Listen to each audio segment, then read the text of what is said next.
Good morning, everybody. Good morning. Good morning. Hope all is going well. It is good to be with you this morning, even though I can't see your face. This is how our Zoom system works. I get to see more and more people logging in, so I know there's a lot of you here already. We're scheduled to have just about 100 people in the room today. So even though you can't see everybody either, you're in good company from people, professionals like you across the country and sometimes even across the pond, as they say. But it's good to see you. And the topic, just make sure you're in the right place. Very unlikely. If we were in a hotel room, you might be in the wrong room. But for here, you logged into multicultural awareness and diversity, powerful strategies to improve client patience, rapport, and cultural competence. The title pretty much is descriptive of what the goal is for the day, and you'll get an idea very early on how I plan to do that. It is just me, by the way, Lambert Fisher, MFT, MDiv. It's just me. I don't have a co-facilitated team. It's just me all day. Yes, you'll be listening to my voice all day long. I'm a therapist as well. I have to get my CEUs, so I know how difficult that might be, and so I make an intentional effort to make sure the day is not excruciating, and I try to make it as interesting as possible from the first minute to the last minute because it's a long day, and also, as far as disclaimers go, since people are still logging in, I'll say this. It's just me, not other people. It's just me. I don't have 2 hours of case study video for you to watch. No, it is literally just me. But every slide I make very intentional. Every slide it's almost like 90 slides in here today. And there's about 40 more that didn't make it in. So I only choose the ones that have the highest probability, highest response rates of being beneficial to professionals who I've met over the past several years doing this training, and I've appreciated it. So I give you the cream of the crop, and so I describe that a little bit further going forward. Let's see other things as people get logged in. I'm at three now. I tend to speak fast. I know this. It's not a shocker to me. And so I make intentional efforts to try to pace myself. I get really excited and passionate about something, and then I slow it down. Then I get really excited about something, I slow it down. So know that there'll be an ebb and flow to it. And however fast it's coming out of my mouth, know that it's faster in my head, and I'm giving you the slow version. And that's not a joke. I'm dead serious. But I'll try to do, and if something doesn't make sense, feel free to let me know. Also speaking of that, there's if you're already familiar or people do things differently, in this format, this webinar format, we have the chat option as well as the Q&A option. 90% of the day, I'll be looking at the Q, or if I look at anything, I look at the Q&A option, and that's where you put in your questions to me. If you put them in chat, I won't get them until it's too late, because I won't be monitoring the chat. The chat is where Mitch, our faithful Pessy host, will be there available if you have connectivity questions, or where's the manual? I can't find the link. It should be there, but I don't know where it should be. That's the thing. Or if all of a sudden I freeze and you're not quite sure. Something he has his direct number in the chat feature.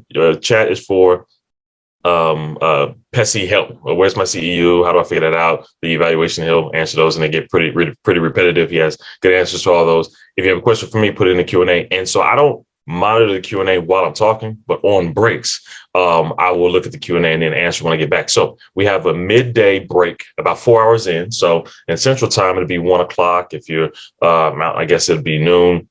If you're 8 to 4, it's noon. So wherever you're at, modify your schedule accordingly. About 4 hours in, there's a 1 hour lunch break. Halfway in the morning, there's a 15-minute break. Halfway in the afternoon, there's a 15-minute break. So modify your schedule accordingly. So 15-minute break, hour break, 15-minute break. And so if you have any questions, type them in while it's fresh, type them in while it's in your mind. And then know that on a break, I'll look through them, and then when we come back from a break, I'll say, all right, so before I get started, let's look and see who had any questions, and then I'll answer the questions as they come up. So feel free to put those in, and I'll get to as many of them as I can. It depends on how active the group is. I have no problem with that. And the one time I will look at the chat, I'll look at it at the very end maybe. But right now, if you could, while people getting started, and I'll do some intro stuff, if you could put in the chat real quick, even if you have no reason to chat for the rest of the day, put in where you're coming from. We got over 100 people registered today, and I'm always curious, since I can't be there live to see. Just put in like a city and state. We're like tuning in from Chicago, Illinois, or Portland, Oregon, or whatever. I know we got some people from coast to coast. Sometimes we got some, UK folks signing in. That's always cool to see. And so let me see. Let me see if I open that up. Yeah, I can do that. We got folks in. Oh man, you guys are quick. That's cool. All right, we got Maryland, Minnesota. Okay, I'm in Minnesota right now. So you guys got some folks local here. Idaho, Texas, Maine, North Carolina. Man, we all over the place. This is great. This is beautiful. Missouri. So we got some Midwestern, Columbus, Ohio. Got some ones east there, Kansas. Well, that's not east, but oh yeah, we got Connecticut there too. Nice San Diego. See, we got all the way west there. Virginia, some more Minneapolis, Maine, Nevada. Oh, okay, cool. That's cool. Okay, we got a lot of variety here. I love it. See, that's cool. I want you guys to know that there's folks all over the place. So hopefully you can see that in the chat too. And Eau Claire, right? Yeah, no, throw a rock and across the river and hit it. That's cool. So yeah, that's great. If you haven't done it yet, please put that in there. I always like to look back at that. Also, content wise, it's related to that because I want to reassure you that I've done this training East Coast to West Coast, North to South, and I make intentional efforts to make sure that the topic is not region specific. The goal is to be able to meet the needs of whoever walks in your door, not well, if you're in the Midwest, use these things versus, I mean, I do the same type of content. I modify it to make sure it's current based on day-to-day stuff and yes, region-specific things. But the core concepts are beneficial in Minnesota, Wisconsin. I did this training in Dallas and Oklahoma City, and then you go east, and you got Virginia, Connecticut. I've been to was the DC core, Baltimore, things like that. And then I go Oregon and Washington and San Diego. So it's like various places. Back when I was traveling, hopefully get back to going out live soon. I just like roaming around the room when I talk. But since you have it on the screen, this will be as applicable as possible no matter where you're at. And so that's the goal. And hopefully you will see that as we go. So yeah, I got a few intro kind of things as we go, but I want to make sure I make the most of time. If you're watching this recorded because you couldn't do it from today, still welcome. That's cool. Yeah, let's get started. So I'm going to close out on the chat. If you still want to type that in now, I'll look at it later. The Q&A is where I'll go for the question and answer. But let's get started because we got a lot of stuff to get through. And I want to make sure we get to as much as possible so it'll be beneficial for you.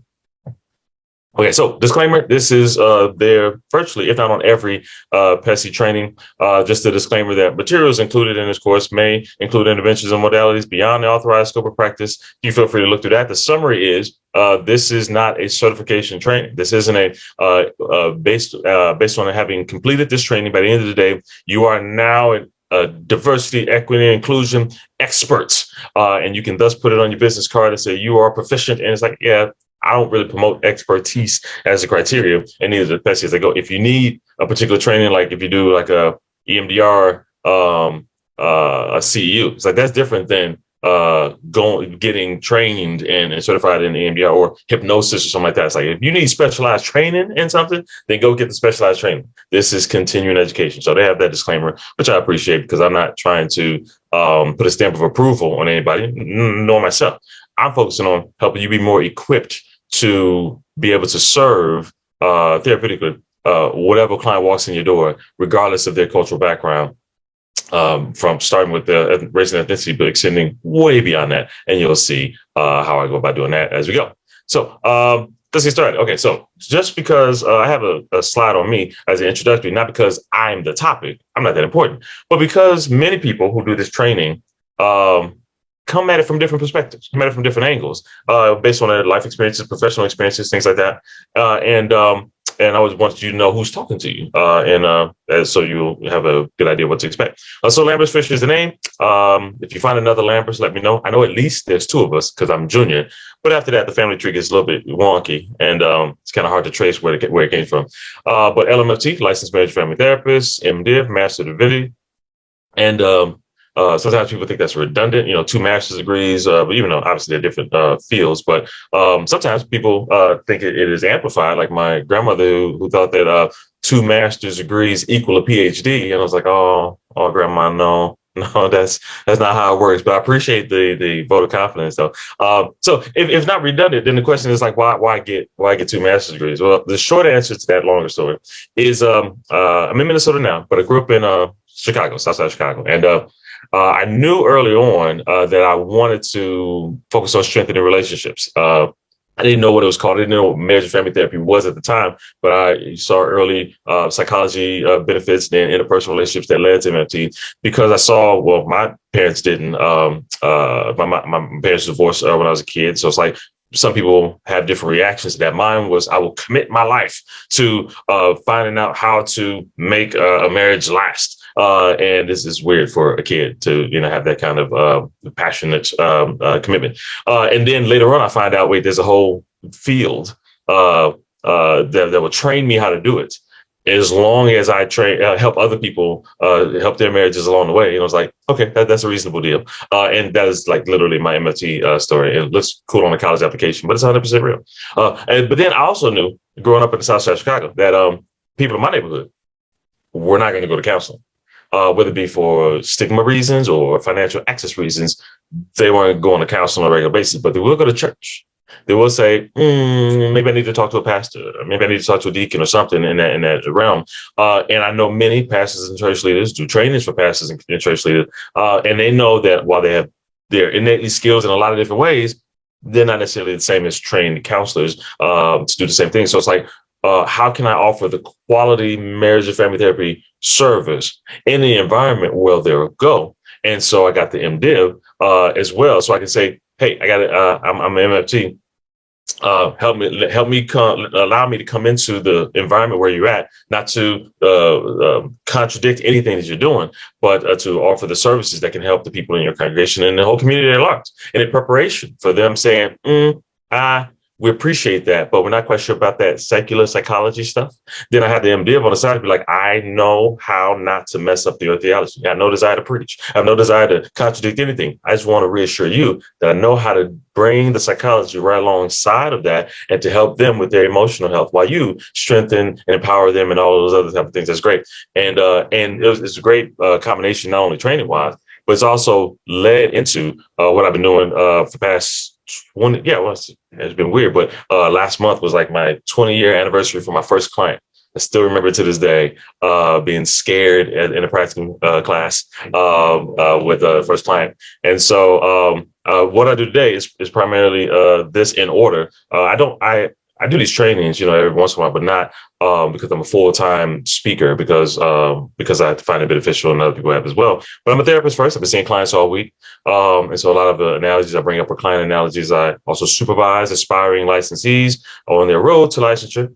I teach. I'm an adjunct instructor at a few different colleges on marriage and family theory, basic counseling skills, diversity and counseling. Also, I got a chance to do some counseling for pastors and church leaders, specific things, which is always unique and fun.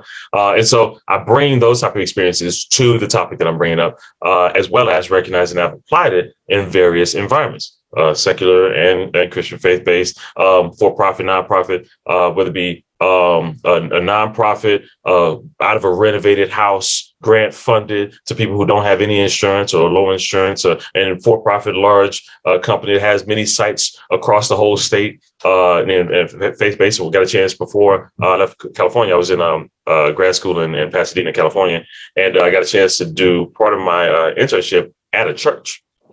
And I got a chance to put that into practice and to say, hey, train all the other pastoral staff. It's a large enough church that can bring me on to do it. And it can say, hey, train them in how to work within their scope and to recognize what was outside of their scope. So when they say, okay, I can help you here, we can pray, we can do all this other ministry stuff that we do. And then when they start to hear these key words and these key depth experiences that I train them to look out for, they can say, I see, I can offer you some great services, but what you need is a therapist. Matter of fact, we got one down the hall. And if we look, I think his door's open. You can go see him right now. Like, it was that kind of thing. And it was great. It was fun. And I bring that up because the type of experiences that I'll describe today have been influenced by the variety of experiences that I've had the pleasure. I couldn't even plan it. Had the pleasure of doing it because the people who go to different environments have different life experiences. The people who can afford the for-profit organization often have different life experiences. The people who go to the nonprofit, people who go to church because that's where they're comfortable, maybe different than the people who go to organization, and vice versa. There's a lot of overlap, and there's a lot of differences. And I've got a chance to hear a lot of variety and serve and treat and get welcomed into safe spaces well beyond my own personal life experiences that I can then apply to your professional efforts to meet the needs of whoever walks in, not just the person who you feel is like you. And that's what we're all trying to do. We're trying to say, well, not how can I serve this particular group, but how can I serve whoever walks in, no matter what group they come from. That's the goal. And so I'll bring that in there. And their personal experiences doesn't go on the resume at all, but grew up in Chicago, got the suburbs of you got LA proper, you got suburbs proper, you got Twin Cities, Minneapolis, St. Paul proper, and you got the suburbs, you got the national. I told you applying this. One of the cool things about doing these trainings across the country is I get a chance to make sure I'm refining it across the country to make sure that I'm learning about what the mental health scene is in this state versus that state, what you're wrestling with, what you're struggling with, what type of population issues. And so to make sure I'm refining it. So you're getting the benefit of refinement across the country. And international is completely personal. I haven't had a chance of training internationally flying anywhere. I've had some webinar logins from the UK and a few other places, a few different times. But that I put that in there because part of my perspective is influence. One of my early perspectives in this slide, and just gets to the fun stuff. I got a chance to do a few foreign exchange programs when I was younger. I went to France twice. I went to Austria, and then after college, I went to Nigeria and on a mission trip. And I was a weak link on every one of those teams. Let me just be very clear about that. I went with a team of students, and they were like aspiring architectural scholars. Going to these different countries to look at the cathedrals and the museums and the landscape, of the place they've been studying. And I went with literary scholars going to look up the birthplace of their favorite authors and the environments that they wrote in and were inspired by. And I went with linguistic scholars who immersed themselves in the French and the German. And I was not any of those things. I'm an aspiring therapist. So it's like I was not fluent in French or German. I took the test, I passed, I earned my way there, but I was not compared to them. And so a lot of people ask, like, then why did they let me go? It's a small group. Not everybody who applied can go. And I was the weak link on the team, but I made it on the team. But why if I didn't compete with that? It's like, and there's a lot of fundraising dollars that it took to get me to go. My parents couldn't afford that. It was an investment from other people for this experience. And the question is why? And then the answer is more reflected in the paper that I wrote when I got back. You got to write an application, you got all that stuff, why you should get a chance to go. And then the paper we get back about the reports of such as what you learned, why it was worth sending you. And so let me give you one little snippet. I'm a visual person. You'll see that all day. A little snippet of what I described as far as what a learning experience was. And one of those experiences is I was in France, south of France, so not by Paris. It's a little small town area, and very spread out for a small town population wise. And I was walking home from school with my student. I'm his student, he's my student. Foreign exchange program. Kid comes over here, I go over there, spend a handful of months here, spend a handful of months there, and I go where he goes, live where he lives, go to school where he goes to school. I'm the shadow basically, and we walk home from school. He speaks fluent English, or else that would not have worked because I can translate with a manual, but no, it doesn't work with a dictionary lexicon. But and so we're talking about what we learned at school, what happened, things like that. And so we come to the home, walk home, no bus, no nothing like that. Walk home, and we come to the home, walk into the side/back door. How the home worked out. As soon as we walked in the door, the mom was there, and she lays into the kid. Da da da da da da da da. That's not me trying to be culturally insensitive. That's me having no French subtitles. I don't have a clue what she's saying. That's all it is in my head. Da, da, da, da, da, da. But I'm watching as they go back and forth, and she's laying into him verbally. And he's talking back, things like that. And I'm watching, not knowing what they're saying, but based on the nonverbal communication and the body language and some stuff that I do pick up, I start to translate in my head the soap opera that's going on in front of my face. And it goes something to the effect of, you did something stupid, young man, at school, and the principal called me, and boy, are you in trouble. And then the kid is like, well, no, mom, you see what, you don't understand this. See what had happened was, all in French. So, and they go back and forth, defending and arguing, all that kind of stuff. And I'm just sitting at the little dining room table, eating a little apple, watching this little soap opera. They just almost forget I'm there. And then eventually he gets sent to his room, slams the door, and then she's like, oh, these teenagers lean up against the counter. If it would have lasted about 5 more seconds, she would have realized that I'm still there at the dining room table, minding my own little business. But 5 more seconds doesn't go by because not too long after he gets sent to his room, the back/side door opens up again, and the dad walks in, home from work, and mom picks back up again. Da da da da da da. Translation. See, you won't believe what your son did, and if you would have backed me up with enforcing the rules and the standards in this house, this would happen. And wah wah wah wah wah wah. Life went on pause for me in that moment. I could hear nothing else. I was realizing in that moment, and many more moments after that. But that was the first little light bulb of, although I'm on the other side of the world, as far as my little shelter Chicago side is coming out, language is different. Foods are different. Customs are different. I'm supposed to be learning about all this stuff. And yes, all these legitimate differences about the way things are. Frustrated parents over there look very similar to the frustrated parent of teenager over here. Hard-headed teenagers say, Mom, parents just don't understand, and slamming this door looks very similar over there than it does over here. Marital dynamics. So, no, that's your son. No, that's your son. Looks very similar over there than it does over here. And so, although things are legitimately different in so many different ways, despite the many differences, there's also similarities. Are all things the same? Absolutely not. Are all things different? No. So the challenge then becomes not, well, find out what all things are different, what all things are the same, so I can figure out, is it a same or is it a difference? But to learn to navigate, to identify and navigate the similarities and the differences amongst whoever we meet. Which then brings it back to, even if you're on the other side of the world, even though you're on the side of this country, even if you're on the other side of the state that you're in, even if the client you see is from the other part of the city or the suburbs or other side of the tracks, as they say, it should hopefully, and I'm really cautious about my shoulds, it presents the possibility, the opportunity, take the should out of it, the opportunity for us to see things not as just all the same or all different. You know what? I just can't work with. I just don't know how to serve those clients who come from this. We're just too different. And I say to you, yes, you are different in many ways. And you likely have some similarities as well. And if we learn to identify the similarities and the differences, then we don't have to be afraid of or mad at or resentful for whatever side of the spectrum of the feelings are going to come from. The differences as inconvenience, the process, barriers to overcome. We can say, yes, in some ways they're challenges to overcome for understanding purposes, but the differences can be inconvenient and the differences can be beneficial in enhancing varieties of perspectives and tools and strengths and strategies. The similarities can be beneficial. It's easy. We don't have to think about things, and they can have disadvantages. If everybody's thinking the same thing, brainstorming is really boring. Yeah, we can find variety, benefits and cons, pros and cons to the strengths, pros and cons to the differences, so we can learn to appreciate both for what they offer. And if we walk into it with that, then every client we see is an opportunity to say, what do we have in common? Well, we have these differences. Yes, we do. But that doesn't stop me from being able to help you. And vice versa. The challenge is improving our skill in that area, broadening our perspective and awareness to the various type of things there is to learn. There can be to learn, but whether it be knowledge, whether it be just skills, whether it be putting it into practice, we'll get into the competence piece later. And that's the goal, to increase our ability to not have to say, well, I can only work with these people because those are only experiences I know.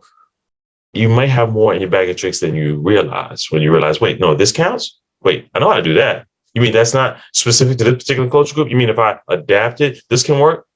You can be a lot more effective than you probably think. And you can have a very high self-esteem. And that's not even a judgment. It's like you can, whatever it is you think your abilities or competence level is, it's probably a little bit further than that. And then you can keep on growing. And hopefully you have a better idea of where you stand by the end of the day. And it doesn't have to be anywhere similar to me or somebody else in a room, but just make sure you can enhance your ability to help whoever walks in your door, no matter what culture group they come from. And that's the goal. And we'll see if you feel that we've accomplished that in a handful of hours. So it's intro, but it's not really intro. It's kind of how we, it's the intro. It's not just to me, but the concept that I'll be infusing throughout the entire day. So Let's get back on track. Okay, so a few disclaimer type of things, workshop goals. I can go through this pretty quickly. Increase understanding of what cultural competence is and what it is not. A lot of times people have different understanding. Cultural competence means you are an expert and you know everything about every other cultural group. It's like, ooh, oh, that's virtually impossible. So let's come up with something that's attainable, and beneficial. And I think that's a pretty good standard, not a minimum standard. Increased cultural self-awareness and other awareness. It's hard to figure out who's different from you if you don't have a good understanding of who you are. So self-awareness is directly tied to other awareness. And I think you probably far further out than you think. Most professionals that I meet are. Increase empathy for self and others. Empathy goes a long way. Not that you don't have to experience the same things as other people to be able to improve your empathy. And I'll get into that a little bit later. Practical strategies to increase effectiveness. This is not a conceptual day. This is not a learn these new concepts or read these different backgrounds. This is find practical ways to put these things into practice in some way. I love one of the best compliments I've ever received. Could never go on a testimonial. I was doing a live training and we had a large hotel conference room full of people. And somebody on the last break, so like the last 15-minute break at the end, said, came up to me on the break and said, "Sorry, I just want to let you know I got to leave early, but I didn't want to." Want you to see me ducking out the back of the room before you officially ended, thinking something was wrong. I just have clients right after this in the evening, which is a long day to have full day training, have clients. And it's on the other side of town and traffic around here is horrible. I got to leave early, a few minutes early to go there. But I just want you to know, I got so much not only so much from the day already, but I learned some things that I want to put into practice for my clients this evening. Like I want it to be that practical. You can take something away. The whole 8 hours, that's crazy, man. But no, it's no 6 hours, but 6.5 hours. But that's unreasonable. But something practical, not just conceptual, something practical, and hopefully you can take what you need to do the rest. Increase confidence and your ability to prepare. In your preparedness to serve diverse clients. I already highlight that. Build upon what you already know. Yeah, this isn't you think you know how to do what you do, but you really don't. Not until I tell you. No, I'm not going to insult you like that. I assume if you're here, you're professional. I don't care if you just got licensed yesterday, or you've been doing it for 40 years. I assume you're good at what you do until you tell me otherwise. But I also assume that there's room for growth. Whatever you're doing, you can enhance it by increasing your cultural competence, which is an ongoing challenge. So the goal is to build upon what you already know, not to get you from you shouldn't be doing anything to maybe if you impress me. It's like, no, I'm not going to insult you. And things that seem obvious aren't obvious to everyone. Okay. This is a good one to highlight just because I try to make it practical. But when I do this training outside of Pepsi, I call it sometimes I do this training and somebody works at a large organization. It's like, okay, this is cool for my continuing education, but my boss and my leadership team needs to see this. Can you come do that? And I'm like, sure, cool. When I do it outside of Pepsi, I title it Diversity Made Simple because that's the goal. I'm trying to make diversity simple, not deep and angry and all that stuff. It's deep concepts, sure, but I'm trying to make it practical. So much so that you'll see things, bullet points in the slide, some of them already, that seem so basic, you'll wonder, why did I come? I expected a professional training. Everybody knows this. This is basic. And my challenge to you is to recognize, if you come up with something, if you read something today that seems basic, everybody knows this. Your next thought should be, wait a minute, everybody doesn't know this? Because I told you, I got like 40 more on the cutting room floor. The ones that made it in are the ones that had the highest percentage of deer in the headlights look from professionals across from me in a big conference room, are the ones that have the biggest, wait, really? You mean it'd be helpful if I do that? You mean I can do that? You mean all hope isn't lost if I do this? Because the highest percentage of ohs are in here. So if you find something that seems obvious, recognize it's not obvious to everybody. If you find something that seems like duh, why? Then recognize that, oh, I'm more competent than I gave myself credit for. If everybody doesn't know this and I know this, then okay, because you get my permission. Not that you need my permission to go through the whole day and say, got that, knew that, interesting. Got that. I thought everybody knew that. Okay, I knew that, but I never put it that way. That could be helpful. Got that, knew that. Okay, I never heard that one before. Take what you need and leave the rest, because what you need is different from what somebody else needs. And as long as you can make it practical and beneficial, then you don't need to memorize 80 to 90 slides of things. You need to take the ones that you can benefit from and then let your clients benefit from your increased cultural content. So that's a go. So, okay. Again, it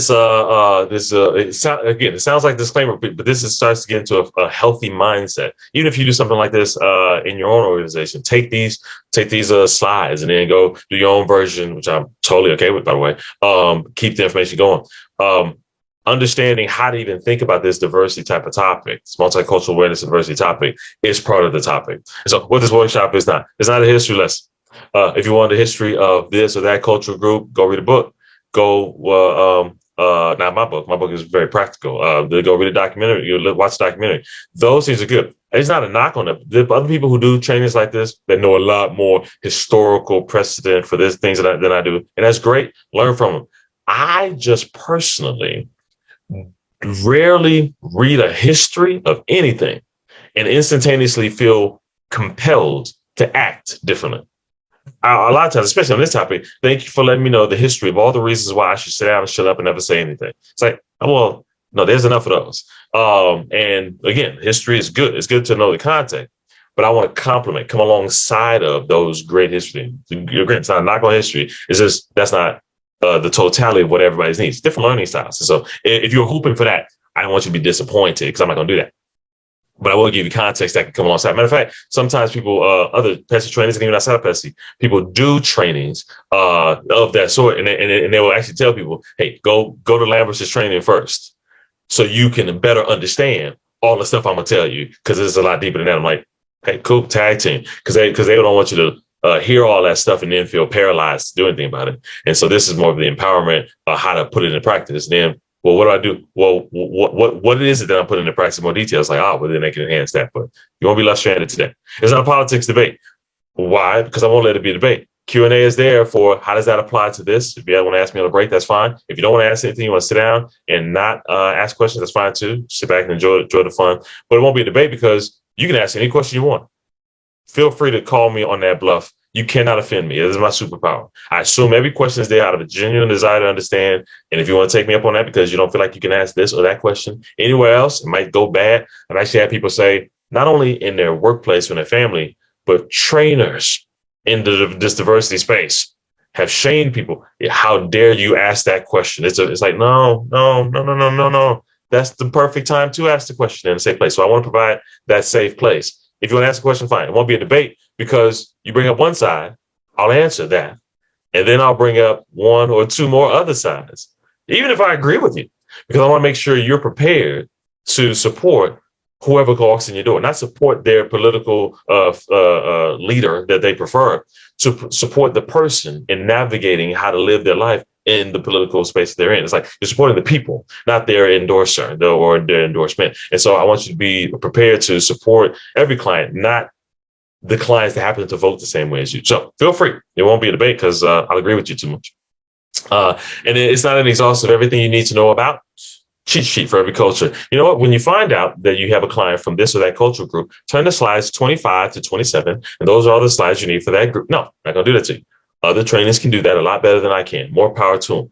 But I can't do that because that requires me to choose my favorite 5 or 6 groups and talk about them for a few hours. But then if the client you have in front of your face isn't one of those particular groups, then I've left you hanging. And so their whole groups, they have whole day trainings, and that's great. But this is trying to give you the strategies to navigate all those. So those are great. Just not going to do that today. It's not a cultural specific cheat sheet for research, diagnostic assessments, and treatment plans. If you find out that you have a certain client from this particular cultural group, when you get to the diagnostic assessment portion where you get to diagnose, turn to DSM-5 or DSM-5 TR, pages 275 to 292. And those are all the diagnoses you need for that particular group. No.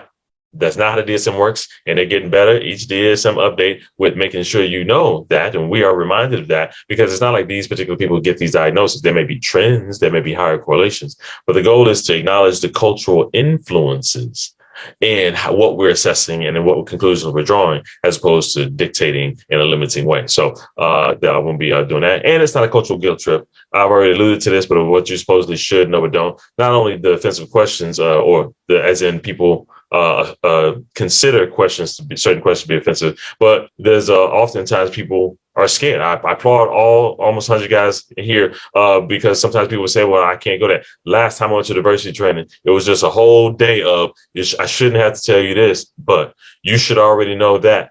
But, and if you don't know this and I'm afraid for what you're saying, I don't know about you, but I've rarely felt compelled to act better from shame.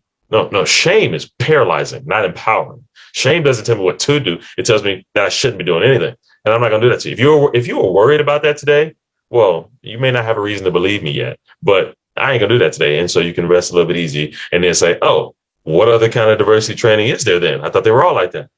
Well, then I hope you'll be pleasantly surprised. So you see how this is kind of the intro, but it's kind of part the idea of what diversity training and what multicultural awareness and competence in practice, whether it be with your clients, whether it be with your colleagues, can be creating a safe place to say, oh, we're similar and we're different. How can I learn about you, be okay with the fact that I don't know everything, and infuse that into a desire to personalize our services to the person in front of our face. That's the goal.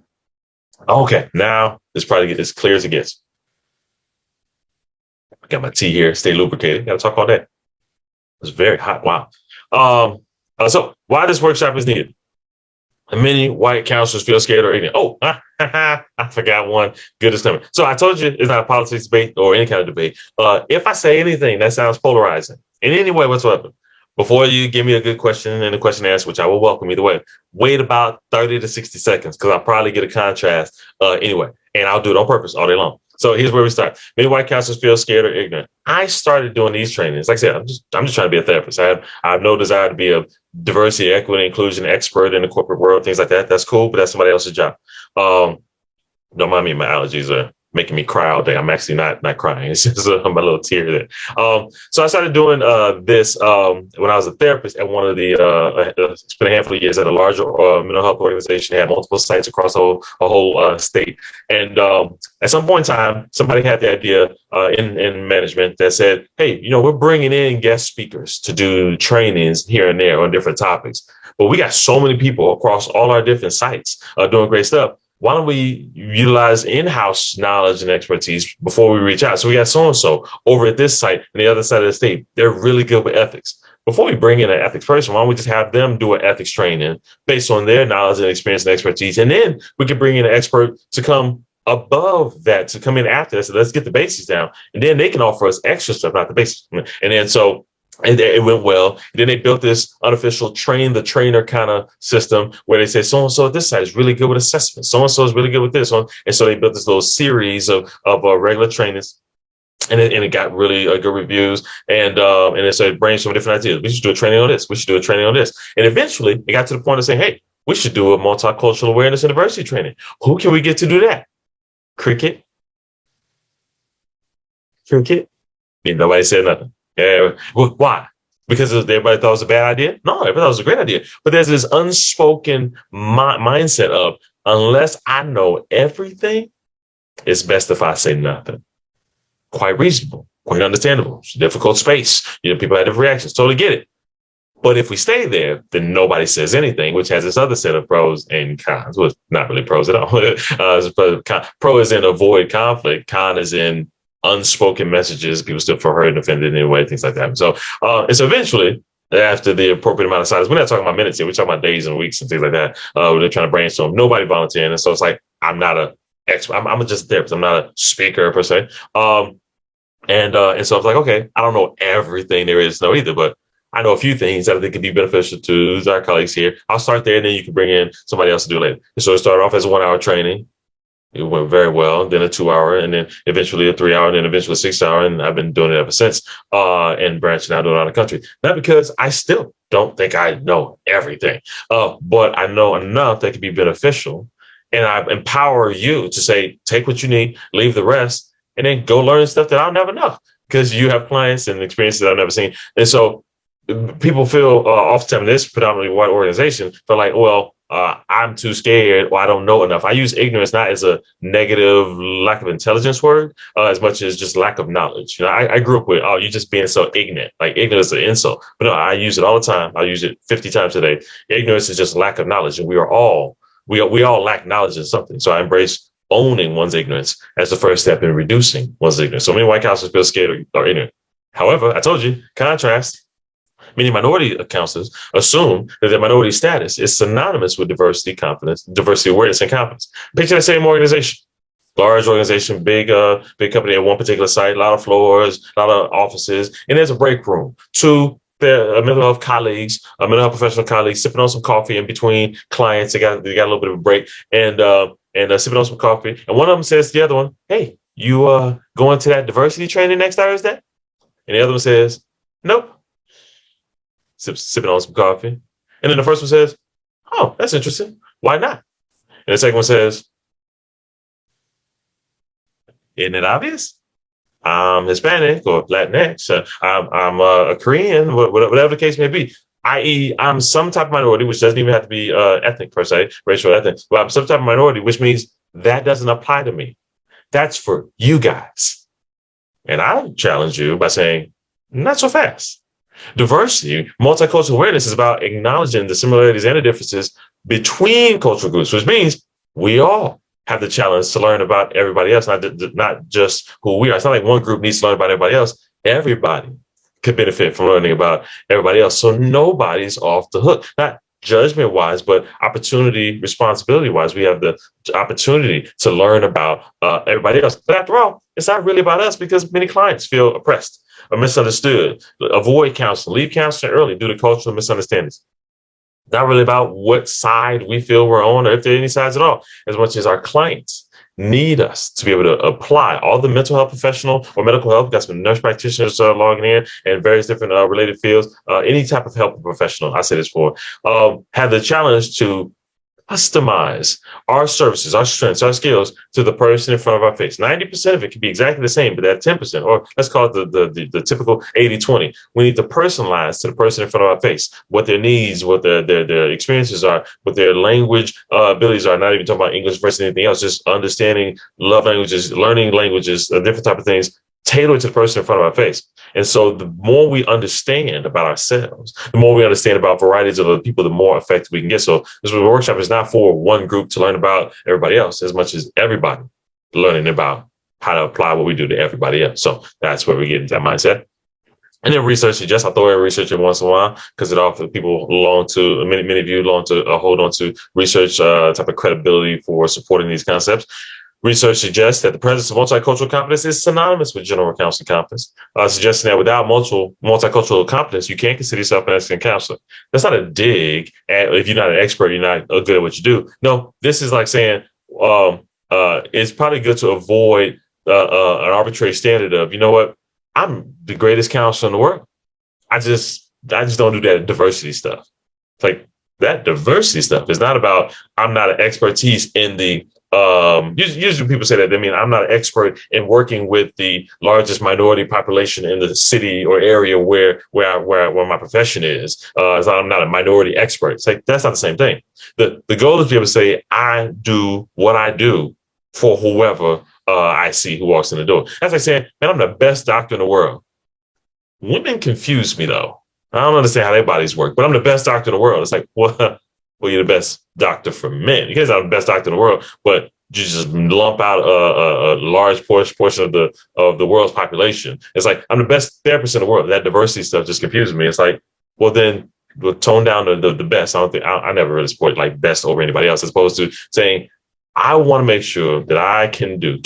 I'm not saying you have to change your client caseload because your percentages are off. That's not the point. As much as when the opportunity arises for you to see someone outside of your normal, your usually, as I said, normal, you're in the highest percentage of what you usually see normal, not the person is normal, but outside of your comfort zone, then make the most of that, not as a charity, but as an opportunity to refine what you do to make sure you do. Well, you are doing what you're doing to whoever needs that, or for whoever needs that, with whoever needs that, and that I think is a reasonable, attainable goal, and one that's beneficial for you and your clients. So, relevance. Why increase cultural competence? I don't want to assume.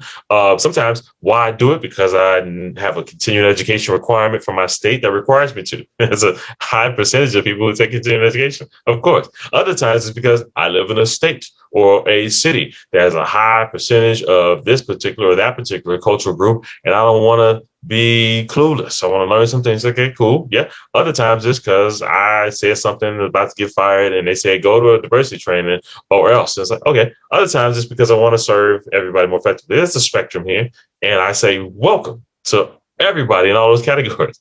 I don't care about the motivation. I just appreciate that you're taking the time to enhance your abilities. Why? Because your clients will benefit from it, regardless of your motivation. Your clients can benefit from your increased confidence. So let's talk about some highlights here. Why increase cultural confidence? Well, it's a changing world. Population demographics are changing. And so counselors can no longer avoid different clients. We used to live in a world, sometimes people still think we do, or feel that we do, where you could, just stay in your therapeutic comfort zone, your therapeutic bubble, professional bubble. And a lot of people do this unintentionally, but subconsciously it's probably supported by some different things. Where say, Lambert, I appreciate what you're teaching with some ideas here, but I just don't have to worry about that diversity stuff. You see, because based on the particular area where I work is my office happens to be in a suburb of a big enough city, but it's a suburb enough that happens to be have a high percentage of the population in a certain socioeconomic status, which means they're also in a certain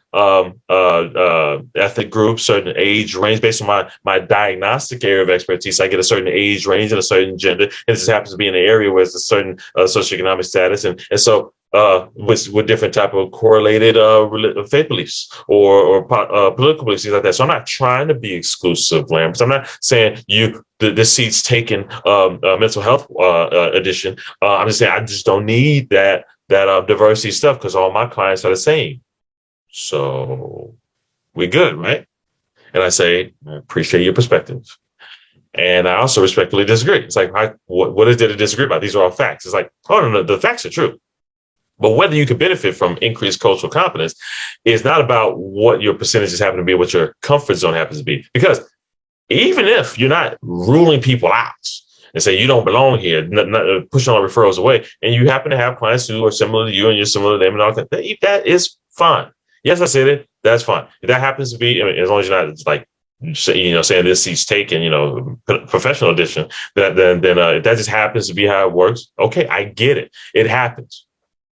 However, you still could benefit from increasing your awareness of the world outside your bubble. Even if you're able to successfully stay in that therapeutic bubble, that comfort zone, that safe space, you benefit from learning outside of it because your clients, although they may live in the same area, and may live close to your office and have similar life experiences than you, maybe they work in a different part of town in the city and work in work environments with people not in that environment. Maybe some other neighbors come by, maybe friends of friends or a church, maybe a variety or shopping or whatever. They may live primarily in your bubble, but not 100%, which means if you are really trying to help your clients for whatever presenting problem that came in, live healthily in a diverse world outside your bubble, then it behooves you, at the very least, to learn about that world and the variety of experiences outside of that bubble. Even if you don't live in the vast diversity of this world, even if you have lived primarily in your bubble, it benefits you to increase your awareness and, dare I say, in the competence direction, cultural competence of the world outside your bubble. And that ratio is going to look different for everybody. One visual, then I keep on moving. I view this like an elementary school game of tag. I don't know where you went to school or what kind of recess it looked like for you, but for me, it was a school, a recess time, back door opens up, and everybody go piles out. They're playing various different things, and so a lot of people are playing tag. They just run around, tag you, that type of stuff. And there's a spot. There's usually some variation of a spot on a fence, on a wall. There's a spot where if I got my hand on that spot, I'm safe. I can run around, and you can't catch me. But if I make it back to that spot, you can't get me. I made it back to home base. I'm safe. Have a professional comfort zone, heck, a life comfort zone like that. I'm completely fine. And I encourage you to be too. Have your comfort zone. I see individuals, I see individual adults, kids, couples, but couples are my jam. I'm a couples guy. That just lights me up. If I don't have 50% of my clients being couples, I don't get as excited about coming to work in the day. I thrive on my couples. That's my comfort zone. It just comes naturally to me. Others, it's a little bit different. I have to work. I'm trained to do it. That's fine. So you have your comfort zone. That's fine. But every once in a while, branch out. Let go of that wall. Let go of that safe space and say you get a referral from somebody who knows you and thinks you're really, really good based on your diagnostic area of expertise, but they don't come from a demographic that you're used to and say, you know what? That's not what I'm used to, but I'll take that referral. And because you consider yourself an expert now, but because I have enough pros, have enough similarities, have enough knowledge and expertise to then modify that based on how they come in and tailor it. And I don't have to do 90% of my caseload like that. Well, my percentages of my caseload are wrong. No, they are what they are. But make the most opportunities when you can to diversify, not for diversity for diversity's sake and wokeness and the right percentages, but to make the most of the opportunities to serve whoever you have the opportunity to serve, whoever needs you and you have the ability at that time, as opposed to, you know what? I know there's no other services around us. You've been turned down by everybody else, and everybody else has a full caseload, but I happen to have space. But you know what? I'm not an expert in your particular cultural group. So you'd be better off with no one than with me. And that just makes me sad because I think you can do a lot more than you might think. You know, okay, how confident you are. You can be great confident. I still think you can be more confident because there's always room to improve our cultural confidence. So branch out when you can. Elementary school game attack. Again, even if you try to be selective, you need to help your client live healthily in a diverse world. So I alluded to that. Ethical mandate, licensing boards and spiritual beliefs, denominations or accreditation boards or licensing boards, at least, all have some version of an ethics standard to not discriminate against people based on different cultural varieties. But the goal should be not to just not discriminate against people. The goal should be to increase our confidence and our awareness and understanding. Not just don't consider them inconvenient, but to use them, not use the people, use our similarities and differences as assets to help understand various people as ghosts. So let's see.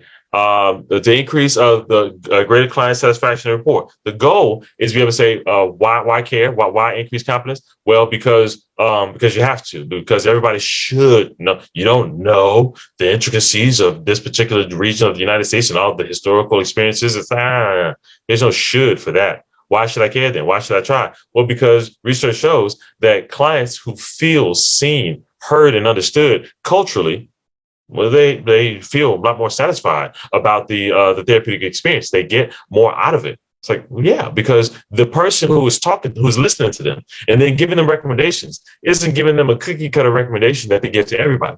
I'm talking to somebody who took the time to listen to multiple things that I had to say, to understand my experiences and the various ways in which we're different. And of the many experiences that they've had and all the knowledge that they know, they chose the ones particular to me. Thank you. Like it has a powerful impact on the not just compliances and do what I say, but as they're more invested in outcome because they feel like you tailored it to them because you took the time to understand them despite your cultural differences. So increased cultural competence is correlated with greater client satisfaction and rapport, which let's see, keep going here. Which is correlated with greater therapeutic effectiveness. If I feel like the person who's helping support me is tailoring their services to me, I'm more likely to invest more of myself in it, which has a greater correlation with therapeutic effectiveness because I'm not resistant and cautious as much, which is slowing down the progress. So at the end of the day, it can be selfish in the most positive way. Is that why do this stuff? Why increase my cultural competence? Well, because my clients need me to, and because of this and that, and not or, but and because I don't want to make my job harder than it already is. But just think about it. Just let's stick with the 80-20 thing. Or I assume that you can be 80% effective. Just a little default, just a little round number, just start off with. 80% effective. No matter how much you know or think you know. 80%, that's a high score for me. So why? Because there's 20% of things we don't know. We can't read minds. 20% of things that we might say and not know that it has a bad experience in their past, all that kind of stuff.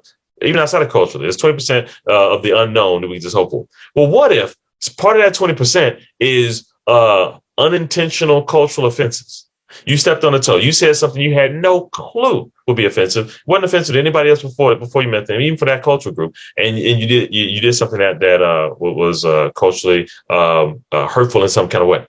Well, if we increase our cultural competence and reduce the frequency of those unintentional cultural offenses, then we take that 20% and we shorten it, which takes that 80% and it increases it. So you can increase your effectiveness just by increasing your cultural competence. And I haven't taught you a single thing Yeah, but just the concept, just acknowledging that the motivation presents that benefits us, presents less resistance on our part, less resistance on the client's part in response, and we can increase our effectiveness because I don't want to make my job hard. I don't want to hinder my own efforts. Have my foot on the gas and then a little bit on the brake too. I can let some of that brake off, which I don't really want to be there in the first place. So that motivation helps our clients, but it also helps us in our efforts to help our clients, which helps it and see this little spiral that keeps on going. We get more and more effective as we go. And then recognize that ignorance is not bliss. It can cause unintentional harm, unintentional oppression, invalidated feelings, identity trauma. See, we can't just say, well, as long as I'm just trying to be a good person, that should be enough. It's a good goal. I mean, it's better than me trying to be a bad person, but should and good are not the same thing as competence. It's like, I hope that if I drive into your car, you won't be hurt. Like I can hope that if I drive down the street, I won't hit anybody, but I can also learn how to drive. That's not a jag. This is I can hope that if I just figure it out and I have my good intentions, then that should be enough. And I'm not talking about the whole, well, you know what, the road to hell is paved with good intentions. I'm not talking about the negative thing. I'm saying good intentions are great. Yeah, here you say that. Good intentions are great, but good intentions alone without competence to catch up, to be following along, to trail along, to be growing with it, can be detrimental because then we start to defend, well, I had good intentions. You shouldn't be hurt. I had good intentions, which means the fact that you're upset at something I said means and that's where it gets downhill. That's why people say, well, your good intentions are then hurtful only if they're used as an excuse to minimize somebody else's feelings. So have your good intentions and then complement them with growth and humility and confidence in your competence, which hopefully you'll be further along in by the end of the day. We'll see how we get there. All right. Okay, I alluded to the ethical standards there. I just have APA, NBCC, AMFT, all these boards and accreditations and organizations that all have ethics accommodations. You see right there in the middle, efforts to reduce bias, prejudice, and discrimination, for cultural factors such as race, age, ethnicity, culture, color, socioeconomic status, mental and physical disability, language, gender, health status, religion, national origin, immigration status, political beliefs, sexual orientation, gender identity, relationship status, gender partridge, gender pear tree. Whew. That's a long list, right? I mean, wow. I mean, I dare you. Google outdated codes of ethics, like whatever board you get licensed by or organization and something like that. Look up the 2015 ethics, the 2005 ethics, because nothing's really deletable on online. And if the further back you go, the shorter this list gets. Every time they always update something, they add something. Why? Because the first list was wrong? No, it was fine. It just wasn't exhaustive. Neither is this one, by the way. But it's the idea that says somebody did something, got in trouble, and then they said, you can't take my license away. You didn't have that type of thing on the list. You didn't say I can discriminate based on that factor. And it's like, well, the goal is not to have an exhaustive list of everything you shouldn't do. And as long as it's not on the list, it's fine. No, the goal is to reduce bias, prejudice, and discrimination based on any factor. But if you need a starting point, if you need a list of, oh, that counts too, well, here's a starting point. So that's kind of what the goal is. You have an ethical obligation, not to be perfect, but to at least try to be intentional about it. Not just, well, look, I mean, if you're offended by what I said, I mean, look, I ain't nothing I can do about that. Actually, you don't have to be perfect, but we can make improvements in that arena. So let's go there. Some cultural influences on diagnosis. I talk about diagnosis in the DSM-5, DSM-5-TR a little bit later. But as far as the why care section, here's my ideas here. Insufficient diversity training could lead to inaccurate evaluation. So we must intentionally look for potentially culturally significant factors during assessments. Like I said, the DSM isn't trying to tell you these particular cultural groups always get these diagnoses, but to acknowledge that how we understand our clients, even culturally, amongst other things, influences what we consider diagnosable, what we consider even a symptom, what we consider a influential factor. That's normal. Everybody has that, but that's abnormal. It may be outside of our normal, abnormal, but within somebody else's cultural normal, which means it may not be the same symptom checklist worthy type of thing to lead to a diagnosis. For example, am I really seeing in the presenting problem conversation something reflective of a checkbox of oppositional defiant behavior or poor social skills checkbox, or are the behaviors indicative of a difficulty adjusting to and coping in a new culture? Because you see, Lambert, I haven't thought about this new client in a acculturation sense, because I only think about acculturation when I hear the keywords came from a different country. But this person did come from a different country. It's like, no, but they did come from a different part of this country.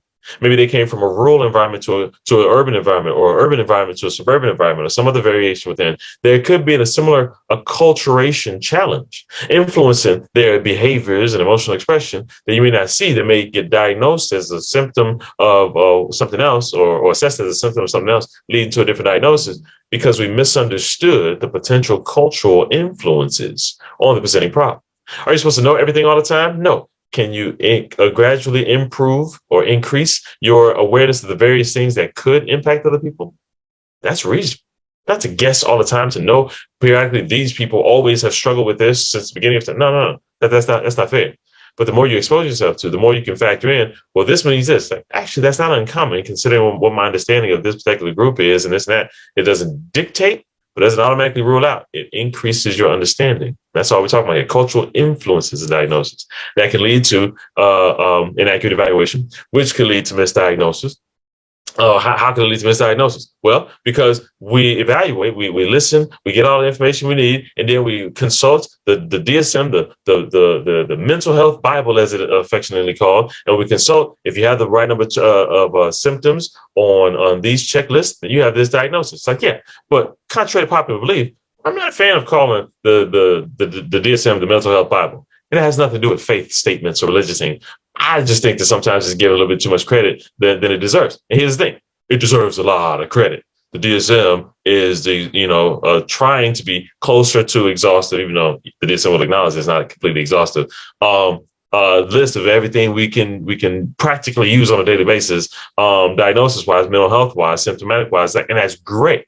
But a lot of times people hold it too much as etched in stone descriptors of who people are. I was like, whoa. This is, I like to officially, unofficially call it not the mental health Bible, but the big fat mental health checklist. Fat as in thick, big, about lots of information there, almost like the pill book. And I say that with the utmost affection because it reminds me of what it really is. It's a list of every symptom detrimental to someone's functioning that we can think of. And we have lists of all the things that could be impacting people's lives in an undesirable way. And then we cluster them together. Yeah, use cluster. Yeah. Cluster them together in shorthand, things that we call diagnosis. The diagnosis is not etched in stone as a descriptor of who a person is. It's just shorthand for the list of symptoms that are making life difficult for them at the time, maybe even a long part of their time, right? Long part of their life. But it is a shorthand for the symptoms. And so we need to make sure that we're getting the right understanding of those symptoms to get to the right diagnosis, or we have unintentional diagnosis, which lead to misdiagnosis, which could lead to ineffective treatment strategies, which could lead to long-term trauma for the client. Now, somebody listen, somebody in 100 people here thought I just made a big leap there. Okay, inaccurate evaluation, misdiagnosis. Whoa, long-term trauma. All I did was a diagnostic assessment. What are you talking about? Well, let me elaborate to you. Well, client, I did a diagnostic evaluation, an intake interview, whatever we call it at our particular organization, because there's like 50 different names for it. And that form, that checklist, that list of questions and paragraphs and write up have been used in my organization long before I got here. For years and years, they've used it. It's refined. It's helped thousands of people. So I know my form, my process is fine. And I cross-reference the results of that with the mental health Bible that has helped people across the country, across the world, that says if you have these checklists of symptoms, then you have this diagnosis. This diagnosis is correlated with evidence-based practices that prove with thousands of people over that if you have this diagnosis, then these evidence-based treatment strategies will help for you. And see, client, I did an evaluation and I cross-referenced and gave you a diagnosis. And based on the diagnosis, and I was working with these treatment strategies. And despite my best efforts, we've been working for a little while now. And despite my best efforts, they're not working for you. You must be so messed up that the mental health Bible can't even help you. Yeah, I hope you're uncomfortable with that. I felt uncomfortable saying it. That's just scary. That's not how I roll. That's not professionally. That would just make me cry in a situation. And unfortunately, whether it sounds like that or not, that message is conveyed a lot. And I don't think it has to be.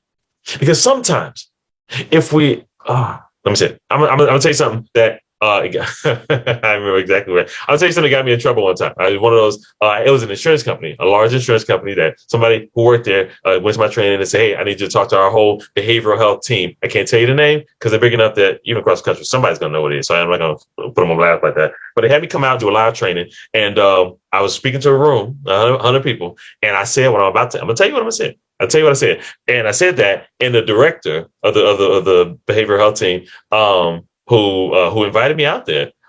He started to get a tick. I don't know if it was there before, but he was mad. He was and my daughter has ticks too, so I'm picturing her with his face. But he started to get mad and was like, "Oh my God, you did not just tell my team this."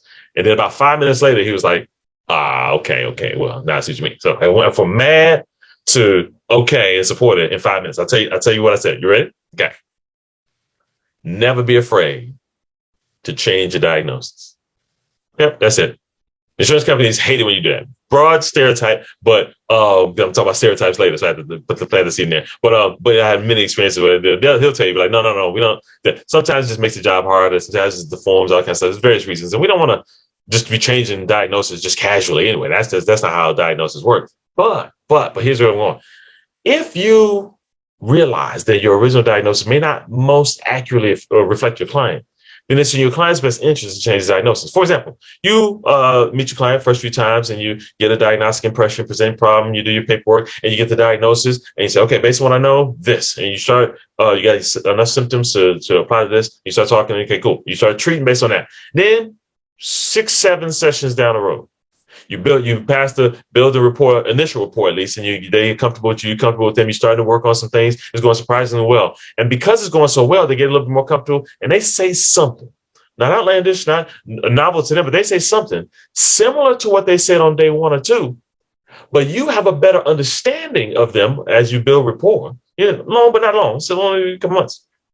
And you have a better understanding, so much so that in your head, maybe even out loud, you say, that is similar to something that you said then. But if I'm completely honest, that's not how I understood it then. Based on how I gotten to know you, I understand more effectively when you say this, you mean this. And they're like, yeah, obviously. It's like, well, it wasn't obvious to me. I thought you meant something different. If I would have known then, understood then what I understand now, I would have actually checked this checkbox and this checkbox. So all the other checkboxes would have been fine. All the other quality stuff, the demo work, I'm proud of it. But this one and this one, I now have a better understanding of. And I would have checked this one and this one instead. And lo and behold, when I cross-reference my symptom checklists and all that kind of stuff with the DSM that I consulted, that subtle difference is enough to say you don't meet 5 out of 7 of this criteria. You more accurately meet 6 out of 8 criteria for this diagnosis. And a subtle change would have meant I would have evaluated differently, got a different diagnosis. Based on a different diagnosis, I would have used different treatment strategies that were correlated with that diagnosis. And we might have a completely different trajectory in our future for what we do, the work that we do together, because I wasn't afraid to change diagnosis. Option A, I say, because of what I know better, I'll know now and understand better, I'll change the diagnosis to better reflect my client and treat appropriately. Everybody wins. Yes, it might be inconvenient on the system. You could say C. Lambert's, but the way our electronic medical health records system works is there's no button to change the diagnosis, and I don't want to get audited. And you see, well, what happened was, and I say, I understand all that. However, I don't see how I go to my client and say, I understand you better now. And I understand that the diagnosis that I started off with is close, but not exactly where you're at. But you see, the way my paperwork works is I can't change that, so I have to treat you based on what I know is inaccurate. You understand, right? Well, no, they don't have to understand anything. It's in our best interest, selectively, not casually, not all willy-nilly, hopefully not frequently, selectively, as is clinically justified, to change your diagnosis to best reflect the clients and the people who we're trying to serve, rather than be dictated by our system, our paperwork, our process, things like that. That may need to change sometimes. You may have to advocate for different things, maybe inconvenient, but if it's selective and clinically justified, then it's worth doing because that's what's most priority. And then the director in the back was like, okay. I like how you did that there. You didn't just give them a blank slate, just be changing all diagnosis all the time. But under those circumstances, yeah, that is in the best interest of the client. We support that. And you could tell when I first said it, half the room turned back and looked at him. It was like, is it okay if we do what he said? And then toward the end, he was like, It's okay, guys. It's okay. It was hilarious because that's the thing. But let's make sure we're keeping our clients first and foremost above the process. The process is there to assist our service to the clients, not pigeonhole our clients into our system. And so if it needs to be modification, that's fine. But whatever's clinically beneficial has to be what's there. And so our increased understanding culturally of our clients, this is not going to be a common thing. It's not going to be a frequent thing. What you do will hopefully be beneficial more times than not. But if you see something worth changing, then follow that lead. And don't feel bad that you didn't know it the first time. You didn't know then what you know now. Well, I should have figured it out. I should have known then. I'm sorry I was unprofessional enough to say no. Based on my increased and continually increasing understanding, I'm then modifying and giving your care and treatment priority. That's why I'm willing to change this. And see, we can learn that comes with practice. You learn how to say that internally before you say that out loud. And it can be a lot beneficial. So it gives us freedom to not be perfect, not to not know everything all the time up front before you even start, to continue to learn and grow. Because if you learn that, the next client you see gets the benefit from your increased understanding before they even got there. And then the next client after that will benefit from it. You see this continual cycle where you can be a lot better a year from now, 5 years from now, and down the road because you were free yourself to continually grow in your cultural competence. So that's a piece there. All right, research wise. Okay. Let me get a little, how we doing on time? Doing great on time. Yay. All right. The first break is about halfway in the middle, so that's about 45 minutes from now ish. So we're doing pretty good. Warm tea. All right, so I'm bringing research here not because I'm staying research, but I bring it in there as a context for how one develops cultural competence. So we have developmental theories of multicultural competence. This isn't comparable to Freud's stages of development, Erickson's stages of development, that kind of linear model thinking. It's like, well, by age 13, you should understand these things culturally. It's like, no, it doesn't work that way.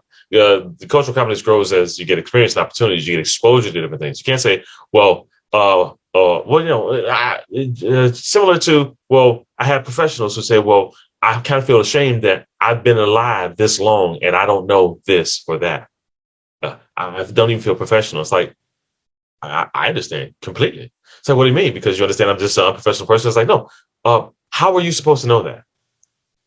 We know what we know based on experiences that we have, things that we've been exposed to. You have been exposed to everything. You haven't had everybody's experiences. So we can save the time, judging ourselves for not knowing everything, and then invest time into learning as much as we can, little bit by little bit.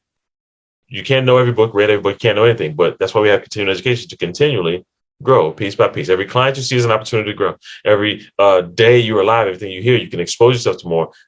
Just make the most of opportunities like that elementary school game of tag. Branch out of that boat every once in a while. Learn something, then come back.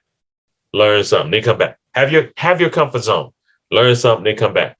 And now, as far as the process of learning goes, let's take a look at that. So that line up at the top, just a little graphic, but I switch it to with something that looks more like a number line on purpose because it does have a little bit of a linear lean, even if it's not age specific. So Carney and Khan suggested we all start off with minimal knowledge, led by assumptions and ethnocentrism, avoiding confrontations. What we know is what we know. Nothing deep there. I'll elaborate on ethnocentrism in just a moment.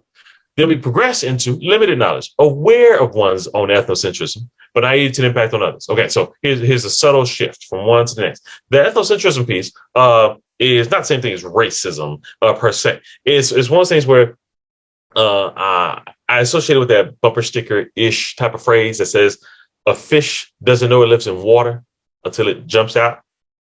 Yeah, can you picture it? Fish, but I very visual person, so I picture like Little Mermaid, but not like Ariel, but like Flounder and Flounder's fish friend, who we don't know because he wasn't in the movie. Like two fish swimming around. They're playing tag, fish style, left, right, up, down, and then one person dodging the other one. One fish dodging the other one. Instead of going left, goes up, not realizing that was a water line. Jump up, and it's like falls back down into the water, and then catches up with the other one, and it's like, what was that? And the other fish is like, oh, that's just air. And then Flounders is like, two questions. One, what's air? Because they never needed to know what air was. Life was water. I didn't even know Flounder didn't even need to know what water was. It just was. Until you know what air is, then you realize what's air. Wait, what's water? Wait, there's the difference here? Right. Two, has that been here this whole time? Because they didn't need to know it. It wasn't part of their worldview. Ethnocentrism is living in that bubble, but unaware of it. Aware of one's own ethnocentrism. It's like one is I'm living in war. Two, I become aware that I'm living in war. I also view it like one more, and then I'll keep on going. Is I like a kid who goes to a play date for the first time, maybe a sleepover for the first time, play date sleepover for the first time, or another classmate, friends, and they go sleep over at the same time, and then they go over and they go around mealtime and they say, "This is a different way of doing a supper. Why do you guys do supper time differently at your house?" And then like a different way than the normal way. And then the friend whose house he's at says, "First of all, what's supper? We're having dinner. What's the supper thing you're talking about? I never heard of that before. Second of all, what do you mean doing it a different way? This is the normal way. You mean you do it a different way? No. I do it the normal way. You're doing it a different way, not realizing that they're both different to each other. See, that's the thing. They lived in their own environment and they thought the world was that way. And then based on experiences, they became aware that their way was their way, their family's way, their neighborhood's way, and that there are other ways. But they're naive to the impact that their way has on others. Sometimes their way has a negative impact on others, and they weren't aware of that because they weren't even aware there were other ways. A lot of times there are a lot of bigger implications to these things, so I'm talking about it in a really basic way. But if you see the framework and then apply it to the light stuff and the deep stuff, you realize it gets real interesting real quick. Then it transitions into conflicted by one's own ignorance, downplaying the importance of others. I live in my bubble. Then I become aware of my bubble, but I'm naive to the impact on others. Now I'm conflicted because I recognize my ignorance, lack of knowledge, not my low intelligence, my lack of knowledge about the ways in which I may be similar or different, may be unintentionally offending other people. When I say certain things, other people will feel offended and think I'm thinking negatively about them. And they're defending themselves from me. Well, I didn't even have a clue that I was saying anything that was offensive, let alone meaning it as offensive. So I'm conflicted by the negative impact of my ignorance. I hope that my ignorance is just assumed it's nothing bad, so it must be good or neutral. But sometimes you don't even get the benefit of neutral because other people have had different experiences. So I try to downplay its importance because I just hope that the good outweighs the bad. I hope my ignorance is seen as ignorance or positive or just neutral, but not negative. I'm conflicted by my own ignorance. Then I accept responsibility for accountability and impact on others. And instead of just hoping for the best, I'll make intentional efforts to increase my pros and reduce my cons, increase my knowledge and reduce my ignorance, because I want to take responsibility on reducing the negative impact I have on others instead of just hoping for the best. Then advocating for the rights and appropriate treatment of others. Basically doing something about it, helping other people increase their pros and reduce their cons, helping other people reduce the negative impact they're having on others, even if unintentionally. So you see this progression from ignorance to knowledge to conflicted about the ignorance and knowledge ratio to making intentional efforts to increase the knowledge and reduce the ignorance, and then helping other people do it, whether it be individually or systematically, whatever the case may be. There's this progression. Again, you see, this isn't by age 18, there's no shoulds here, as opposed to asking yourself, where am I on the spectrum? Am I aware of my ignorance? In some ways, yes. In some ways, no. This isn't an exhaustive kind of thing. In what ways can I take responsibility for instead of just saying, look, all I meant was this. If you take it personally, that's on you. Or I cannot necessarily judge myself, but I can take responsibility for trying to say things in the most tactful way, the most informed way possible. And yes, some mistakes will happen. But if I'm joining in that effort to reduce the negative impact, then other people around me may not have to feel like they have to do it for me and protect themselves from me. I can join in that effort. And then that actually strengthens relationships as opposed to increase and divide. So there's one, bring up four, and then we'll keep on moving. Different ways to think about it. Pre-stages of effective multicultural competence. They start off with a denial stage. Denial of cultural differences, which influence counseling. It's like, look. There's similarities and differences, but as long as I'm just trying to be a good professional, then that's all that should matter. There's no significant differences. Mental health is mental health. It just is what it is. And then there's a recognition that, okay, there are differences. Maybe they do matter. Not all the time, but maybe they do matter. But since I don't know what to do about it, then I'm just going to still hope for the best. I recognize there may be differences, but I'm still going to hope that whatever I know is good enough. Then similarities and differences amongst cultural groups begins to be identified. Okay. Not just accepting that we're not all the same, there are differences. I see that some people are similar in these ways and some people are different in other ways. So I start to accept and acknowledge and recognize there are similarities and differences. Then where I fit into the framework is determined. Okay, I'm similar in these ways and these ways, and I'm different in these ways and these ways. So I learned to apply, insert myself into this narrative. And then there's an appreciation of cultural distinctiveness that begins to be developed. Instead of being inconvenienced by the similarities and differences, I start to appreciate the similarities and differences. You know what? Being similar saves us some work. We don't have to teach everybody everything. But being similar also has its cons because, well, we're brainstorming, it's coming from the same ideas, from the same experiences. You know, it would be beneficial to be different sometimes. The differences have benefits because we can offer different perspectives and enhance our understanding, and the differences are inconvenient sometimes. Not the person is inconvenient for being different. The existence of differences means we have to work to overcome those sometimes. But we start to appreciate that challenge and the benefits that similarities and differences can hold. And then formulating, like the advocacy stage before, there's formulating methodologies which are respectful of other cultures and interactions while acquiring new skills. So it's basically doing something about it, putting that appreciation of similarities and differences into action individually, advocating for your clients systematically. If you have a leadership position in some kind of way, helping others. So it's not just benefiting yourself. It's a good starting point. Enhancing it is always better. So you have Carney kind of pre-stages, similar progressions. They're different in how they describe it, but similar progressions from ignorance to awareness to action that benefits you and everybody you serve. So similarities there. Now, Carney Khan and Priest research are similar progressions. The next two are different. These two are similar to each other. The next two are similar to each other. They're just different in that kind of way. And it's very different because one starts off with Sabni et al. Is a group of them, white racial identity developmental model. A couple things about that. One, it doesn't describe what everybody who identifies as white, Caucasian American, European American, whatever word we're going to use today, feels. So it goes through. It's not an exhaustive thing. And yet, it still has relevance. And I'll describe that in just a minute.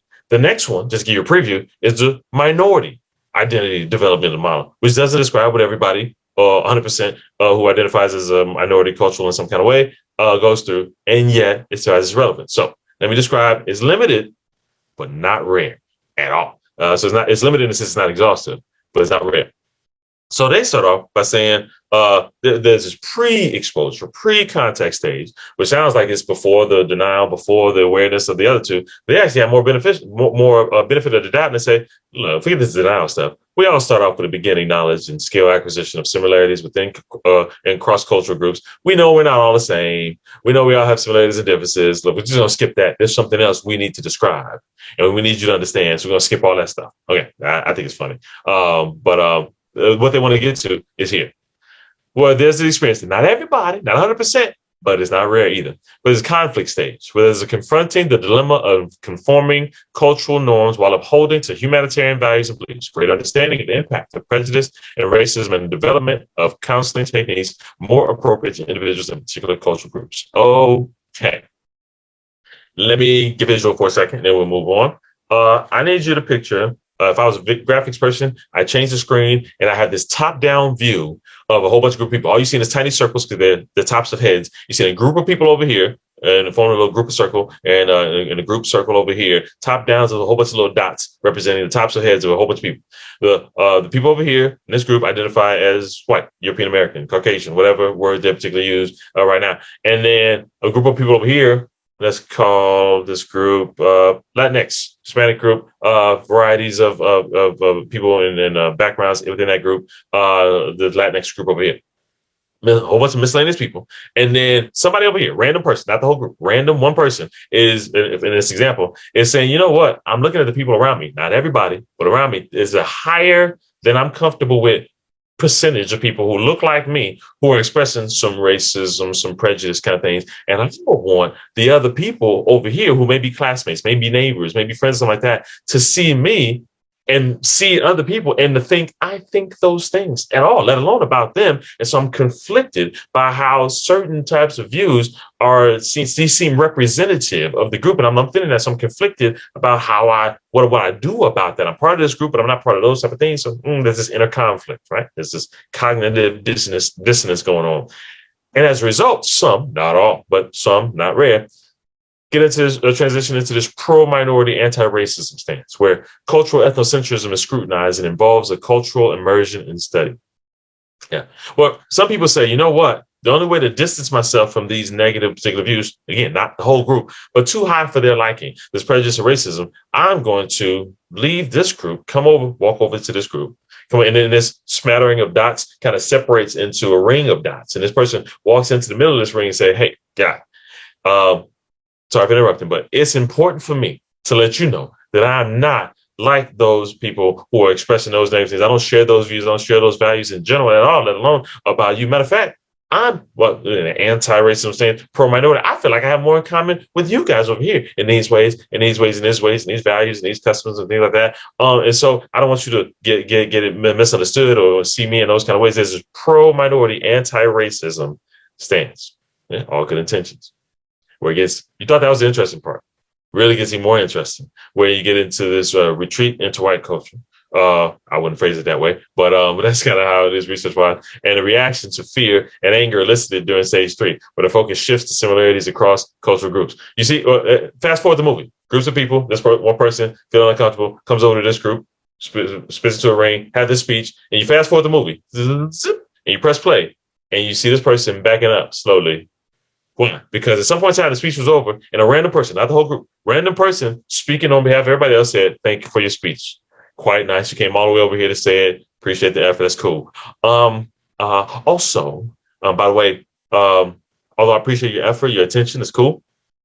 You are not more like us than you are like them. And the fact that you think you are, and like you can put us on like a costume. If I just say, talk like this, speak like this, and just wear these certain things, you just are one of us, makes us feel even more insult. Like put us on like a costume, like it was just a thing you could just put on or not. And then this person's like, no, wait, see, what happened was I didn't try to make you feel that way. I'm sorry if I still, and then end up retreating back over here because there was a feeling of overreaching. There could be an intentional effort to say, I don't think you're bad as you might think I do based on some of the other things some people have said, not all. And there's a difference between that and, you know what, I'm not them anymore. I'm you. And that's where you get into this cultural appropriation conversation where people go too far. Good intentions, but go too far. And the goal is to avoid that and to get into this redefinition and integration stage where one accepts one's own cultural identity and corresponding cultural values with enhanced respect for varying worldviews and similarities across cultural groups. And say, you know what? I can see the similarities and the differences, and I can focus on helping people feel appreciated for the similarities and the differences. And even people over here, I don't have to accept everybody in part of my group and say I identify with everything everybody thinks of. I can take the good and distance myself from the bad, and vice versa for any culture group. And I settle into this healthy integration of healthy perspectives and be who I want to be that doesn't have to be overreaching. But see that contrast. The goal is not to get to you're all one and all the other, as opposed to who am I and what varieties of me does that bring up? I have some similarities. There may not be, maybe more similarities than you, mom, dad, family, friends, neighbors, whatever. I may feel like I have more things in common. I'm still part of this group for these ways and these ways and these ways, but I also identify in similar ways, but I don't have to overstep. A lot of times celebrities and all that kind of stuff get accused of cultural appropriation because they have the audacity to go on a cruise. And when they got off the boat on a cruise at one of these particular stops on the side where there's little restaurants and cafes, somebody said, oh, can we braid your hair? Try to make some money as they do in these particular type of touristy type of areas. And they're cool. And they let it happen. And they took a picture, and then the whole entertainment world blows up. Did you see what this person did?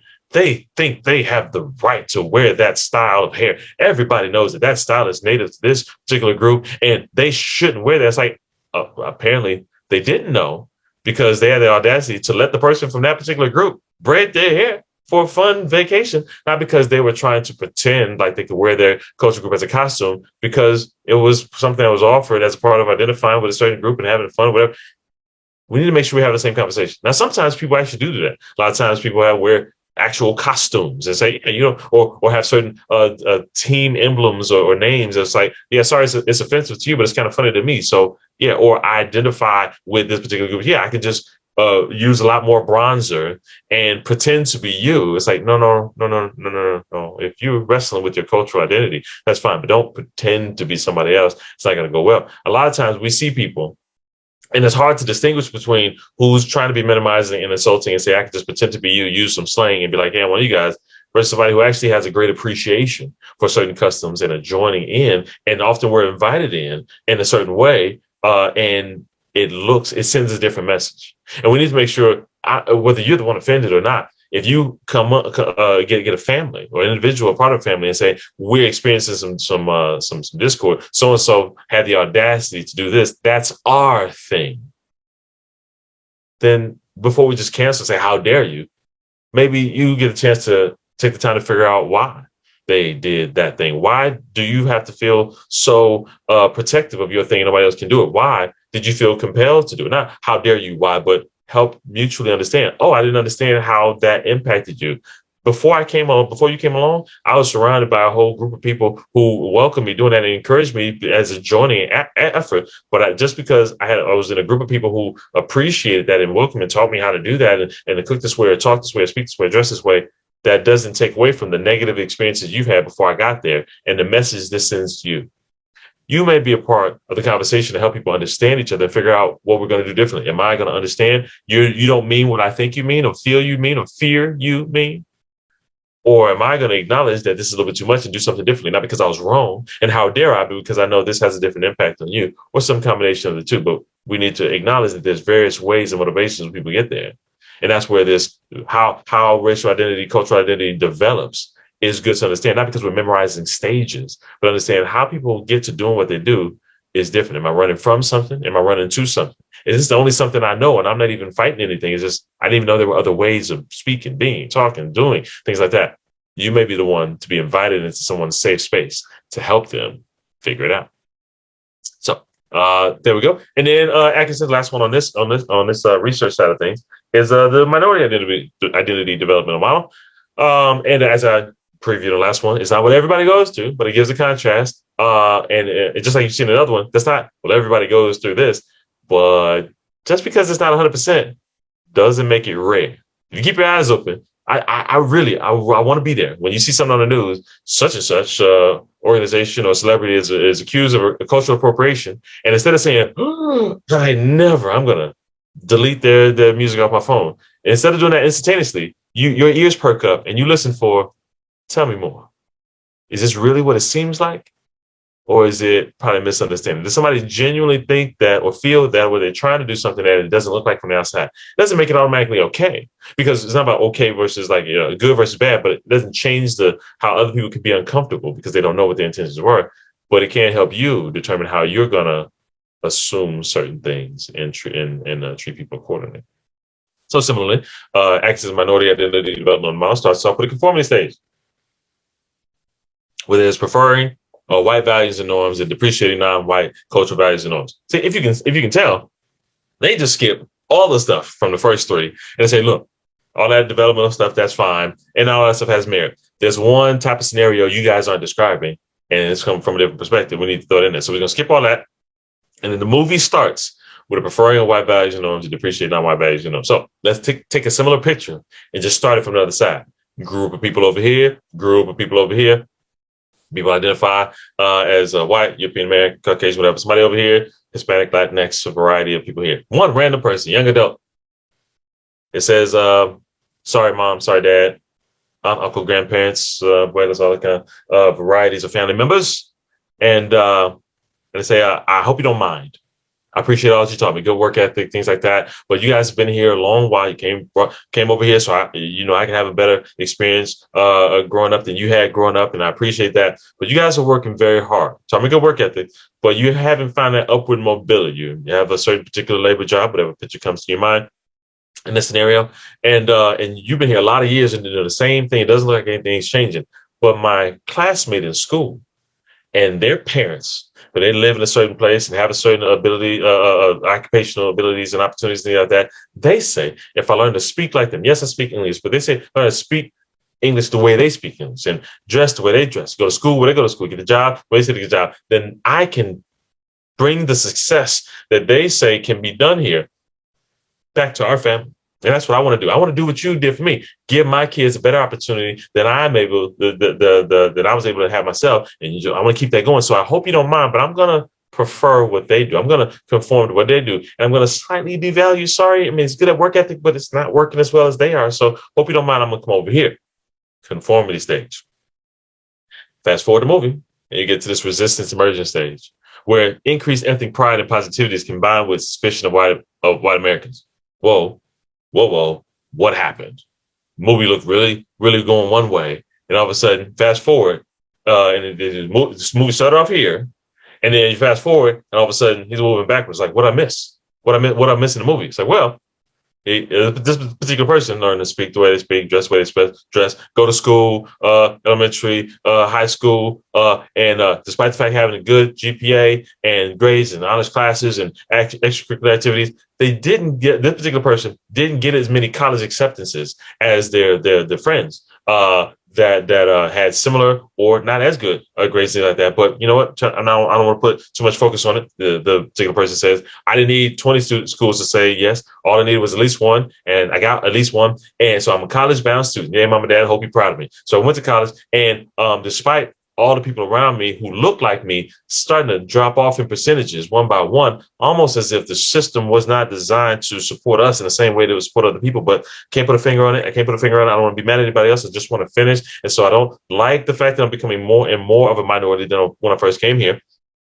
I just wanted to get the degree they say get and have as much activities and stuff around so I could be marketable, type of thing when I come out. And I got the degree, I graduated, yay! And then you go to the job application phase. It's like, okay, I applied. And my friends, close friends, are applying for the same things. And despite the fact that my GPA and my volunteer opportunities and all of my resume look just as good, if not better than anybody else, I didn't get as many interviews as my friends and colleagues did. And even if I did get interviews, I didn't get as many callbacks for, I just kept on getting the feel. Even if I'm an interview, I could tell, I didn't quite fit the environment that they were looking for. They said nice things, but not quite sure. But you know what? I don't need everybody to say yes. I just need one person to say yes, and I am employed in my field. And when I got there, I got the feeling that my new coworkers didn't want me there. Like, they didn't say it. It wasn't like this seat's taken kind of moment, but I got this sometimes nonverbal message of, we know how you got this job. You're an affirmative action hire. And I said, no.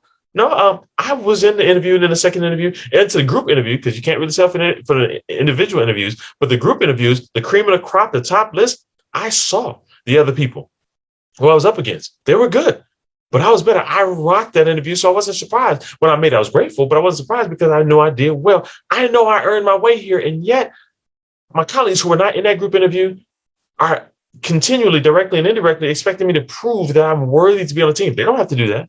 And the other colleagues who are around me who came on at the same time don't have to do that, but I got to prove, you know what, that's fine. I got a great work ethic that I've been enhanced over the years. I will work harder than anybody else. And despite the fact that I'm working harder than everybody else, I'm not getting as many upward mobility opportunities. You get a chance to be leadership of this, and you get a chance to get promoted here. And I'm doing harder work than anybody else and contributing more. And whenever I lobby for myself, say, hey, what about that position? What about that upgrade? I keep on getting told indirectly, sometimes directly, you know what? I should just be happy I'm even there and not try to disrupt things by having all these upward mobility opportunities. And so I'm starting to think, maybe I should have saw it a long time ago. I'm starting to think maybe what worked for you, this does work, but not for everybody in the same way. I don't even think you deceived me. You knew. Maybe you thought, friend, classmate, your eventual colleague, you thought that because it worked for you, it worked for everybody. That was your bubble. You thought this is the way, not realizing even yourself that that's the way for some people.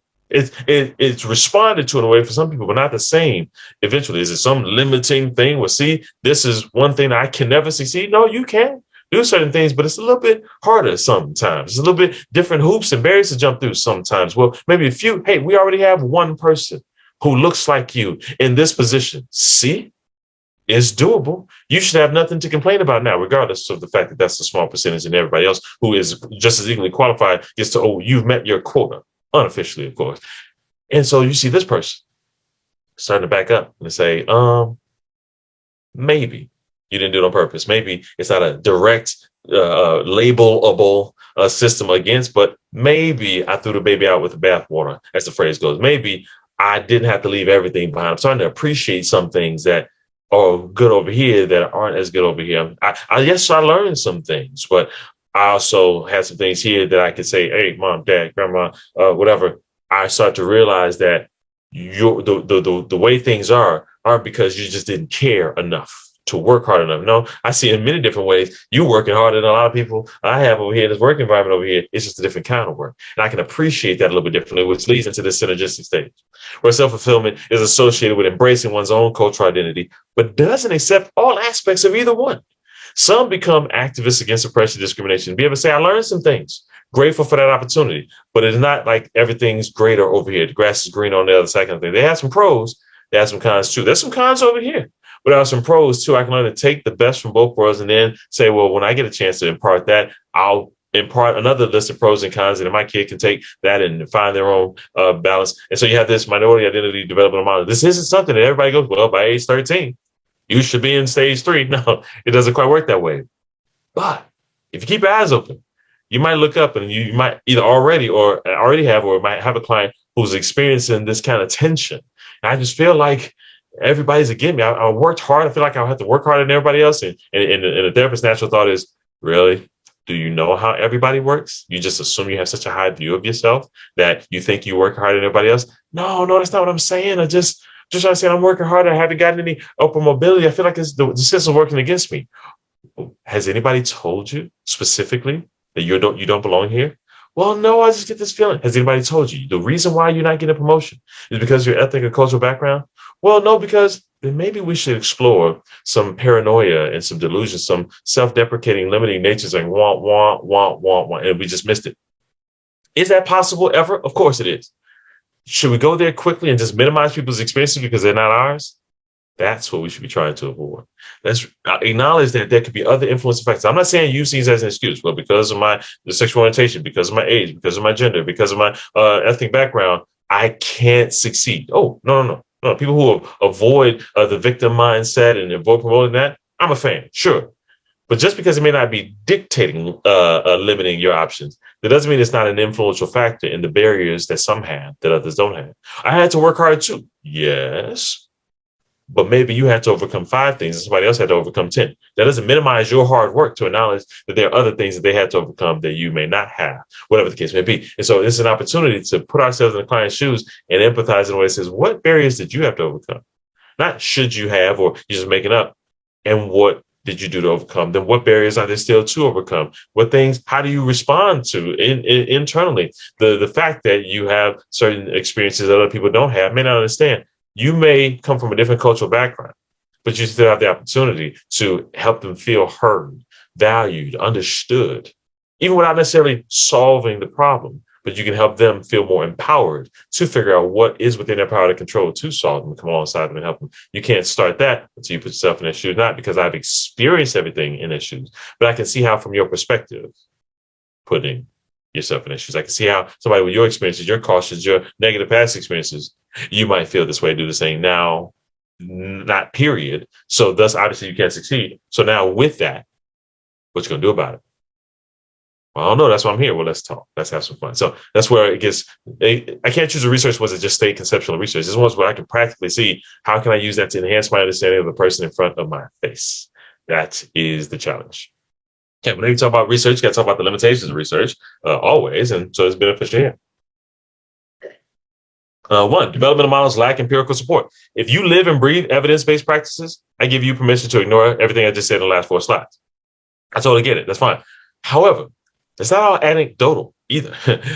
It's not empirical. It's just that there's no ethics board or something that's going to sign off on. Let's take 50 people, dump them into a different cultural group, and see if we elicit some anger and rejection, and hopefully everybody walks out safe. No, nobody's ever going to sign off on that. Never. Ever is that going to, you can't prove. It's not like, well, unless you prove it's not going to be done. Oh, well, then it's never going to be done.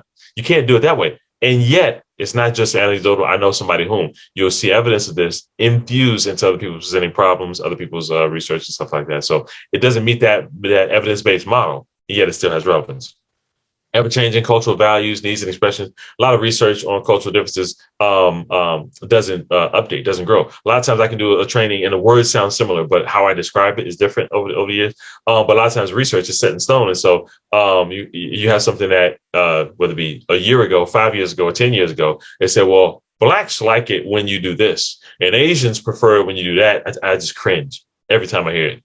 Not because they're totally off. It's just when you make it an exhaustive statement, it's like, many people from this cultural group have expressed this. It's okay, at least you soften it up a little bit. When you just make an exhaustive statement, then it's almost like, well, it's going to be dated. And even if it's accurate, it's going to be dated because things change over time. We need to make sure we're adapting to change and not being as exhaustive. Because you name me 100 people who support the statement, and I'll name you 100 people who are exceptions, and that doesn't cancel out the validity or legitimacy of the research. It's just make sure we're not overreaching. So acknowledge, take what you need, leave the rest. Limited scope. A lot of researchers focus on clients and a therapist. But beyond clients and counselors, we need to acknowledge we need to apply this diversity stuff to supervisor-supervisee relationships, colleagues. Just like a client can leave a therapist because they don't feel seen or heard or understood, a supervisee can leave a supervisor because they don't feel seen or heard or understood culturally. A colleague can leave the organization because they don't feel seen or heard or understood culturally in that organization. So we need to make sure not that we're scared, but we're trying to make sure we're asking, am I making intentional efforts to make everybody around me, professional and not, feel valued and not on the outside culturally? Limited awareness. I described this already. Ignorance of our own ignorance contributes to unknown offenses, sure. And then clinical professionals often feel intimidated and lack confidence to address varying cultural needs. And so that leads to the acknowledgement. If I don't know what I don't know, then I don't have confidence that I can meet a variety of needs. So that's why we have trainings like this to at least increase what you know. I don't need you to come out here thinking you rock it on every single thing. I don't have that standard for myself, but I know that I don't know. I know that I know some things, and I know there are many things that I don't know. And I'm trying to increase my knowledge, reduce my ignorance on a daily basis, not feverishly, but as each opportunity comes to meet different people who have different experiences other than mine, I'm continually refining my understanding and thus being more prepared and thus more confident in my preparedness to serve others. If you remember that bullet point from earlier. So if we acknowledge also on a limited professional training thing, the mental health field supports isolation. The isolated therapy field supports remaining in one's comfort zone. Unless you work at a training clinic with a two-way mirror with a classroom of people on the other side watching all your sessions, only you and your client will know how good you are at this diversity stuff, because just confidentiality. Everything what's in the room stays in the room. More than that, if I can enhance it a little bit, oftentimes you're the first and only therapist or mental health professional, whatever your title is, that they've ever met. You're the first resource. So they have no comparison, which means only you will know how good you are at this stuff. You're your own standard. So the isolated therapy field puts the responsibility on us to be as good as we're going to get at this stuff. I'm going to be there to see it. Only you know. And then people feel like, well, I haven't learned a lot, so I only get from what I got. I haven't had a great diversity of life experiences, so I only know what I learned at school. And academic programs often focus too much on research and not on practical application. I didn't learn as much as other people did. My program it was a good program. It just didn't teach me how to be an expert on this diversity stuff. So then the question comes up, well, what do we do about it? Because professionals are then limited to their own personal experiences. But if you don't have those experiences, then where are you left? Well, some people say, well, which one's most important, Landers? I didn't have as much life experiences, some people say, but I read a lot or I get enough classes. Other people say, well, I had a whole bunch of life experiences, but I haven't had a lot of training about how to put that in practice. Which one's most important? And as well, research suggests that personal experience combined with education and training and diversity experience results in a higher competency level. Translation, both count. If you got more of the personal experiences, then catch up on education and training. If you're an education and training guru, then expose yourself to different people in different environments and gain some personal experiences. I'm not saying like date 50 people. That'd be weird. I'm just saying make the most of opportunities to put yourselves in positions with other network. You got a big fundraiser or event or networking thing, and there's a table you can choose tables that you don't usually go to. Meet different people, colleagues, accept clients from different cultural groups if you have the opportunity to do so.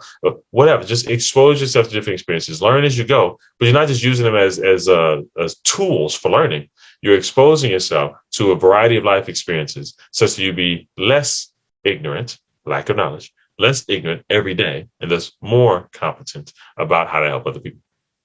Attainable goals. We're doing time. Yeah, like 10 minutes. Yeah, we can do that. So attainable goals. Reasonable goal. Cultural competence. So, no, I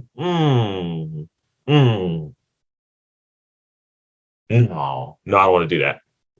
I don't want to do that. Yeah, I could, but I don't do it. Okay, let's say we're close now. We're close now. We're just about there. I could just do it at 11, but I'm gonna do it now. So, let's do the first 15-minute break now. It's a good transition. It's a good transition. I'll stop there. Let's do the first 15-minute break now. And then we go from 50 to '05, whatever hour clock you're on. We're East Coast to West Coast now. We got 50. Take your 15-minute break, stretch break, bathroom break, do whatever you need to do. And then at '05, I'll come back and push on toward lunch. If you have any questions, if you just want to just sit back and watch, that's fine. If you have any questions, put them in the Q&A. And when we come back, I'll say, let me check the Q&A. If you have any questions, I'll answer them. And if not, we'll just move on. I'll just assume that you're soaking it all up and you're trying to figure out, okay, I'll apply that. And we'll see where I got. So 15 minutes, I'll turn off my camera. You can do the same, do whatever you need to do. And I'll start talking again at '05. All right. See you soon. All right. Welcome back. Welcome back. If you're near your computer but not sitting down, tell me welcome back. Hear the sound of my voice. Let's get back to some fun. Let's see. See any question and answers up in here? No. Okay. So I don't even assume that's a bad thing. I assume everything is making completely perfect sense, and you're factoring it in. If that changes, there's a couple more opportunities to factor that in later. Well, since there's nobody here, I guess can go to the chat. I rarely go into the chat, but up to other than beginning and the end. Oh, somebody did have a question. It will be okay. Okay, I rarely do this, so yeah, I'm lucky, happy to saw this in the chat. Somebody says, I would be grateful. I would be grateful if you might review pre-stages of effective multicultural competence. I'm looking at the evaluation questions. Oh, and since I can't answer it, I assume there's something I'm missing. I didn't memorize what the question was, but I can do that in a few seconds. Pre-stages, I'm sure it is. I made those questions to be as pretty closely compared to the slides as possible. I don't want to have to worry about memorizing stuff. Of course, this is to get the concept and make it practical. So we have denial of cultural differences. I disagree that we have any significant differences. Denial, recognition of differences, but lack of confidence what to do about it. Pretty straightforward there. Similarities and differences amongst cultures begins to be identified. I deny that there are any, not that there's literally no differences, no relevant differences. Then I recognize, okay, there's differences, but I don't know what to do about them.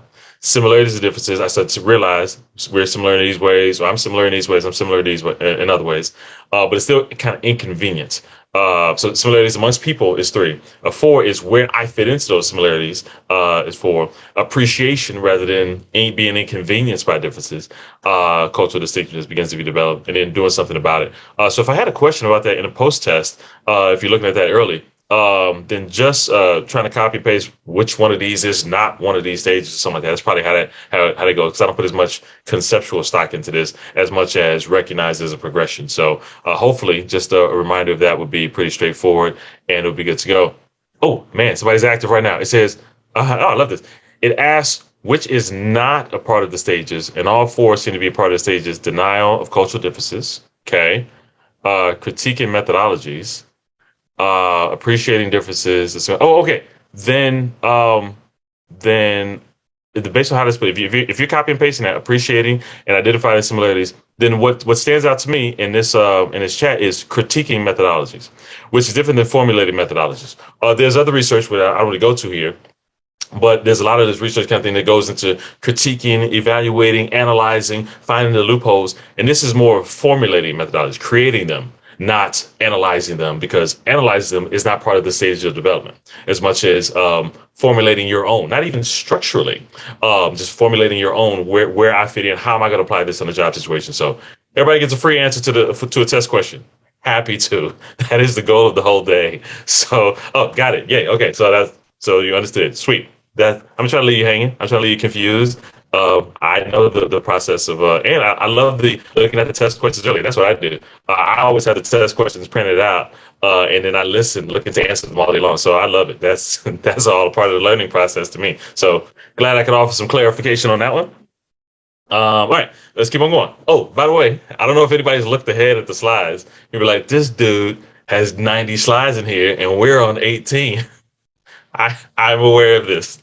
If you also notice, there's a slide around 62, 63, maybe. That's the end. That's the goal. Let me give a preview just in case anybody's wondering about that. The core of the training today is 1 to 62. After that, it's titled something like bonus, not non-exhaustive bonus material. Every slide after that is each slide could be its own training, and probably at PESI it already is by somebody else. But on this particular group, gender, socioeconomic, whatever, variety of different things, and it's more almost like based on all the training. Now apply it to all the groups we're talking about now and more. Apply all that stuff to these groups. These groups. So this is a sampling of it. And I'll just skim through that over the last like 30 minutes, maybe or so, because that if you want that, you can have each one of those slides is worth its own full day or more training. This training is more of how to apply that to you walks in the door. So the around at 62, I think that's the number. 62 is the goal. So if I get to that, I'm gonna be a happy guy. But yeah, there's no way we're spending. Somebody's counting like we're not gonna finish. Oh, we'll finish. I know my time. So let's keep it going. So attainable cultural competence goals. So we talk about why care. We talk about why you should be motivated. Shoulds. I'm always caught by the shoulds, but why it benefits you to increase confidence. Not because you need to be more woke and your caseload isn't as diverse as it should be. No, because as we increase our cultural competence about other people's experiences, we can be more effective and have a better impact. No judgment, no shame, no comparing ourselves to anybody else. Be like, okay, I don't mind that. Tell me more. So we're talking about increase our cultural competence. So what is diversity? What is it we're talking about here? Diversity means different things to different people. Diversity includes culture, socioeconomic status, race, religion, disabilities, age, gender, sexual orientation, geographical region, politics, and more. It's just an idea that diversity is more than just skin color. A lot of times when people say diversity, they just mean skin color, and more times than not, they mean ethnic or racial minority. You know, it's almost like there's white and then there's diverse. It's like those minorities, as opposed to recognizing that diversity just means being different. And we're all different from each other. I'm not the different one. We're different from each other. And we can be different from each other in a lot of different ways. Diversity means different culturally, different racially, different religion, different age. It just means different in various ways and more. This is not an exhaustive list. Similarly, the meanings of majority and minority are no longer clear. The demographics are changing. A lot of times we try to figure out, well, I don't know the exact words I should be using for this particular cultural group or ethnic minority or anything like that. What should I use? Do I say Caucasian? Do I say European American? Do I say do I say white? Do I say you know what? I'll just say majority culture. In contrast to minority culture, I don't know. I don't want to get accused of guessing of the wrong minorities. So I'll just say minorities, a minority culture, majority culture. And I say, cool, got it. Makes sense. It's a good starting point. As long as we acknowledge there's pros and there's cons. The pros are you don't guess wrong because you have a general group of categories. Cool. The cons are the meanings of those words are different depending on where you're at.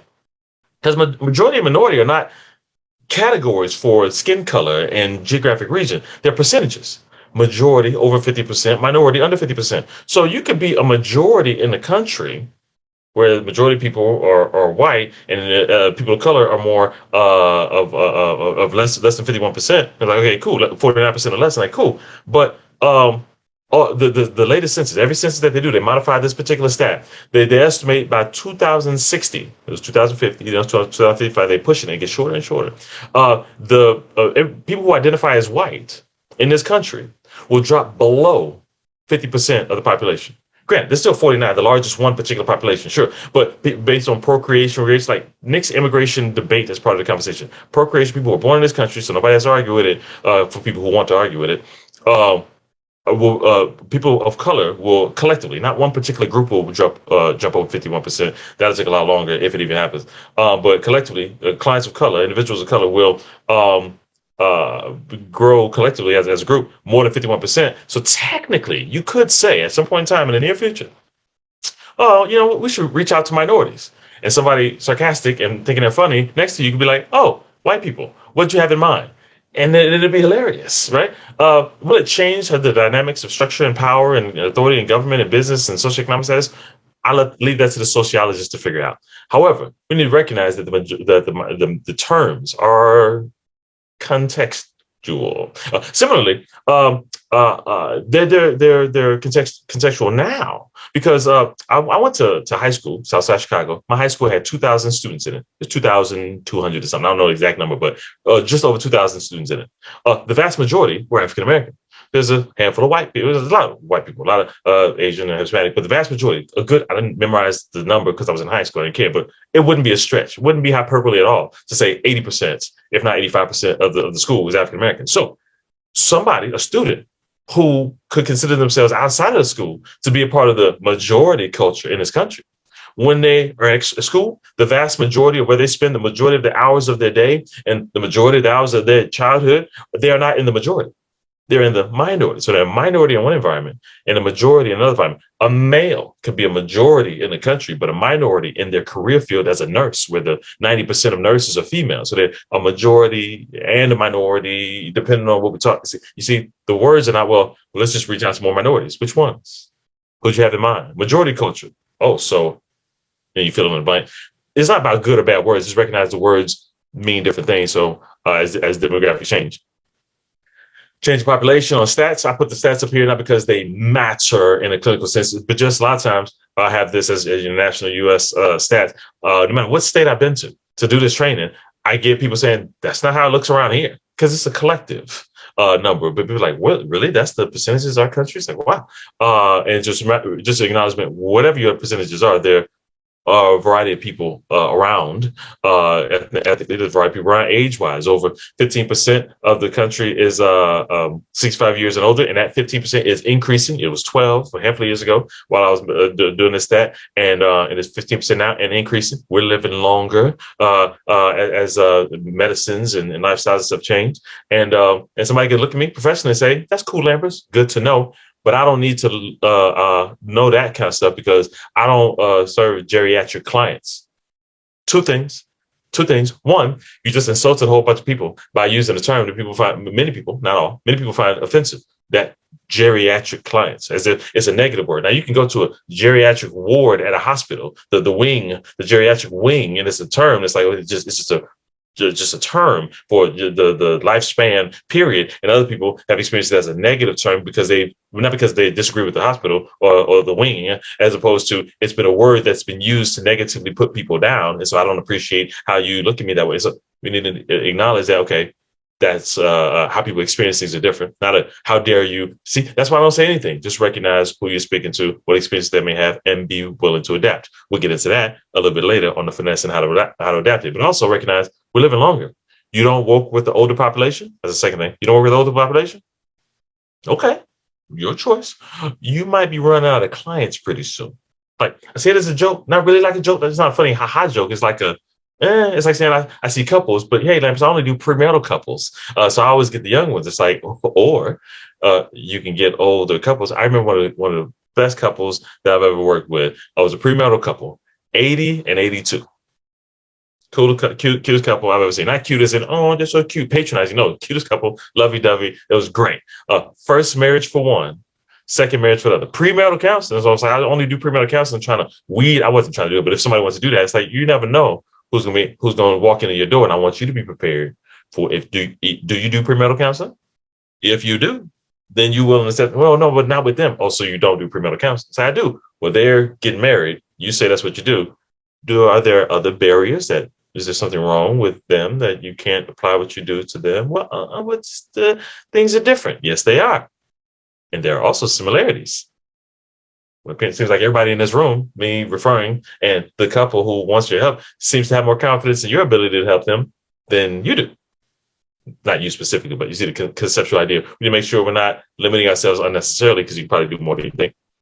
Broader change in population acknowledgements, statistics on gender and sexuality.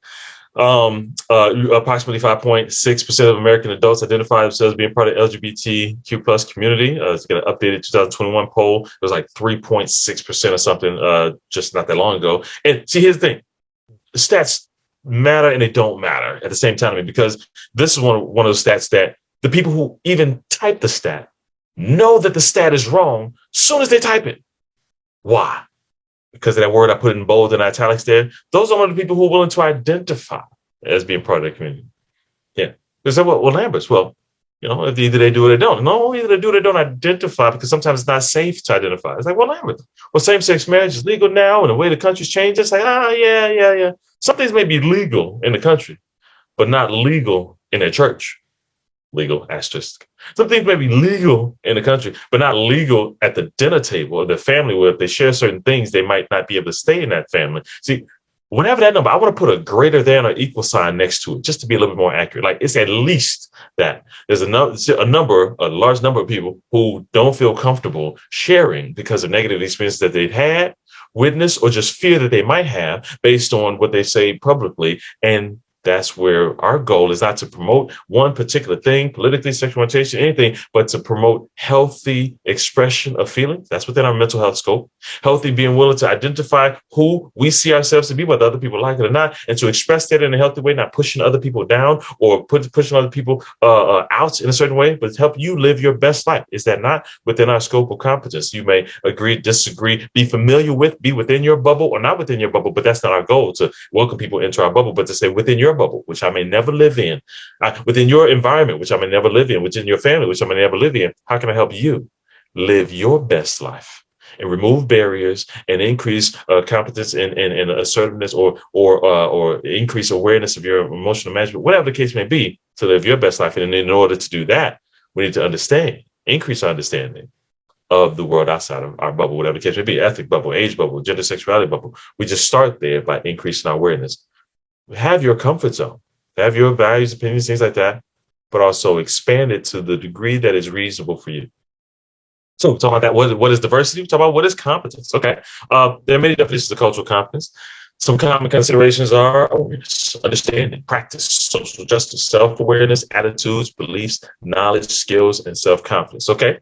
Watch this visual. Picture each of those bullet points. You see this change from a little yellow dot to a circle. Okay. Picture that circle as a top down view of a jar, like a gem jar, little glass vase, little thing. And so I take a little Sharpie on the side of it and I make little notches. 1, 2, 3, 4, 5, 6, 7, 8, 9, 10, all the way up top.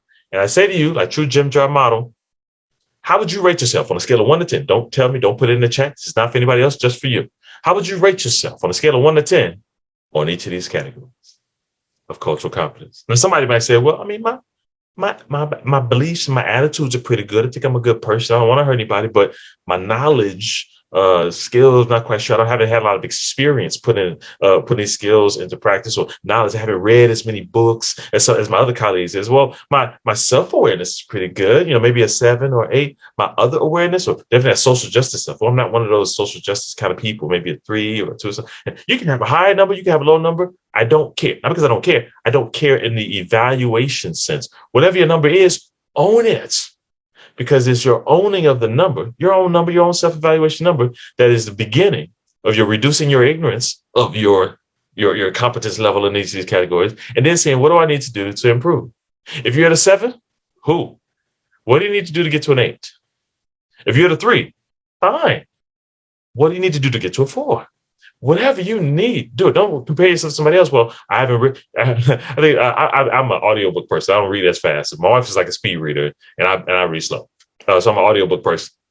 You know how many anti-racist book lists have come up over the past couple of years that I'm supposed to already have read these 50 books? And if not, how can you consider yourself a competent professional in any field? It's so scary. There's some people who read a lot say, obviously, yeah, just read these tomorrow and you can start. It's like, that'll take me all year. I'm supposed to not do anything until I read all these books that I was supposed to have read before you gave me the list? No, not going to happen. But as the opportunities present themselves, sure, read a book. Sure, watch a documentary. Sure, go to some place, a cultural center, ask some questions. Increase your knowledge as the opportunities rise. I won't judge you for not having already known everything about everybody. It is impossible to do.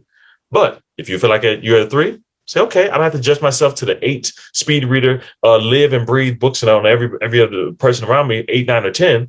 I can say, based on where I'm at, how can I get to a 4? And if I rock, I'm not going to judge. Really? You don't automatically know this and have this experience? It doesn't come naturally to you? I say, no, I'm an 8 on this one. You're a 3 on that one. How can I help you?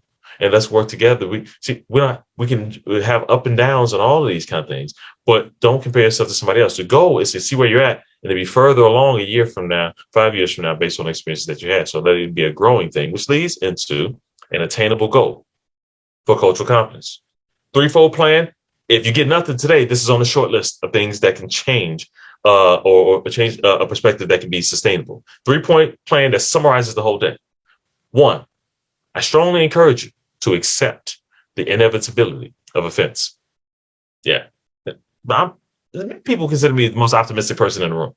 I like to consider myself a positive realist, but I'm a hopeful person. And yet, positive, hopeful, whatever. Just ask you to accept the inevitability of offense. That sounds pretty negative and depressing. Actually, it's not. What I want you to accept is that you won't be perfect. No matter how good you are at this stuff, how good I am at this stuff, acknowledge that sometimes you might unintentionally offend people. Try to reduce your free, your definitely your intentional offenses, but also your unintentional offenses, so much so that it gets to virtually nil. But accept that it won't get to zero. But why? Because there's so many things that offend people. You can't mind read. You can't know them all you can do is do your best. I ask you to do your best, but to acknowledge that something may slip through the cracks. Maybe you may have a chance to respond in a way that says, "Yeah, sorry about that." But one, accept that it won't get to zero, but make intentional efforts to reduce the frequency of cultural offenses as much as reasonably possible. So switch them. Reduce the frequency of offenses as much as possible. Accept that some may squeeze through the cracks. And you won't be perfect. Don't judge yourself. If I made any mistake, I must not be professional enough. I've been working this hard and I made a mistake. You know what? I'm just going to quit the field. No, please don't do yourself and your clients a disservice by assuming that imperfection means you shouldn't be in the field, as opposed to reduce the frequency of cultural offenses as much as possible. Increase your awareness, your knowledge, your skills, all those kind of things that accomplish things. Accept that it won't get to zero. But what do you do with the few that squeak through the cracks? Cultivate strategies to repair relationships, professional and personal, after cultural offenses happen. Reduce them, accept they won't get to zero, and have a plan for what happens with those few. What's that plan? Stay tuned. I ain't gonna leave you hanging. The afternoon, you'll see pretty clearly. And as far as a guiding perspective, recognize that multicultural competence is a journey, not a destination, as is many things in life is a journey. But on this cultural competence journey that life is on, this is my effort to make a yellow brick road graphic and word art. The trees are like circles, gradient circles and triangles. This is my yellow brick road. What happens when you get to the end of that road? There's no Oz there. There's no green emerald city there. It's a horizon. What happens when you get to that horizon? There's more road. It's going on. The goal is not to have arrived at an end point, as opposed to be able to say, are you on a road to cultural competence as a whole? Because reasonable goal is competence, not expertise. Are you a multicultural competent professional? Yes, I am. I have the certificate of attendance at the training to prove it. I know everything there is to know. No, I don't know everything there is to know. I don't know anybody who does. There's continual evolving things that grow and change. I want you to be competent enough to know what you know, to know what you don't, and to move further along as you go. Because you know what? Your clients don't need you to be perfect. They don't need you to know everything about everybody. They don't need you to know everything about them. They need you to know enough to not start off from scratch, and they have to teach you everything before you can start. And they need you to learn how to adapt as they open their mouths. That is an attainable goal, and client after client will appreciate your competence navigating that. I don't need you to know everything. I need you to know something. And I need you to be willing to learn, especially if I correct some of the things you thought you knew. I need you to adapt and say thank you for that, and then move forward and then grow. You cultivate that, which we'll get into a little bit later, into just the straight practical repair side of things. Then you distinguish yourself, separate yourself from the therapists who are not even trying to be on the road. I just happen to be this tree over here and be in my professional bubble and help whoever happens to be near me.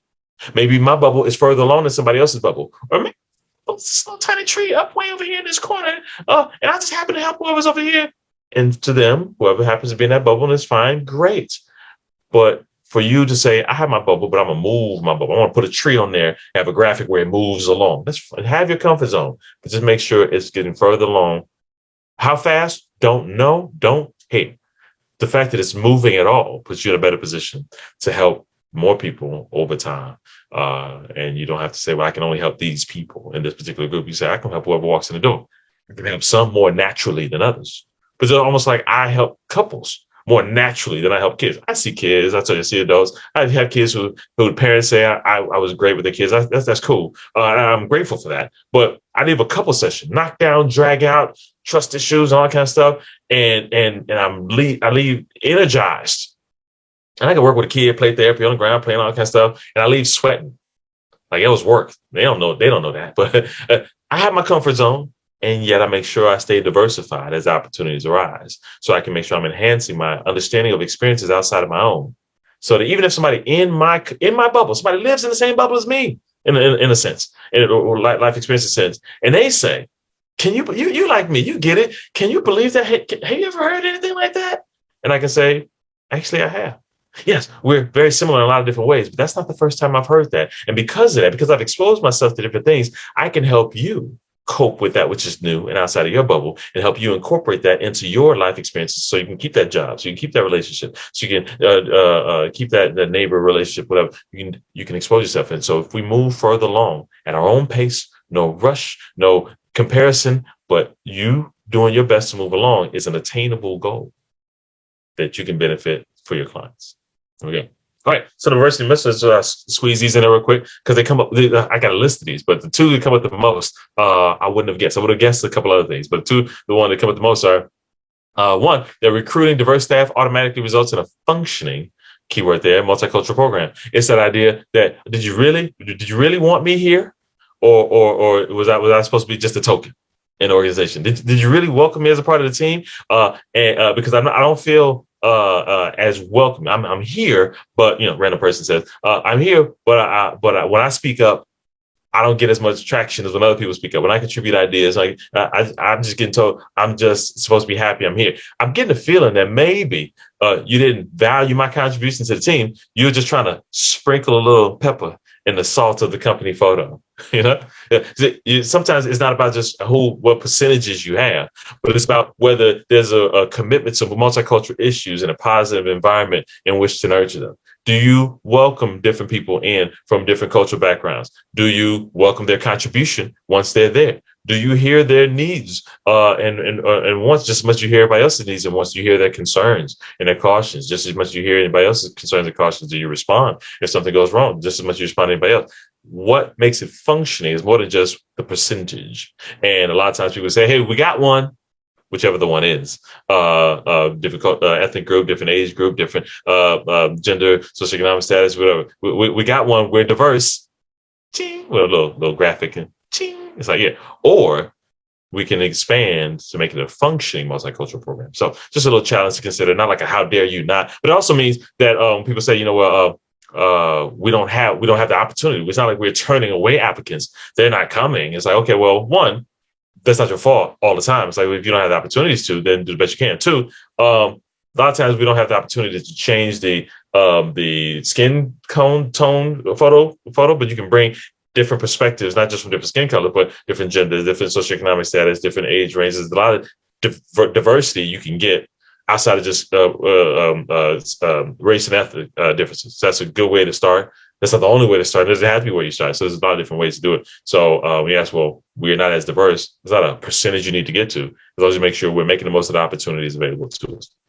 And similarly, another myth that to me, I have to stifle a laugh, to be totally honest, but people mean it really genuinely. And so I don't, because I've learned to. But initially I thought it was a joke. It's not a joke. When people, the myth that white people don't have culture. I bring this up because I think I have it here. Yes, I do. Because people say that I have actually people apologize to me, like on a break, like live, not people don't type it in. Nobody's done that. When it's live, you have a 15-minute break. People go to the bathroom. Somebody comes up and asks a question, and they apologize. Because sometimes when we do a live, I get a chance to do a little breakout session or something like that. I had a little bit more time flexibility. But they say, sorry, I didn't contribute to the last group activity. I don't have as many diverse experiences as my other, colleagues, professionals in the room. I'm just white. That's how they say it. I'm just white. And they say it like it's an apology. Like I feel bad that I don't have as much diverse life experiences as other people. I'm just white. And sometimes if I have people elaborate, I just come from a small town. I just have everybody grew up around everybody who looks like me, same political beliefs, religious beliefs, socioeconomic status, all that kind of stuff. I'm just white. And thus I don't have a contribution to give to this room or to clients. Maybe I should just quit the field. It's like, whoa. I think we overreached it a little bit. I had a student once doing adjunct. They had a student prepared to quit the program out of genuine belief that in one of those small town scenarios that's just laid out, I don't know enough about those other people in order to truly be beneficial. I probably do more harm than good. I appreciated the desire not to do more harm than good, but I had caution. I expressed it, and she didn't quit, thankfully. That the caution that she was thus useless. And I said to her like this: it's like, one, you say, "Well, I'm just white."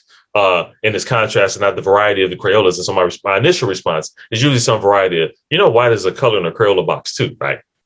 Well, for one, we both know you don't match the color of white, and no more than I match the color of black. But that's just, a little funny talk right there. But practically speaking, it's not white and then colors. white is one of the colors on the wheel. Is how this works. But outside of just the colors of the Crayola box, just because you come from a different type of experience than the people you're working with, and there's a lot that you legitimately have to learn, have the opportunity to learn about other people, you are absolutely right. There's so much that you have the opportunity to learn about other people and other experiences that you haven't had.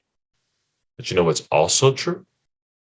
Those other people you're talking about who have different experiences haven't had your life experiences. And they don't know what it's like to live where you live. And they don't know what it's like from your perspective. Not that you're teaching them about you and your therapeutic environment, but just as you have things to learn, other people have different things to learn. You're not the only person who needs to learn. It's like there's other rich, diverse life experiences. And then there's you.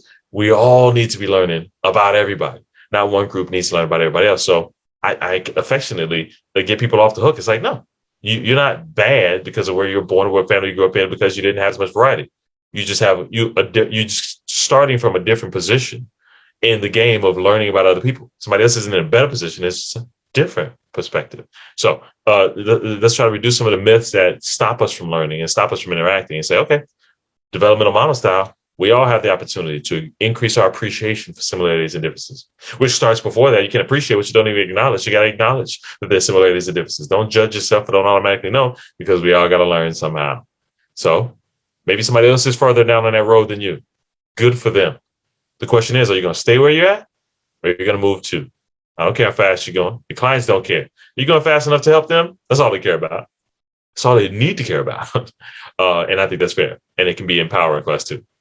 So reevaluating our societal goal. The melting pot is a common phrase that we hear a lot about. America's a great melting pot, which means, things like, it's not just we all look the same. It would come from a variety of different cultural backgrounds, at least historically, even though it may not necessarily be as much variety now. And as far as, new variety kind of thing, but I'll leave that to other people to debate. But that's what I mean. And often it's associated with phrases like, being colorblind. When I look at you and I don't see color. And some people, maybe some of you in this room, find it odd or uncomfortable with the realization that some people don't find that to be a positive statement. It's like, well, what do you mean? That's a positive statement. When I don't look at you, I don't see color. It's like, well, yes. But let me put you in the perspective of two different people who hear that. One person will say, well, two different ways of saying it. One person can hear it and they say, I'm not quite sure how you hear that. If you, two different people, are the type of person who says, when I look at you, I don't consider our color, our ethnic or racial background as a distinguishing factor between how I should treat you with respect or not. And I treat you like a valued person, or despite our uniquenesses and our differences. And I say, thank you. Thank you for not using my color as a limiting factor. I appreciate it. But if you say, when I look at you, I don't see color. And you say, when I look at you, I pretend like color doesn't exist. I just treat you as a human being. And that's the only thing that matters. And none of our cultural differences matter. I say, I'd appreciate it if you wouldn't do that. And they say, what do you mind? You want me to stereotype you? It's like, no. But just because I don't want you to go overboard with the negativity doesn't mean I want with the negativity based on our differences. Doesn't mean I want you to delete the differences altogether. I want you to appreciate the differences, learn about the differences, just like I'm trying to learn about our differences. The antidote to discrimination based on differences is not deleting the awareness of the differences, is learning to appreciate the differences. So I'm not saying you're going to say the phrase or not say the phrase. Just acknowledge that sometimes you might need to do some clarification. It's like, I have to consider myself colorblind. And somebody says, oh, you're one of those people.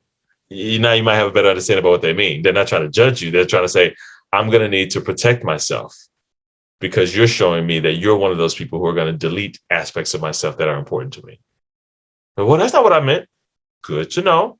A lot of people will hear that.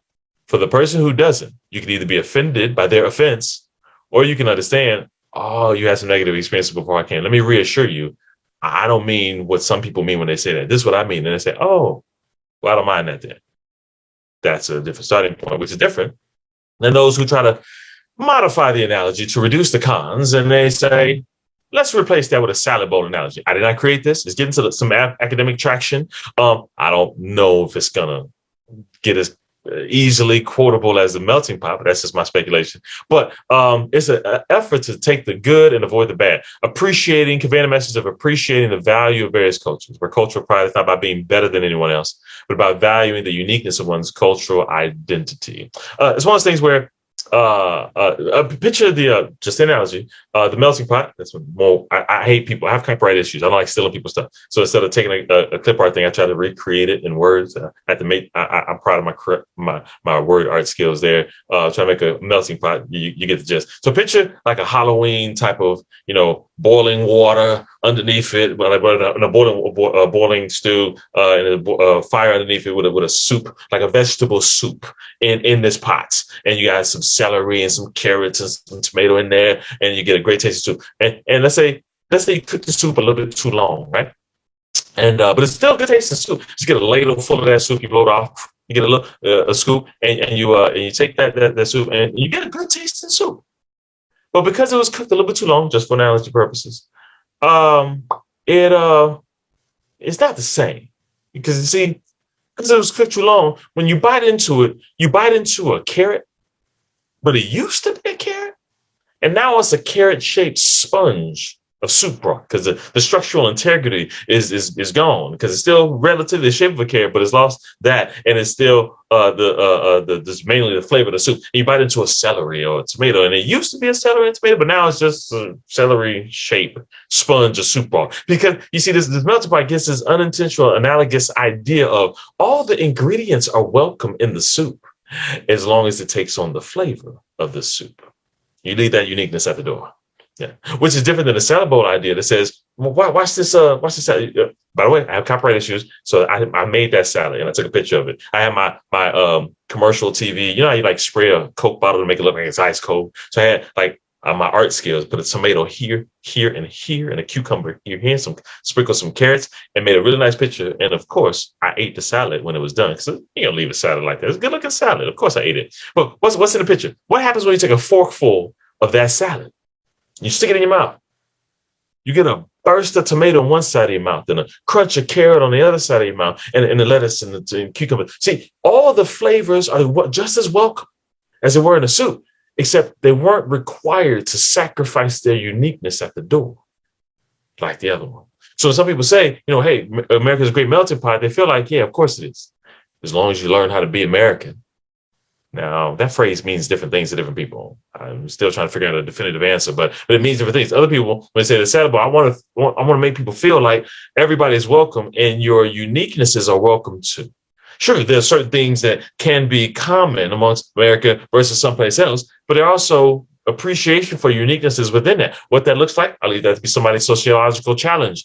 But how people experience it, how people experience you, could fall into one of these categories or some combination in between. And when we're saying, oh, hey, or maybe not you or the people in the environment, somebody else is saying, well, why can't you just be like us? Or, hey, you're in America now. Why don't you act like it's like, well, I am. I thought I was, but just because I don't look like you doesn't mean, and the conversation goes down. You might be the one asked to help pick up the pieces of an unhealthy conversation. And you don't have to promote A or B, but say, what are you striving for? How do you feel accepted? How do you feel unaccepted? What uniqueness are you trying to maintain? And what things have you tried to modify to then reflect the environment that you're in? You never know. But the societal goal should be healthiness, not necessarily look like so-and-so, because that's part of what being American about is. I thought of not having to be exactly like everybody else in the same way, but that's still being debated. I don't need you to be a part of the debate. I want you to acknowledge the challenges that some of your clients may feel in not knowing what it is they should be striving for, how close they're getting to it, is it even a reasonable goal, and how much they have to sacrifice themselves to do it. It's not an easy answer, but it's understanding other people's challenge, which is part of the empathy issue, especially as it relates to acculturation. Acculturation, I think I have a definition. I don't have to elaborate. Acculturation has been defined as whether an individual or family retains selected aspects of its first culture, or whether it pursues relations with members of the host culture, coming from one place to another place. How much do you keep? How much do you adapt? And so there's 4 different ways that's often described for different varieties of acculturation. I'll describe the common 4, and then I'll give you a perspective that can be beneficial in navigating them. Perspective number 1, acculturation level number 1, separated. Only retaining selected aspects of the first culture. Okay. I picture this because I'm a visual person. I picture being back in Chicago and I'm driving down the street, south side to north side, and I'm driving down the street, minding my own business, hit a stoplight. Yep. Stoplight turns green And all of a sudden, as soon as I cross the intersection, everything is in Chinese. Stores, restaurants, street signs, whatever. Because see, the labels change. I see KFC, but I don't see KFC. I see Colonel Sanders' face over Chinese, and because I crossed over into the Chinatown area of town, handful of blocks, square, whatever, where everything is immersed in Chinatown area. There's an intentional effort to retain selected aspects of the first culture. Okay, we'll come back to the context a little bit later. So A. Then you got B, assimilated, only B, pursuing relations with members of the host culture. So I think of being back in Pasadena, Los Angeles, greater Los Angeles area, and have clients who brought their kids up from Mexico, that long of a drive, to give the kids a better opportunity, and they did. And so they left everything behind, not just their possessions, but their customs and ways of doing things. They're going to teach their kids how to be American. Again, whatever that means, different people at different times, but they intentionally say, no, we're going to leave that behind. We're going to teach you English. We're going to teach you how to dress this way, do this thing, so you can assimilate. Okay, only B.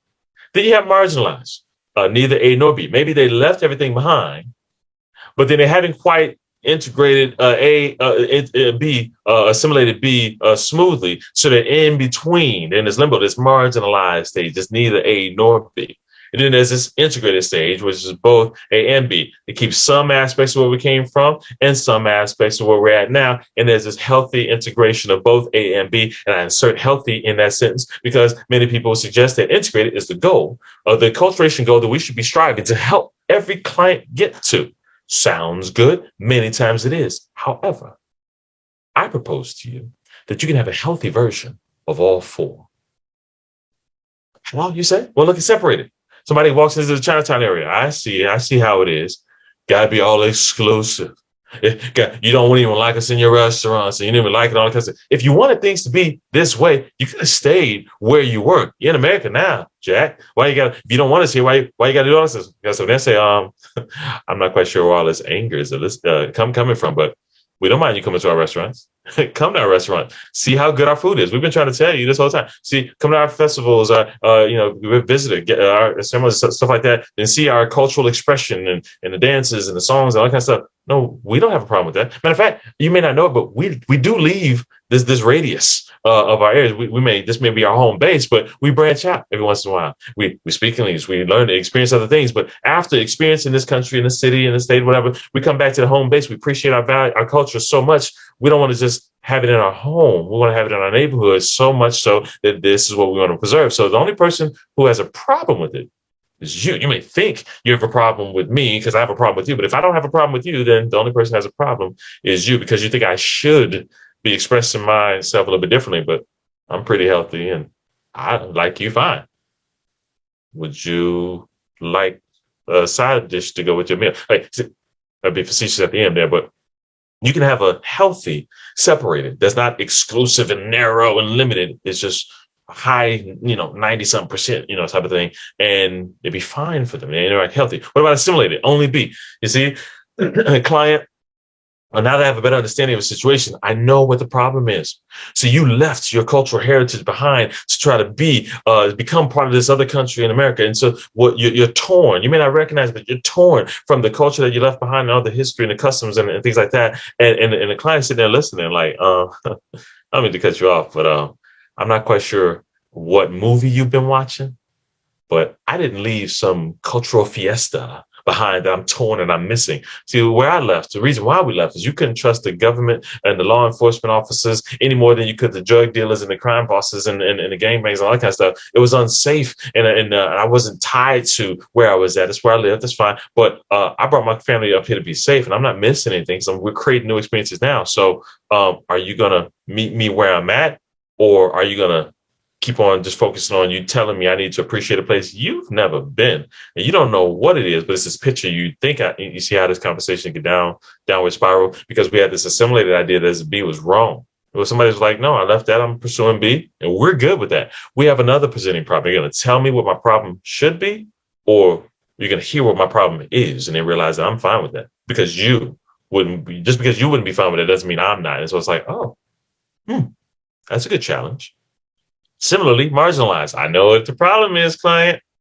So you had to leave your country behind and then you're here, but you're not quite successfully becoming American and you're torn in between. And the client looks right back at you and be like, I'm glad you are really confident about your country and the way they're doing things. But I didn't come over here because I thought America was the greatest thing since sliced bread. I heard that phrase when I got here, by the way. That's an American phrase I learned. But I didn't do that. I left where I was at because I'm not a political person. I'm not in politics or government or gangs or all that kind of stuff. But things were going to hell in a handbasket. I learned that phrase when I got here too, by the way. I wasn't quite sure if the country was going to be there the next day. We just mind our own business, doing our family stuff, and they got political unrest, civil unrest, and all that stuff. And this is the boat, the plane they said to get on to go to safety. So I didn't. So I came here not because I was longing to get here. This great thing. This is where they said safe. Safe is, and so I didn't come over here because it was better. And I'm not missing behind because I wasn't a part of that. Yes, that's where I come from. It's my culture, but I didn't live and breathe that culture. I lived and breathed my family.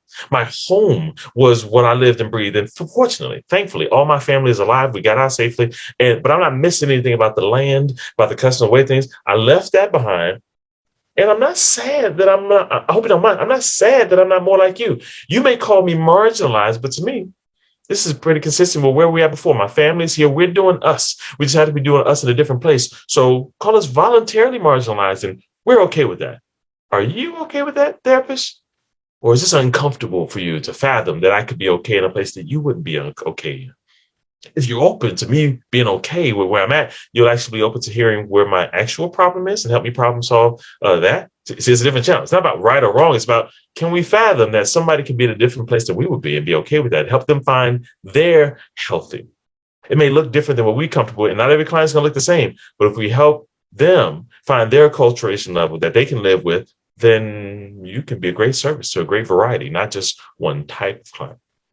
And what that looks different, even across family members. Acculturation across family members, especially between parents and children, may be variable, affecting family acculturation, conflict, and acculturation stress. See, it's this idea that you can have kids and parents have at different levels of expressing stuff differently. You have a family come in, two parents, two kids. Let's call them teenagers. They come in, and parents and say, "Look, presenting problem is this: our kids are defiant. They're not following instructions. They're straying further from where our cultural comfort zone is. We need you to help us with these defiant, oppositional, defiant kids." They're not, obviously, that's not going to be a complete summary of what they say when they walk in the door, but you get the gist. And then they say something like, "Well, we want them to be to fit in at school and to get their different opportunities academically. We don't mind if they're spending time with friends and learning different things and language stuff and customer stuff. We don't mind that. We had them grow up in this country for that reason. We don't mind they be more American, that type of thing, but just not so many different ways. They're pulling away too far. They're becoming too American. I know it may not sound good, but in some way, we just need your help because they're pulling away." And the kids look back at them and say,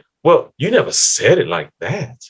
You never said that you liked the fact that we were learning things that you didn't learn and doing things you did. If you were able to acknowledge that, we would be able to acknowledge with you. We don't want to do everything our friends do and our classmates do. We go over their house, we interact with them, we see how they interact with their parents, how they do certain things, and we appreciate that you have certain structures and you care about us in a different way because we don't see this in the same way as with them. So we're not trying to pull away all the way. We just want more flexibility." And then the parents look back and say, "Well, you never said it like that."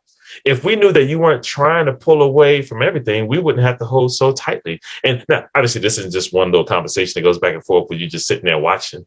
This is you facilitating. So what I hear you saying is, and what you're really trying to get at is, and what you hope the kids will understand is, sure, you're facilitating that, but you can help increase their acculturation understanding, let alone their progress, by helping them with your same communication skills and reflecting on all the things that you know, systemic models of thinking, whatever it is you may focus on, without having prerequisites learned about the cultural history and 500 years of their background before you can even say hi. Sure, learning the background and the cultural things that they're trying to modify or even maintain is good context. And hopefully you learn more as you go from things that they share or things that you learn on your own. Great.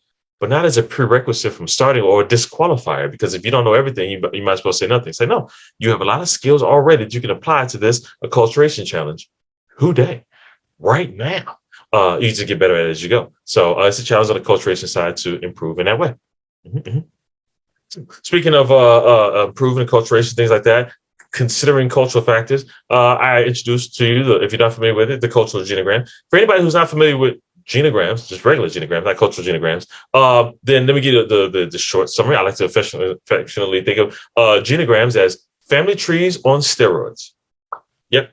Yep. Circles, triangles, squares, who begat who. Sure. It's like a family tree and say who's in the family, who's alive. And then you start modifying it with all these symbols and messages of who has history of being married and divorced and substance abuse problem and connections and enmeshments versus cutoffs and all that kind of stuff. You found all these patterns that may be impacting their presenting problems or things like that. You say, well, I just got divorced. It's like, yeah, you did, but you also see an influence of a history of divorce in your family where you did just get divorced. It's your relationship, but it's also relevant that you had very little to no examples of a healthy marriage to model after. So yes, it was your decision, but you had some help in that, and recognizing influential factors helps. And so when you have a cultural genogram, there's a lot of common factors that have to do with gender, age. You start off with, who's at play, what's their gender, what's their age, and then it starts to get interesting. What other factors, such as physical appearance, skin, hair, build, facial features, other physical features, nationality, ethnicity, cultural background, parents, grandparents, family, economic resources, physical health abilities, educational background, religious orientation, sexual orientation, and other characteristics. Now, before we get too scared, I'm not asking you, cultural genogram, not asking you to ask all of those questions about every circle, square, and triangle on that list. That's unreasonable, not going to do it. That's not the point. However, what is the point is that recognizing that there are a variety of things that could be potentially influencing the patterns that you see in any relational dynamic. And some of them may be not what you expect. I have a lot of analogies I can give on this one, real life things that have blown my mind. So, and then I'll give you one just so I can move on. If we have time at the end, we got a lot of stuff to get to. Actually, more, but one that was so clean of a comparison, I cannot share it. It's so clean because I was working with a mom of a family. It's family session, mom of a family, and the kids are like their kids, they're like adult kids, young adult, but adult enough to have partners. Mom, 4 kids, and I'm primarily with the mom. Dad was involved, but not as much. But he's around, the mom, 4 kids, and the 4 kids doing the genogram, get who the players are. And mom had the 4 kids, and the 4 kids had partners. Partly some married, some significant others, but all partners with significant others whose names reflected that they're probably from a different cultural background. Didn't want to assume, so I checked and confirmed they're from a different cultural background. Exploring this trend, find out that dad is dad, but he's biological. He's not a biological dad. He's a stepdad, but they've been around so long. He's just dad. Mom divorced biological dad so young. All 4 kids had the same dad, but divorced, married, who they now know as dad. Dad comes from said second to them different cultural background. So even when the kids grew up, they dated, they met different people, and they had different people from different cultural backgrounds, to be totally honest. But when it came to settling down with someone, they all happened to pick the same person, the same background for their particular significant other as dad did, as mom did to dad. So it's like, oh, okay, I see this trend. This is a subconscious message. There was never a message you should only date so and so. They dated a variety of different people, but when it came down to settling down, there's an unintentional subconscious message: good enough for mom, good enough for us. They dated different people. And the partners had to be like, did you really like me, or you just finding somebody to meet that quota? But that wasn't an issue with them, so yay for them. Months later, at least over a year later, after working with that family for a while, ended with them didn't a lot of space. Then I get a new family, just the mom, just mom, so no family session, but just mom doing a genogram of the family, realizes a similar situation. 4 kids, young adult, got 4 kids to a genogram, see the names reflect of us partners from a different cultural background, not the same cultural background as the partners over here, but a different than what this family was. Mom and the 4 kids, and I'm thinking in my head as I write, it's like, I've seen this before. I know what happened. Mom divorced biological dad, remarried. Good enough for mom, good enough for us. I know this trend, except there was a fault in that logic because mom never remarried. You just throw a wrench in my genius hypothesis. So then I have to continue to explore. Fast forward, find out mom divorced biological dad of the 4 kids. As a result of the divorce, completely relocated to a very different geographic region that just happens to have a higher percentage of that said second racial ethnic population. And so even though they dated a variety of different people, not just with that group, when it came to settling down, they settled down with a person from that particular second to them ethnic racial cultural group. just based on proximity percentages, there was a higher likelihood that that was going to happen.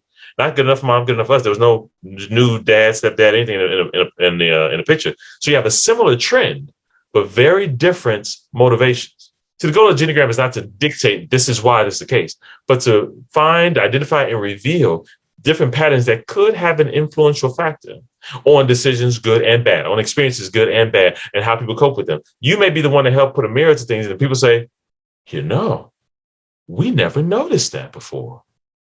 And this question of, so what impact does it have? I alluded to before, they didn't have a problem with, well, do you really like me? Or do you just try to find somebody who fits this particular criteria? But other families do have that. Do you really like me? Or do you really just want somebody who fits into the trend of your family? I don't know if I'm onto that plan. And you may be the one to help navigate what impact that's going to have. So, various different ways. Cultural genogram is one of the low level assessment where you don't have to get certified. You can, I think, you have a reference in the reference section of the slides where you just look up look up the article. You might even be able to Google it. You might even not even need a research library to look it up, recognize the symbols, and then try it out. Like it's that basic. And so I encourage you to check it out if you're interested.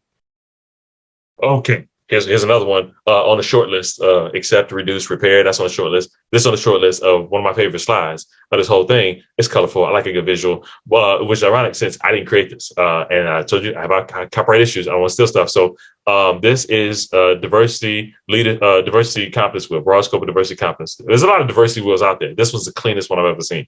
And Johns Hopkins University Diversity Leadership Council created this. And so I contacted them and said, is it okay if I use it? They're like, yes, but if you put our name on it, make sure you don't convey that we are perfect at this. And everybody should be modeling it after us. We're trying to figure this stuff out too, day by day. And I'm like, oh, cool. I let people know. But the gist is, it's a good visual reminder that diversity has more to do than just race and ethnicity. They have the inner wheel and the outer wheel and some significance about why things are the way they are. I don't really care about that. As much as recognizing, I said before, diversity is more than just about ethnic minority. As much as being different, you can be different in a lot of different ways. So, to take a look at this diversity wheel, let's remind ourselves. Let's look like a clock face. Let's look at the inside of the wheel. Around 11 o'clock, you see a red triangle that says race and ethnicity. Just one way you can be similar or different than the people around you. Let's go around the wheel. You have age, gender identity or expression, gender, national origin, sexual orientation, mental and physical ability, all ways in which we can see ourselves and then see ourselves as being similar in those ways or different in those ways to other people. Others of similar age, others of similar gender, something like that. Now let's go on the outside of the wheel again, up to 11 o'clock, work experience. Whether I consider myself to be a part of the white collar career field, blue collar, no collar, education, us with PhDs, us with master's degrees, bachelor's, associates, GED, no degree, us in the same political. I'm a Republican. I'm a Democrat. I'm a independent, various political beliefs. Family roles. I'm a mother, father, sister, brother, aunt, uncle, cousin, whatever. My family role is core to who I see myself as. Organizational role. I'm the president of the company, the director, the executive assistant, the program manager, the custodial engineer. My organizational role may be core to who I see myself as. Language and communication skills. English as a first language. Second language, American Sign Language, Braille, various different language and communication skills that could be saying us who speak this language. We have some solidarity versus differences. Income. High socioeconomic status similarities, so low, middle income, a lot of varieties and similarities in there. Religious groups, various faith beliefs or no faith beliefs. Religion can be important or like thereof. Appearance is admittedly a catch-all kind of group. Kind of means different things to different people. Some people can say identify with us, tall people, us, short people, us, large people, us, skinny people, us in the goth community. So I told me, sure, if you there's more to being goth than just wearing black and piercings. But if you saw me from across the street and guessed, yeah, you'd probably be right. Yeah, somebody told it to me like that. I was like, okay, good to know. We need to acknowledge that some people identify as people based on physical characteristics. You know, us redheads or something like that. It's like another family I'm thinking of who told it to me like that. And so like, okay, good to know. And so the idea is not to be limiting or narrowing as much as being able to acknowledge, like a true developmental theory wise, in order to understand similarities and differences, you have to know what they're similar or different from. which means we have to start with ourselves. Who are you? Imagine going to a networking event and somebody says, "Nice to meet you. Tell me about yourself." And I'd say something like, "Well, I'm a marriage and family therapist." And somebody would stop me and say, "No, don't tell me what you do. Tell me who you are." Ooh, got real deep for a second. Yeah, yeah. Now I'm that irritating person. I told you my origin story started long before I got licensed. And so even if you take my license away, I'm still going to find a way to help strengthen relationships and couples and interpersonal relationships around me. So I do consider being a marriage family therapist core to who I am, degree or no degree, license or no license. But I get where they come from. Tell me three things about yourself. It's like, okay, I can think of something. Let's think of I'm a African American Christian male. Okay, I've named three things. I can name 10 things. There's in different orders and all that kind of stuff. The difference is, though, the significance is, who do you see yourself as? Who do you see as similar to you in those ways? Who do you consider to be different to you in those ways? What do you do about those and that type of thing? And so it's a starting process that leads into a little unofficial cultural self-assessment. We're not going to do we don't have time for like breakout rooms, that kind of way, but just in your own mind, in your own self, ask yourself these questions. Question number one, what aspects of your cultural identity do you identify with most or value? And why? Well, I named three things. I can name 10 things. Why are those things where they are? I said African American. I told you, grew up in a largely African American community, church, store, school, and then I confused my family to no end and left Chicago to go to the University of Minnesota to go to college. It's like, why? I was asked that question so many times, well, the short answer, because I had a great psychology program, I got to just learn a lot of great things that led to my grad school efforts and stuff like that. But and I had to adjust with the fact that I was here for a while before, like days before. It's like, hey, there's another person who looks like me 4 blocks away. Yeah, what's up? Hey, another one here. Yeah, that was my freshman year. Man, it would have been funny to see a video of me freshman year. Cluelessness. We're growing. But why is it important to you? It's like, because sometimes what's important. Me being African American wasn't as relevant when I was surrounded by African Americans. When I'm the only one in almost all of my classes, well, it starts to become relevant. Or African American Christian, yeah, my faith is important to me. Yeah, I was raised to be, and a lot of times, like, Lambert, did you just admit faith beliefs in a professional training? Aren't you afraid? No. Well, some people had negative experiences. Like, yeah, negative experiences with every single one of those boxes. Maybe it actually could be totally fine to have people acknowledge that people have different faith beliefs, occupational, political, socioeconomic status, and to hear that it doesn't have to be shoved down their throat every 3 seconds. It's like, that's a part of me. That's not this training. Yeah, I'm okay with that. And I encourage you to do the same thing. And I encourage you to encourage your clients to do the same thing. Be you. Don't limit yourself because of me, and I won't limit myself because of you. As long as we can show and experience that our differences don't have to be threats. Well, if you acknowledge that people are going to assume that they're going to have to protect themselves from you. But then I'm glad I have an opportunity to get through a whole day and to reassure people they don't have to. And hopefully they can pass that on to the next person they do and reassure somebody else they don't have to either. What else is it? African American Christian male. Male? That's so sexist of you to consider male as part of your top three. You just think so highly of yourself. Or as a marriage and family therapist, I often find myself in the 2% of males therapists. Well, if we consider African American and male, then I'm really 2%, especially in Minnesota, if not in the whole field as a whole. I've often been doing this 20 years. I've often been the only male there's been 2 exceptions, in almost every work environment I've been in. You can't see this because we're on screen. In live, you'd be able to see. I'm short. I'm like 5'6.5", right? And I'm not like some impressive stature of a man. I have pretty good self-confidence, and yet, as the only male, I've lifted a lot of boxes. I've squashed a lot of bugs, and I've been asked to address difficult situations at the door. And it's like, so I've gotten used to being the male in the office. Not because I care, not because I view my maleness as the most important thing, but because environmentally, situationally, it's been a thing. What's important to you? Why is it important to you? Is it important to you because it was taught to you? You're taught to view it as important? Is it important because that's just how you see yourself as what is important? Is it important because your environment has said it's important? You never know. When you know who you are, and when you know who you are in comparison to other people, and when you know why you value what you value, it can help you value other people's value for themselves that may differ from yours. Well, I value this, and everybody should. Why? Well, you just should, without realizing that you should because you were taught to. And if somebody else was taught to should something different, then maybe we should make room in our head for the audacity that somebody else should was taught something else and they actually believed it, like you were taught and you believed it. It's like you start with yourself first. What messages did you receive about your family's cultural identity growing up? Yeah, directly, indirectly. Sometimes we were taught directly. We're the Johnsons. That means this about us. We're German. You know what that means? No, I don't know nothing until you teach me what it means. And a lot of times people talk as opposed to not recognizing them. It's like, well, no, this personality is the best personality. Or that's the personality you were surrounded by and were taught is the best. And it's difficult for you to acknowledge that somebody else was taught something different. Sometimes I see this in a scenario where people of the same ethnic culture group, but they come up with different environments. I see a couple saying, why does she have to be so negative and so aggressive? And she'll say, why does he have to be so passive and so weak?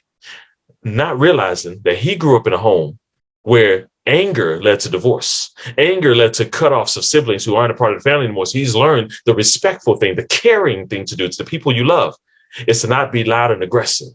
And she learned being, he was like, maybe I got one couple in mind, specifically, he's like the oldest of like three.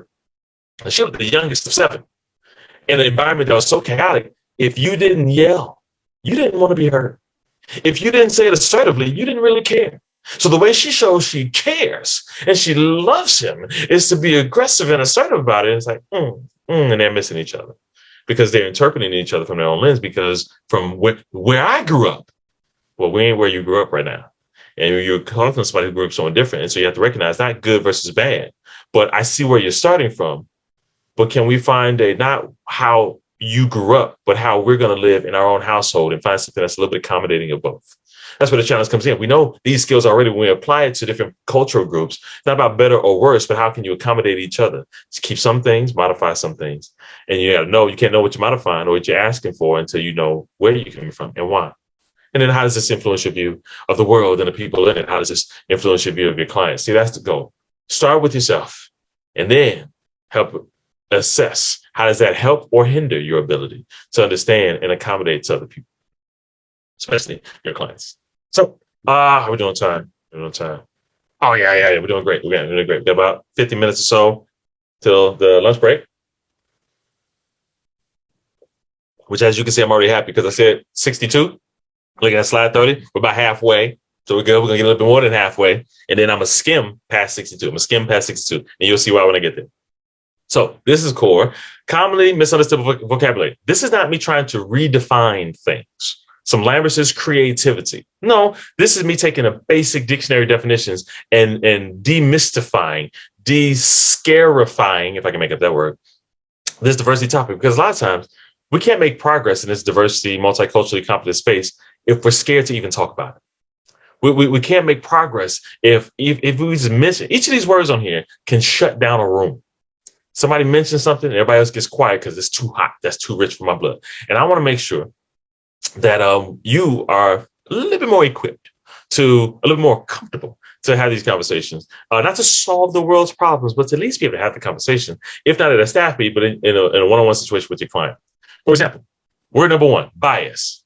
Ooh, I want to be able to have like nodes attached to people. See whose blood pressure just went up. Bias. People get uncomfortable. Why? A basic definition. A particular tendency or inclination, especially when it prevents prejudice or consideration, or unprejudiced consideration. Partiality. Wait, that's it? Basic dictionary definition. Well, by that definition, we're all biased. Now, I know some people have heard that phrase before. We're all biased. When I say it, I don't mean we're all negative, prejudiced people. No. We all have tendencies, inclinations, partiality. You know how I know? Watch this now. Watch this. If I have a piece of candy in my hand, a little piece of candy, and there's two children in my vicinity that I can offer that candy to, and one of those children is my child, my daughter, I'm partial toward my daughter. I'm inclined more so toward my daughter than the other person. And I'm not ashamed of it a lick. Not a second am I ashamed of it. Because we all have biases. We have inclinations, comfort zones, as I've primed you to see already. And that's not bad. You know what's the problem? If I always give the candy to my client and leave the other kid out, then we start to have a problem. If I convince myself, you know what, the other kid doesn't really like candy. That's why I give the candy to my kid all the time, despite the other kid saying, no, I do like it. No, you don't. I'm helping you out by not riding your teeth. By giving it. See, when we start to push other people down, limit their voice, tell people what they want or what they don't want, and say, no, I'm helping you out. See, that's when bias starts to become a problem. When we limit certain resources, always favor some and different others, when we have prejudice consideration, see, when that bias impacts other people, then we start to have the bias that people are afraid of and angry about. And I totally get that. But bias in of itself isn't the same thing. And that's what I think we have here. Yeah, you have a conscious bias, unconscious bias. Sometimes people say you should go to a unconscious bias training. Well, you're in one. I mean, I titled it that way, but that's pretty much what it is. Conscious bias. Are you conscious of your bias or unconscious of your bias? Or maybe an implicit bias training. Implicit unconscious bias, explicit conscious bias. We're doing that today. We're increasing our awareness, reducing our ignorance, unconscious influences, and that we're doing that right now. But this idea is like you hear colleagues saying, "You hear about so and so group leader over there? They're biased," and another person says, "Thank you for letting me know. I will cancel them from my life professionally. Thank you." It's like or you hear about so and so? They're biased. Huh? Interesting. How so? What do you mean, how so? They had the nerve to admit that they were partial towards some people. They were inclined to help. They just worked naturally with some, and other people, there's a little bit more work to do. Can you believe that? Yeah, yeah. I can actually. Well, what do they do about their bias? Well, I mean, they say they make intentional efforts not to limit who they serve and make sure everybody feels welcome. I just didn't appreciate that they had a bias in the first place. Oh. That tells me more about you than it tells me about them. See, they're acknowledging their bias and making intentional efforts to not limit their services to other people. You're just uncomfortable that other people are starting from a different position. We can work on that if you like. I can actually help you with that. You should be helping them. No, they're doing healthiness. You seem to have some rigidity you need some help with. I'm glad to help. See, that's when I start to get kind of humorous in my head. But I don't want you to be afraid of your own biases. I have to feel bad that I'm inclined to it. I have a preference to it. No, have that. Just don't let your bias limit you. Dictate what you do and what you don't do. Influence, unavoidable. Dictate, that you can do. Similarly, discriminate. Ooh, core word. Treating in favor of or against, based on the category a person belongs to rather than individual merit. Again, discriminate gets too many negative charges. Let's take it out of discriminate, negative charge word, and take its root word, to discern. We have to discern what we do for whom and when and how often. Picture this. Mental health agency was accused of discrimination. A new client came in and said, you don't have your documentation, your initial paperwork in my language. First language wasn't English. And you're discriminating against people like me, making it harder for us to receive your services. You're discriminating. Discrimination. And the director, the clinic director, had a challenge to respond to this. And they wrestled with it, consulted, things like that. And it eventually came back. This was more than just a matter of minutes here. It was a consultant came back and said, sorry to make you feel that way. We don't want to do anything to make you feel uncomfortable. I hope you don't mind, but we're not going to be closing our doors tomorrow because you found us out as a discriminatory practice and canceled us. No, we're going to keep going because we're helping a lot of people. But what I hear most importantly is you feel like you have a need that we haven't fully met. We care about that. We want to make sure you have access to resources. So we'll find a translator to help translate the documentation and interpreter to help you if you need it in session to help you reach those resources. So if the fact that we don't do it automatically is a barrier for you, sorry for the inconvenience, we're happy to refer you elsewhere. But if you're able to accept our help, we're happy to. We won't be just groveling at your feet that we did something wrong because we don't feel that we did. And it's a challenge. It's not it's not our fault. It's your fault. No, you discriminate. No, I'm not. It's not a fight. It's an acknowledgement.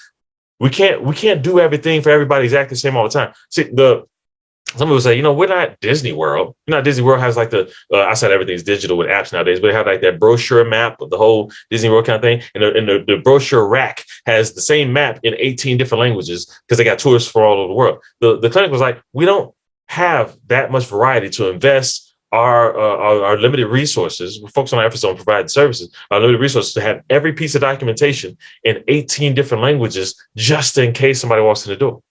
However, let me flip the scenario. If the demographics change over time, years down the road, they help somebody specific, that's fine. But years down the road, the population changes and there's a significant increase in that or some other population. And they say, you know what, instead of just one translator, one interpreter, things like that, we have a lot of people who you can get as clients and you can help us, we can help you. You get a lot more business if you actually Put all the documentation in at least two languages. You get more interpreters, you get some multilingual professionals there. Can you accommodate, because the need has risen and we can help out? And then the director says, we could, but we don't really focus on specialize in that type of population. So no. Well, then we might have a different conversation. I'm not saying you have to do everything for everybody all the time, but if there's a particular need that you are suited to meet, that you say you meet, you just only meet it for some people.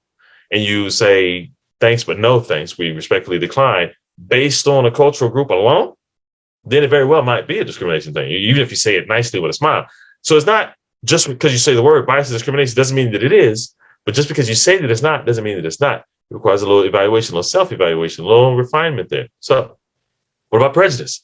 Any preconceived opinion or feeling, either favorable or unfavorable. Again, prejudice, negative word. Okay, cool, I get it. Some people can't see past words, so let's break it down. Prejudge. Some people go so far as to judge themselves for any prejudgments, trying to avoid prejudice, which is a good thing to avoid, by the way. But they judge themselves for any prejudgments. It's like, I'm sorry. I shouldn't judge the book by its cover. I'm sorry for having any assumptions about you before giving you an opportunity to tell me who you really are. And I start to get afraid because that can go a little bit too far. Now, I get the sentiment, and I like the sentiment, but there's a balance. I told you, I can give an example like I can't see your face, so I have to give you a live example where I'm doing it live. So picture a big conference room at the front on a break. People come up to me, ask different questions, just like you do in the Q&A. And somebody asks a question, and every once in a while, just because I like having fun. And if I prime the room enough, like I'm talking with you, primed is then you know where I'm going already. Somebody will ask a question, and before I talk, I say, I'm gonna answer your question. But before I do, can I admit that's not what I thought your voice was gonna sound like when you open your mouth? And it's funny because it's almost like they know I'm appreciating the difference. It's not like, wow, you just made assumptions just like everybody else. It's like I'm acknowledging that wasn't what I thought.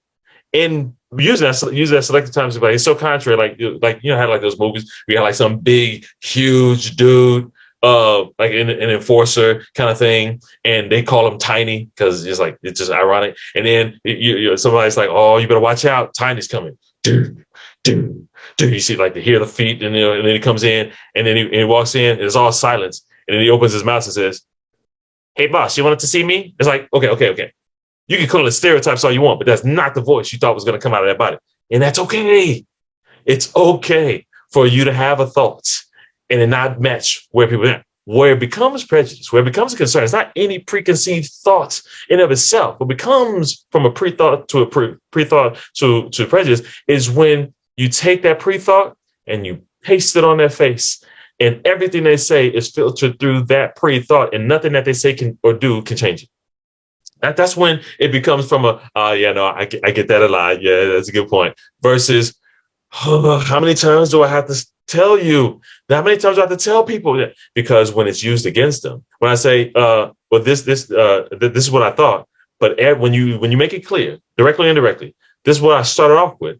But everything you say or do gets a chance to override my pre-thought. I'm acknowledged, and I say this to everybody in the whole room. I scan the room, making eye contact with as many people as I can, and say, I'm looking at every one of y'all.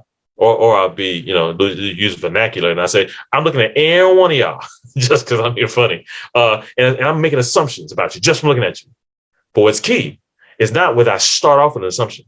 It's about whether I give you permission to override any of those assumptions with you telling me who you are. That's what I start off with, just as a relational starting point. But you get the chance to start off with. And people say, well, Lambert, you can't judge a book by its cover. Well, no, not exhaustively, but it's a reasonable starting point with an acknowledgement that it can be modified. Take a book, big fat book. I just handed you a big fat book. You don't know what it is. Big, thick book. On the cover, you see a picture of Batman.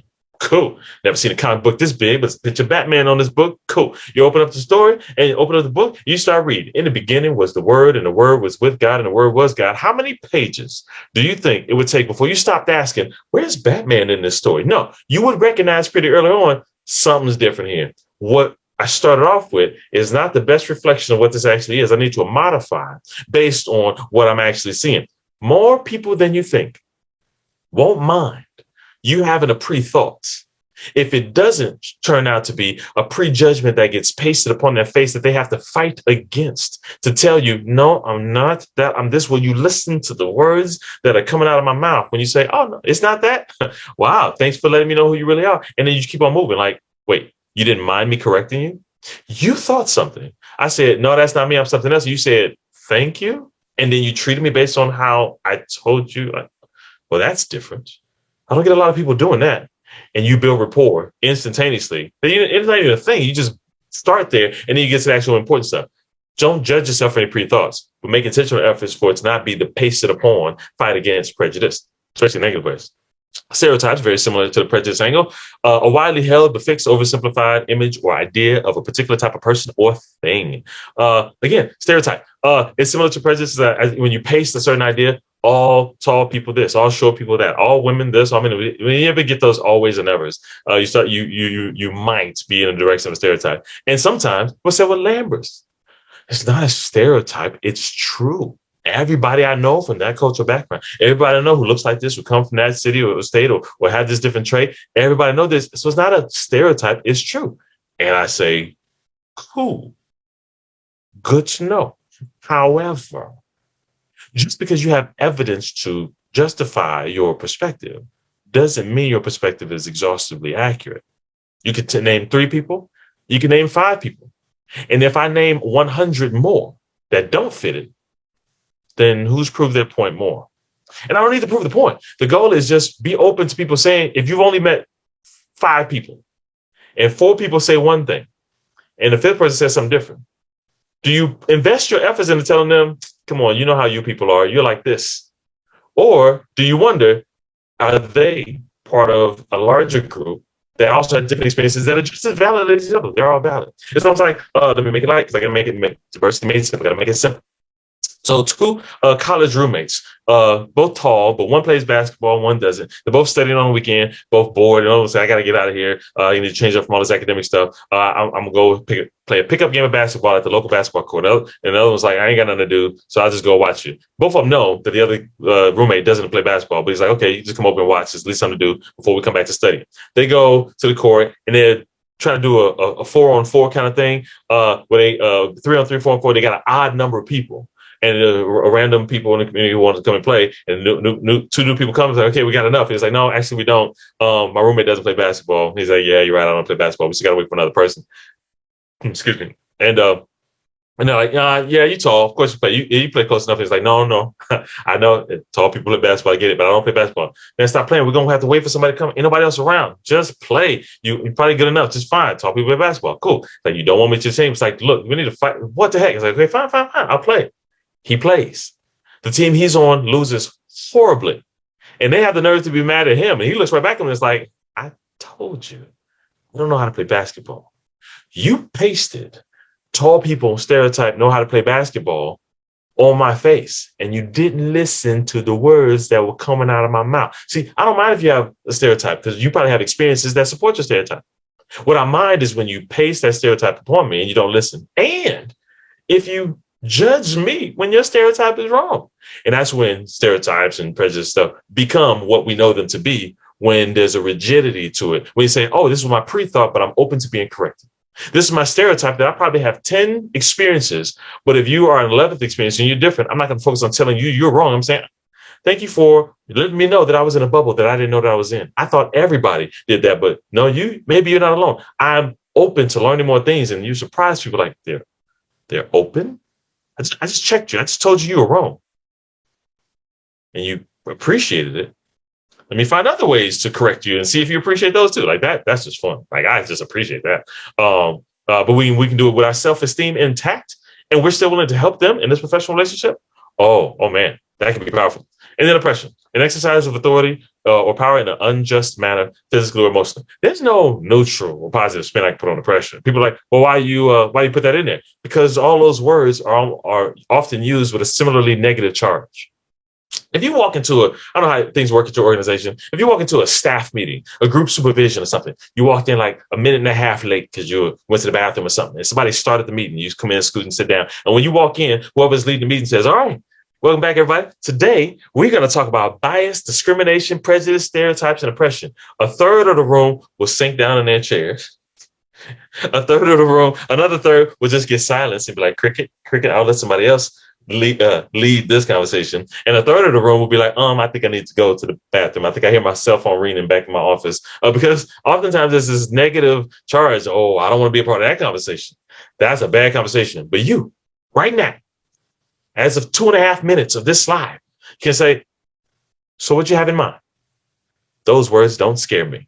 Has that been an issue? Do we need to repair something? Is this in advance? You want to just talk about it to make sure we're refining our efforts? Anybody got some tips or correction? So, yeah, I'm not scared of those words because I know those words are just descriptors of people trying to be understood and seen for who they are and not necessarily having experienced positivity along the way. But I know I'm not trying to experience those negativity things. And if we can together reduce the frequency of unintentionally offending other people, and accept it won't get to zero, but support each other in our efforts to reduce it, well, then we'll all be better. So what do you have in mind? We're like, oh, well, let's talk. That we can do it together. We can refine our efforts, but we can't do it if we're scared. I always mix afraid and scared. If we're scared, if we're afraid to have those conversations. So don't be afraid by the words. Just make it simple. Basic dictionary definitions. We can then not just say, well, I'm just going to be discriminating. It's like, no, that's not accept the negativity as much as accept the challenge of acknowledging inclinations, comfort zones, first thoughts, pre-thoughts, but they be moldable, teachable, growable, increase our awareness. We can do that. So now, I have two slides like this. The words on the first slide, commonly misunderstood vocabulary, are similar to each other. I just described how. The words on this side, similar to each other, but not the same and various different reasons. And I'll show you why as we go. And some of these are already described. For example, diversity, commonly misunderstood. It does not mean, it's not code word for somebody of a darker skin color than whatever you are. Because everybody, no matter what skin color you are, diversity just often means darker than whatever they are, kind of thing. So it's a weird trend that I've seen. And it just means different, variety, dissimilarity. It's just a word of different percentages of something. Diverse fruit groups. Like diversity is just a word of that number. So we can be diverse in many different ways, hence the diversity wheel. Minority, it's not code for a person of color. It is a relatively small number compared to a larger group. And you can be a minority in some ways and a majority in other ways in different environments. A lot of times this minority word is changing, if I say really relevant now, because a lot of times we're changing the narrative because it's being used not in the smaller percentage of number sense. It's being used in a negative sense, so much so that you might even actually hear people say, I'm hearing it more and more, it's catching on. I don't know where it's going to go, but it's catching on where people say, don't call me a minority because there's nothing minor about me, because the way it's used in their environment is a lesson. Those minority groups, we don't specialize, we don't do special treatment for those minority groups as if there's something lesser about them. So then fine, then stop calling me a minority, because you're treating me as a minor person, as a lesser person. Some people also then enhance that and then say, no, don't call me a minority, not only because there's nothing minor about me, because it's inaccurate. You can call me a part of the global majority, because there's more people of color in this world than in this globe than there are people who identify as white. If we're going to use this contrast in this country, I'm part of the global majority. Just because I may be a minority in this environment, I'm a part of a larger group, which has a effort of saying, don't treat me less than because of my lower percentage, because I'm actually part of the larger percentage, just not in your environment. And two, recognize, let's not use a minority in a negative way, because not just treat it negative, but there's a value to it. I'm not alone. I may be alone in this environment, but as identity-wise, I know I'm part of a larger group. I can gain some cultural identity as knowing it may not be around me, but I know I'm part of a larger group, and it impacts people's self-esteem. And so when you hear people argue, it's like, man, y'all just trying to make up words and change words. You force me to use woke words, or they're fighting to maintain their self-esteem in environments where they constantly feel pushed down or less than. I don't have to fight a woke challenge to say I can respect that.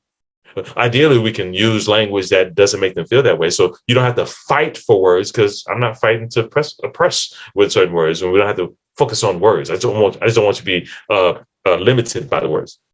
Now, what about race? A group of people descended from a common ancestor having distinct physical characteristics. Race is a word that's being used less and less often because it's losing some of its relevance. Like race is too closely tied to racism, so it's not going anywhere anytime soon, unfortunately. But descended from common ancestors of distinct physical characteristics.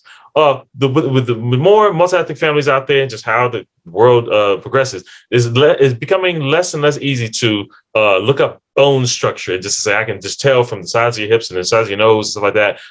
For what cultural background you're at, it's becoming less and less easy to do that, and let alone daily life. So how many times do you see, hey, do you know what kind of background they're from? I can't kind of tell. And some people will say, great. You shouldn't need to tell. You should just treat them like a person. Like, why is it important? Sometimes it's important because I need to know if we have certain things in common. It's like you can ask, not ask where you're from. Get to know them, to learn where they're from. So obviously, sometimes it matters more so than others, but it matters more for certain reasons to some people, and it matters less for some reasons than other people. But it's becoming harder to do that just based on physical characteristics or common ancestors, because you go like, I said a few times already, whether you identify as white, European American, Caucasian, because we're trying to figure out what I don't chase politically correct words. I just recognize different words mean different things to different people. But sometimes people don't even know why they use a certain word. They just use the word they think they're supposed to use. For example, Caucasian. I'm yet to meet the person who can give me a good reason why they use it. Like, I'm not saying people don't know it's clueless. It's just that's the word that's supposed to. But Wikipedia, Caucasian. And you might see some version, some short paragraph version of being able to trace your ancestors to the mountain of Caucasus. Anybody? Don't raise your hand. Don't put it in the Q&A. DM me, direct message me if you can trace your ancestors back to the mountain of Caucasus. I ain't heard a single person do that. So why do we use the word? If that's what it means, then why do we use that? Because that's the term that was used. So it's like, a lot of times this race, race is just a social construct. Like, yes and no. Yes, in the sense that we take skin color and we put meaning behind it. We take ethnic background and we put meaning behind it based on your skin color. I can tell you your abilities and tell you how you should treat me and tell you we've socially put that meaning to it. But it's also not just a social contract because we can actually trace physical characteristics and ancestors back to different geographic regions of the world and all that kind of stuff. So it's not one or the other, it's both. But when people argue race is not a thing, it's a social construct, it's usually not necessarily denying how the world formed and how things progress, evolution-wise. It's more of acknowledging the way we use it today is very much more on the social construct side, as opposed to, well, you know how you people are because you're this skin color. I can tell you everything about you, and they fight against it because it's often negative on any range. And so, what do they have in contrast? Well, that progresses into this word called ethnicity. Even on the diversity wheel, you see race/ethnicity because it's really closely related, and that's the state of belonging to a social group that has common national or cultural traditions. I'll elaborate on that one after I do the last one. I'll come right back to it. Culture is the other one. The behaviors, beliefs, and characteristics of a particular social, ethnic, or age group, i.e. the way of life of a people, including but not limited to roles, clothing, music, foods, ceremonies, festivals, holidays, etc. Now, hear this. I'm going to do culture and then go back to ethnicity. See, culture, just like diversity, is just the same as person of color. Minority is the same thing as person of color. Race is more colors in the color box. It's not just person of color. Culture is also not just person of color. It's like, well, we need to have more culture here. It's like, yeah. But picture this. A new couple, like a newly married couple, moves into a new house together in a new neighborhood. They all the moving trucks and boxes have been unpacked, and there's a house full of boxes. And after everybody leaves, family members and moving trucks and all kinds of stuff, they walk out on their porch, put their arm around each other, look around at the new neighborhood, and say, I think we're gonna like it here. This neighborhood has a lot of culture. And in this scenario, they haven't laid eyes on a single neighbor yet to determine the percentage of skin tones that's there. So what are they talking about? Well, they're talking about there's a nice corner cafe up the street and around the corner.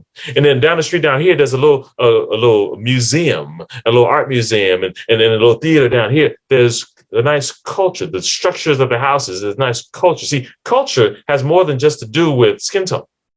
So then how do we put them together? Well, watch the screen. If you're just listening, watch the screen for my little graphic here. Watch this. Ready? There you go. That's Lambert's gift to you. Watch the equation. Ethnicity equals race plus culture. Ethnicity equals race plus culture. See, ethnicity is a word intending to encompass both. It's a little bit of the racial ancestral background, but how it's played out, not just in the DNA 23andMe test, but how it plays out in cultural traditions and ways of being. So that's why you'll see them correlated, but not because it's just a race. Equal race means you feel this way, you do these things. No, race, based on how that has been geographically evolved over time, has led to different cultural traditions. And so this ethnicity, what's your ethnicity, is intended to encompass a little bit of both. That's why you see, you can't just say, well, what's your ethnicity? Because a lot of times people, my ethno, what? They don't know what it is. Race / ethnicity. Oh, I'm this. We're trying to get away from just a bone structure, skin tone distinction as much as tell me about how you live. Tell me about the cultural environment you grew up in. And it may be correlated with racial distinctions, skin tone type of distinctions, but it's not limited to just that or even completely about that. It's more culturally related. So it's intended to get that far. Where it's going to go, don't know. I don't project the sociological kind of things, but practically speaking, that'll get you a good conversation starter kind of thing to learn more and to grow in that way. So commonly misunderstood vocabulary, that those words don't mean the same thing. You go into a corporate environment, somebody says, hey, we need to work on getting some more diversity up in here. And this company that has like a legal firm with all men partners. And they said, we need to get more all white males, high social and economic status, education, political beliefs, all that stuff. Saying somebody says, we could benefit from being more diverse. And somebody says, oh, so you want to hire a woman? Well, no. See, that's not what I had in mind. I just wanted to reach out to more minorities, sexual orientation and gender identity minorities. What? No, that's not kind of what I mean. I just think we could benefit from having some culture around here. It's like, oh, you want to give everybody all the employees theater gift cards? Okay. Like it's not somebody really trying to be really resistant or annoying as much as recognizing those words mean different things. And we don't have to challenge people on using the wrong words, but we can ask clarification. In what way did you have in mind? How so? And what are you really trying to accomplish? Maybe we can acknowledge we can be more diverse by acknowledging that we are in our bubble. We're not trying to be. We always meet a certain need, and we do that well. But there are other needs in our vicinity around us that we can learn how to meet. There are other needs around us that we already meet, but they don't know that we can meet that need. So we can change how we advertise and how we welcome people in, things like that. But we can't make any of those changes if we get stuck on words. If we get stuck on diversity, equity, inclusion. Here we go again. You're just trying to enforce all the rules about what everybody's done wrong and try to cancel me. And it's like, I don't know what bad experiences you have. But I was just thinking it'd be nice if we had more variety in our support groups. What are you afraid of? Because people have a lot of experiences. And so if we acknowledge and cultivate a healthy language, vocabulary, then we could get from language, similar language, not the politically correct language, but just basic understandings and then clarification of those languages. And they say, now how can we work together to meet different needs in our organization specifically? We don't have to solve the world's problems, but how can we meet a new need today that we didn't meet yesterday? A new need next year that we didn't meet this year to expand what we do. Don't have to change everything we do, just do what we do for a greater variety of clients possible, a little bit at a time. You do that, you can do some amazing stuff. We're doing time. I think I can do this one. Have 20 minutes left? Yeah. Or less. Sometimes somewhere between 50 and an hour. It's how long it takes me to do this one. So I told you racism, the word race isn't going anywhere because it's too closely tied to the word racism. And you can't say ethnicityism because that sounds too close to ethnocentrism, which we already acknowledged isn't racism. It's just cultural ignorance. Again, ignorance isn't bad. It's just cultural lack of knowledge. So racism is still going to be a word. It's still going to be an experience people have. So let's come up with a healthy view of that. Not a healthy racism, a healthy view, a healthy knowledge of a not so healthy, very unhealthy, not so healthy, a very unhealthy practice or belief. Racism, basic Oxford Dictionary definition. Not trying to be too academic here. The belief that all members of each race possess characteristics or abilities specific to that race, especially so as to distinguish it as, keywords here, inferior or superior to another race or races. People like me are categorically better than, superior to people like you. You're inferior. Sorry. You can say it with a smile. You can say it with nice, sorry to say, but you kind of know that we are. You can do all you want. But if you convey the message of better than or less than based on a racial factor, then that counts as racism. You can say, well, I don't like being accused of that way. Well, if it fits this criteria, whether you like it or not, whether you say it loudly or softly, scream it or whisper it, angry face or polite face, if it conveys that message, then maybe we need to evaluate ourselves, right? But in addition to racism, which hopefully is not something you're striving to do, and as you work to distance yourself from that, don't focus on the politically correct language as much as making sure the message that I'm conveying about my values to other people is consistent with not higher or lower than, but everybody's unique. You do that, you don't have to run from racism. You just won't be in that category. I want it to be, hold on. I want it to be laughable when somebody accuses you of racism. I want somebody to say, wait, what? Them? That doesn't fit. How so? What did they do that conveyed that message? As opposed to them, I knew it. They always saying stuff. No, no. I don't want you to run from anything. I want you to convey a consistent value for everybody so much so that it has to be, people have to work hard to make that accusation stick. Put the work on somebody else, not on you. Now, if that's the case, then I also want to expose you to this reverse racism dilemma, where this argument, reverse racism exists or it doesn't. And there's this two leading views of this. And I'm not here to tell you which one's right or wrong. I just want you to be prepared if a client expresses one of these views so that you can join them where they're at, not agree versus disagree, but help meet them where they're at in their understanding as opposed to arguing, really? Nah. Okay. So reverse racism, idea number one. It conveys the message that racism is racism. It can be perpetuated by a person of any race or ethnicity. Okay, so picture those the crowd of groups I talked about earlier. The crowd of people over here, white, crowd of people over here. Who's that? Who do we have today? Hispanic, Latinx, yeah. And then one person over here, not the whole group. One person over here says, people like me are categorically better than people like you. And one person, not the whole group, says, well, not only is that racist, it's inaccurate because people like me are categorically better than people like you. And this person says, well, if it's racist when I say I'm better than you, it's racist when you say you're better than me based on racial factors. So racism is racism. It can be perpetuated by a person of any race. Okay, that's one major argument. If anybody says they're better than somebody else based on race, then that's a racist statement. That's one prevailing view. The other view is this. It conveys a message that racism has an element of oppression to it that requires a power differential that only applies, at least in America, to white Americans, and that no matter how similar the actions may be, when done by a non-white American, it is not and cannot be experienced the same way. It's like a kid trying to bully or intimidate a big kid on the playground. It may sound similar, but it doesn't have the same impact on the kid being bullied. Now, a lot of times people look at this initially and say, see, I heard that view before. Only white people are negative. Only white people are racist because you couldn't possibly have a negative bone in your body, but only white people. It's like, no. Reasonable conclusion. What this is trying to get at is a little bit different, and I can make it plain for you. If we go back to the playground, can you go back to the playground with me? I feel like Mr. Rogers, come back to the land of make believe with me. That's just really weird. I give you the visual. So picture this. So picture watching the playground or the school movie. You picture of a movie screen, and you have a picture of an elementary school, whatever school you went to picture. And the camera zooms in on the back door that leads out to the playground, and the back door opens up, and a whole bunch of kids pile out. 100 kids, 200 kids, whatever, pile out for recess. And a third of the kids go over to the soccer field and the little grassy area, and they got a soccer ball, and they, no, might not even be a field, just a grassy area with a soccer ball, and they playing soccer. A third of the people go to the middle area, there's nothing there, but they just playing tag. The little spot on the wall, the little spot on the fence, they playing tag, running around, playing tag, having fun. A third of people go over to the playground structure area, slides, swings, and twirly stuff, whatever, okay. Everybody's playing, mind their own business. And then the camera pans back to the back door of the school. And then it zooms in on the bottom corner of the door that just now opens up. And all you see is 2 feet come out, slow motion, big scary music. What happened? They panned up and you see Big Billy, the school bully. It's elementary school. It's a small kid, but he's big compared to everybody else. Big Billy came out, school bully came out on the playground. And everybody else goes in slow motion, whatever they were doing, tag, soccer, they go in slow motion. Everybody's like, oh, Big Billy just came out. Because everybody knows where Big Billy goes, you don't want to be.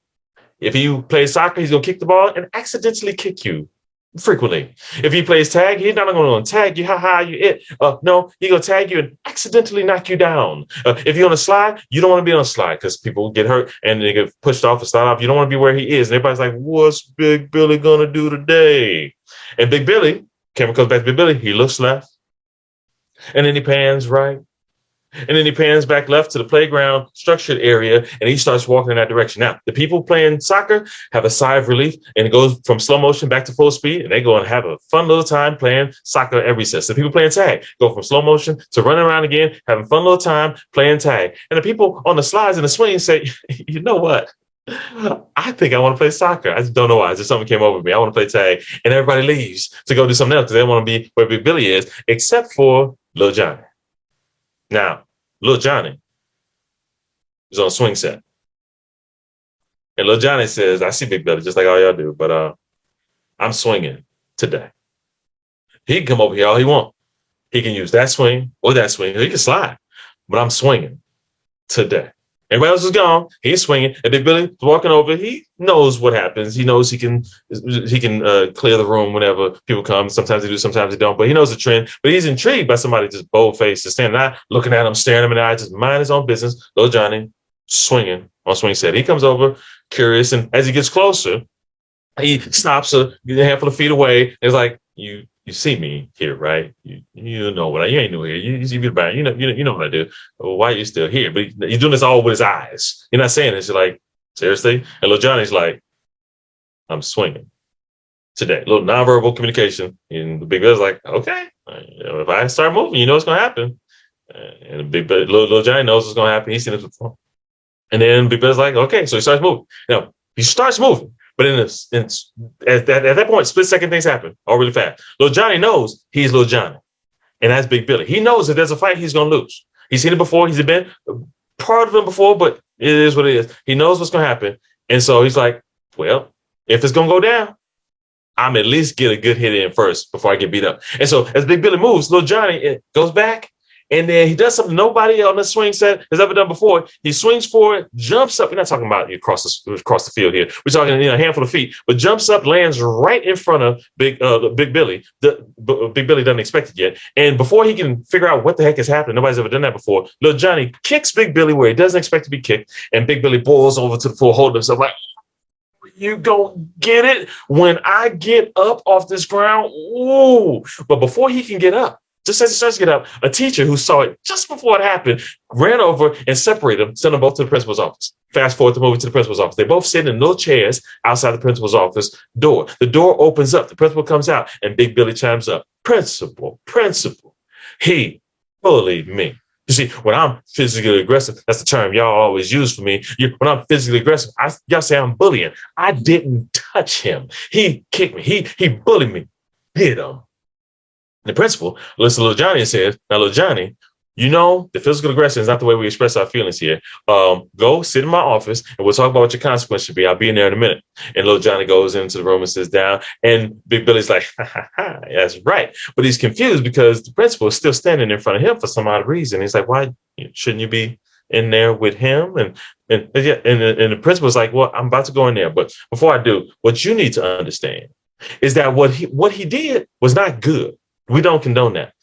But what he did was not bullying. You see, what you do is you have an ability. You're bigger than everybody else. You have the ability to enforce. You have a similar idea, do something that other people are not going to like. You have the ability to enforce it, and so much so that it has the impact on them that they can't have on you. So he got a cheap shot on you.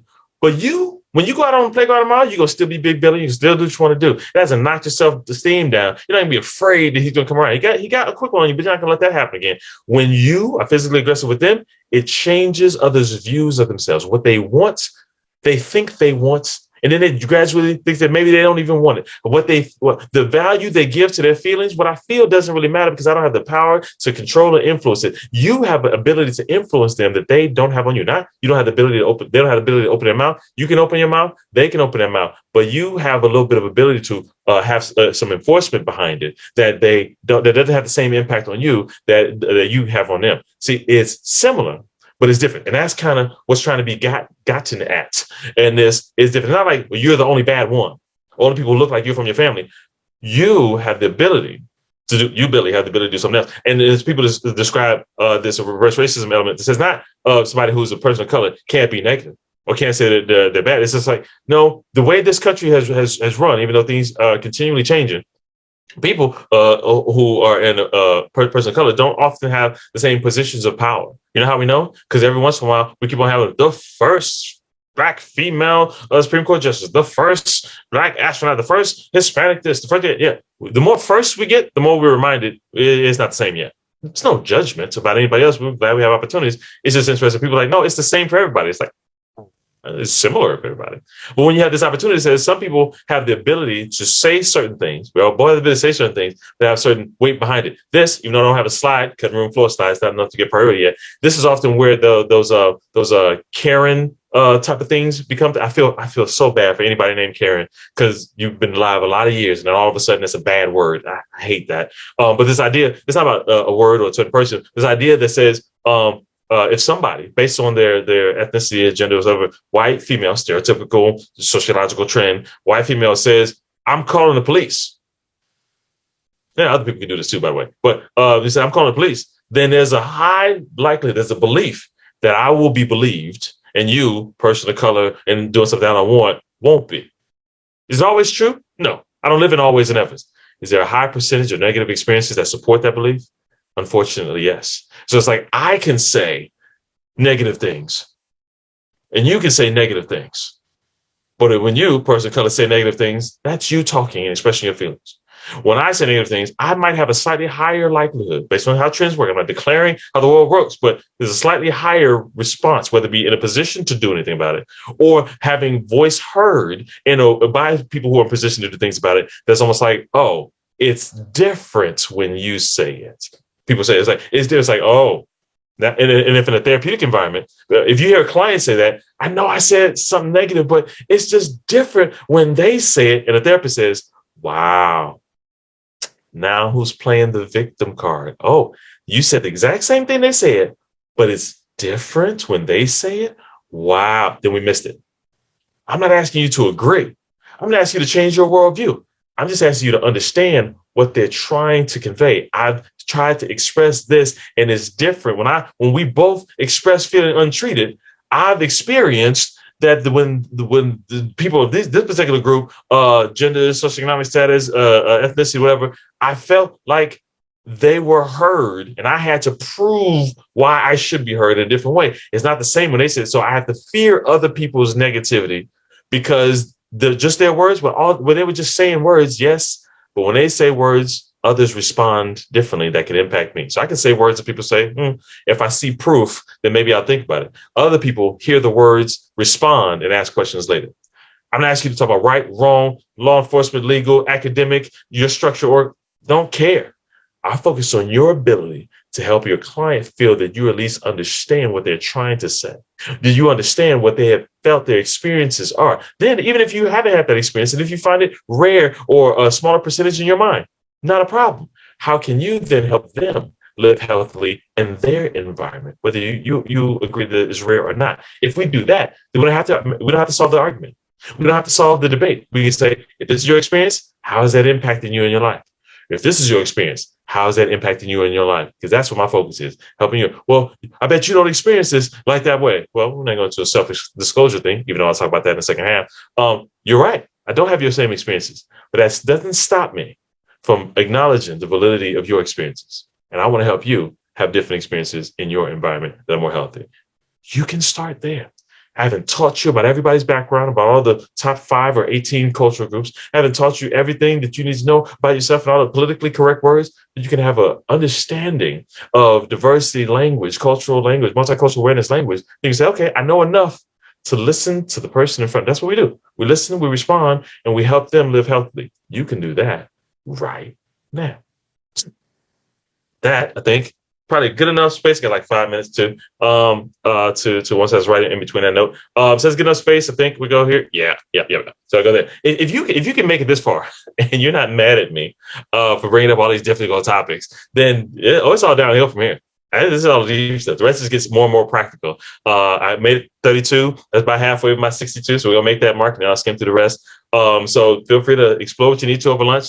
If you put any questions in the Q&A, make sure you remember. I'll try to look at chat to it at the end. I made an exception, but if you have a question, put it in the Q&A. I'll look at that after lunch. I'm gonna go eat lunch. I'm gonna take a stretch break. You do the same thing. I will see you in an hour. Since we're starting at about 5 minutes to, I might come back on about 5 minutes to, at least if there are any questions.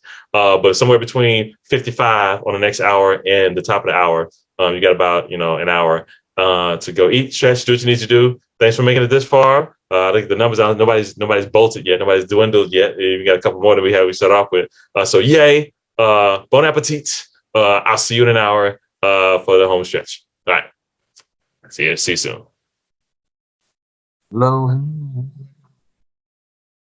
Did we get lunch? To break for this time. Technically, it's not the second half. We're like 4 hours in the morning and then 3 hours in the afternoon. So you're already over halfway. It's less time left than you've already done. So congratulations for making it this far. Let's see. Looking into the Q&A. Okay, yeah, we got a question in here. What is it? What is it?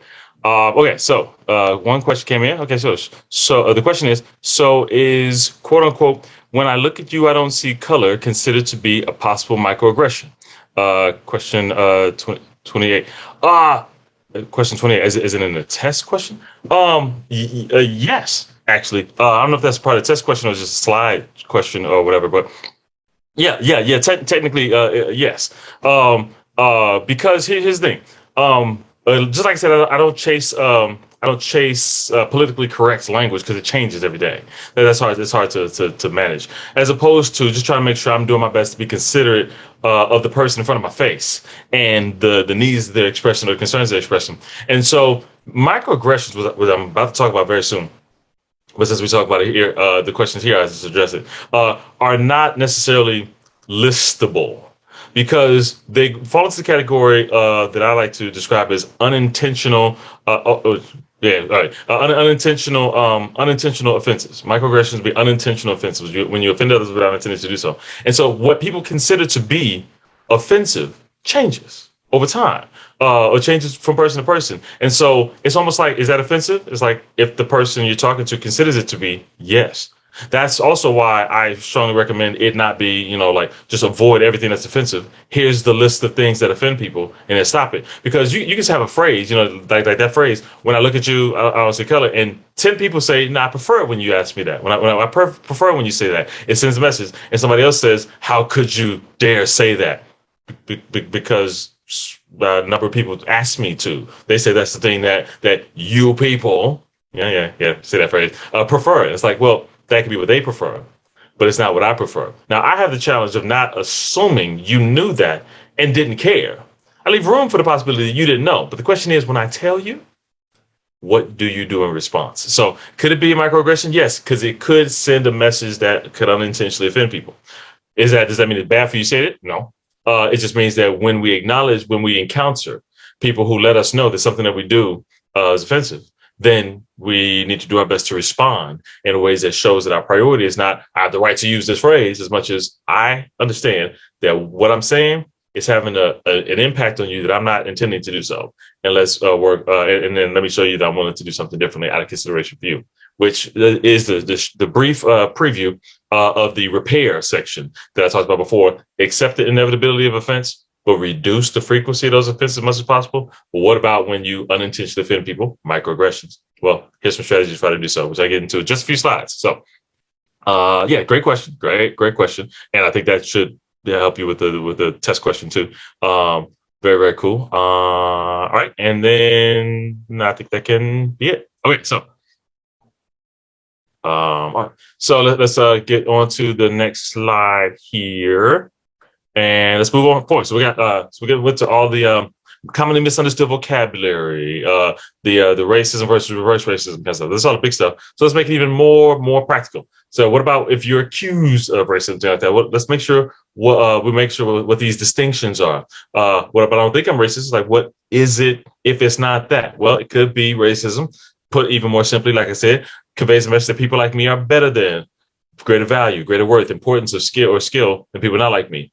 Doesn't matter whether it's said intentionally or unintentionally, overt or covert. If it conveys that message, it just very well might be. Now, a lot of the conversations around this have improved recently because people are starting to gain in this larger anti-racism conversation that's going around these days. They're starting to realize that to say something that you said felt racist is not necessarily the same thing as you are a racist person. See, what you said, what you did was a racist statement, a racist action, a racist policy.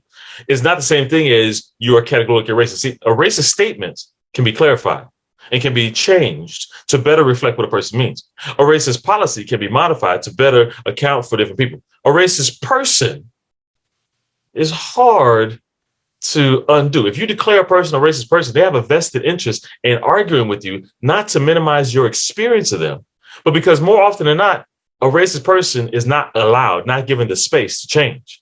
You can say certain things, you can do certain things, but I know who you really are, is what people experience a lot. It's like just because you do something different, you learn the right things to say, the correct things to say, so you won't get in trouble. But I know how you really feel about me because you are a racist person. And people will defend that to their core and have a vested interest in doing so because they don't want to get canceled, not just in their job, but in society as a whole. It's really scary. And a lot of times we benefit from making that distinction, not to give people a pass, but to say, hey, that thing that you said, that felt racist. And the other person might be inclined to say, no, no, no. Now, I'm not a racist person. I didn't say you're a racist person. I said that thing conveyed a message of thinking you're better than, but I don't think I'm better than. Thank you for clarifying. And I'd appreciate more of that. I don't need you to grovel at your feet or delete yourself from the world. I need you to reassure me that you're not what I fear that you are. That is a different challenge. And we, in the safe space of the therapy room, can help people on both sides get to something healthier other than if we found another one that I don't want to be directed towards you. Or if so, you can help somebody else maybe declare, I didn't know you were one of those racist people. Respond with not, no, I'm not, which just invalidates everything they just experienced, as opposed to, what did I do that conveyed the message that I was racist or that I said a racist thing or I did what did I do so that I can offer a clarification, and every action that I do afterwards supports that. But we'll get to that in a minute. Racism versus ethnocentrism, which we already described, is not the same thing. It conveys the message that people like me are normal. Others are abnormal. Now, it's like, I'm abnormal now. Something's wrong with me. No, no, no, no. You're outside of my normal. Your experiences are outside of my normalcy of experiences. I'm not saying you're abnormal. You're outside of my normal. And I am not asking you to change or telling you you're wrong. Your existence, your way of doing things highlights to me that I was in a bubble, highlights to me that I was in water. I didn't realize that what I thought was normal was my normal. And I need to recognize that there's an opportunity to increase my awareness of things outside of my normal, which in my concept is abnormal, but I'm not declaring what you are. I'm saying what this seems to be in relationship to me, but you don't live in relationship to me. See, ethnocentrism is acknowledging one's or being in one's bubble, and the challenge is to acknowledge that and reduce it. It's not the same thing as racism. It's not the same thing as healthy cultural pride. A healthy appreciation of value for one's own culture. See, these things may seem surprisingly similar in expression, but their motivations may feel significantly different. We do our clients a service by helping to distinguish these things in our minds, and let alone doing so outwardly. Because somebody might express their culture on their sleeve, and somebody else saying, "Oh, you think, oh, that's being so racist, acting like you're better than us." It's like, I don't think I'm better. I'm doing me. I promote you doing you. I just like me a lot, my family and my cultural background a lot. Well, you think that's the normal way of doing it, and you're supposed to wear your culture on your sleeve. And because I don't, there's something wrong with me.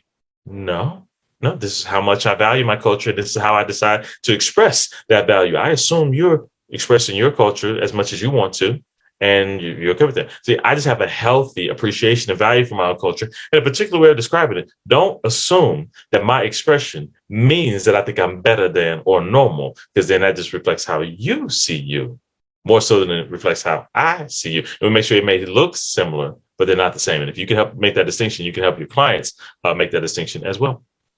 Now, that leads directly into the microaggression thing, which I previewed earlier. The idea that says if being racist is not the thing you're struggling with on a daily basis, which if it is, then yeah, please message me as well. I want to know that too, because I'd be amazed that you got it this far in the day, and you're still on board. And ethnocentrism, if okay, you pass the being aware of your bubble kind of thing, which is an ongoing thing. Then microaggressions might be the thing that's a little bit more practical and a daily challenge, not a daily focus, but just to keep your antenna up kind of thing. Microaggressions, Sue and Sue have a lot of, research articles, a book, kind of things that kind of popularize this on the mental health side of things and beyond a little bit. But there's microaggressions, micro assaults, micro insults, things like that. But microaggressions gets a lot of play publicly. So let's talk about that for a second. Microaggressions, basic definition that they provide us: brief everyday exchanges that send denigrating messages that are often subtle in nature and often occur automatically or subconsciously. Put more simply, when you offend others without intending to do so. That's how, when I look at you, I don't see color, can be a microaggression. It's not one of the phrases you should never say. It's something that could convey a message that you didn't intend to. that could be hurtful to others, offending others, conveying a message that has an unintentional impact of the cultural offense variety. And that's fair. And so they gave us a few examples. They have a whole lot. I just squeezed a few on a few slides to keep going. For example, saying things like "you're a credit to your race" sounds like a compliment, except it conveys a message that people of color are generally not as intelligent as whites, but you're an exception. It's like, thank you for the compliment, but I'm torn because you just offended everybody else I cared about indirectly. It's like it's an unintentional impact, even if some sounds positive. Clutching a purse when a black or Latina person approaches, it conveys a message that people like you are criminals. A lot of times people think that only happens in movies or old movies for that matter, walking across the street, scooting to the other side of the elevator. One, that kind of stuff still happens today too. Maybe not obvious. People are really good at being subtle and discreet about it. But a lot of times it happens. And it's very subtle nowadays. It could even happen in a mental health environment. Like a new client goes into a mental health facility, see that new therapist for the first time. Therapist comes out to meet him. Hi, nice to meet you. Let's head back to the room. They walk in. They say, you can sit there. I sit here. Client sits down. Therapist sits down. Moves the person from one side of the chair to the other side of the chair. And says, so how can I help you today? And life goes on pause for the client. Because the client thinks, I know it wasn't your first client today. I've been in the waiting room a long time because I got here early. No big whoop there. And I saw you walk your previous client out. You didn't know who I was. I didn't know who it was, but now that I do know. You walked your other client out. So I know I'm not your first client for the day.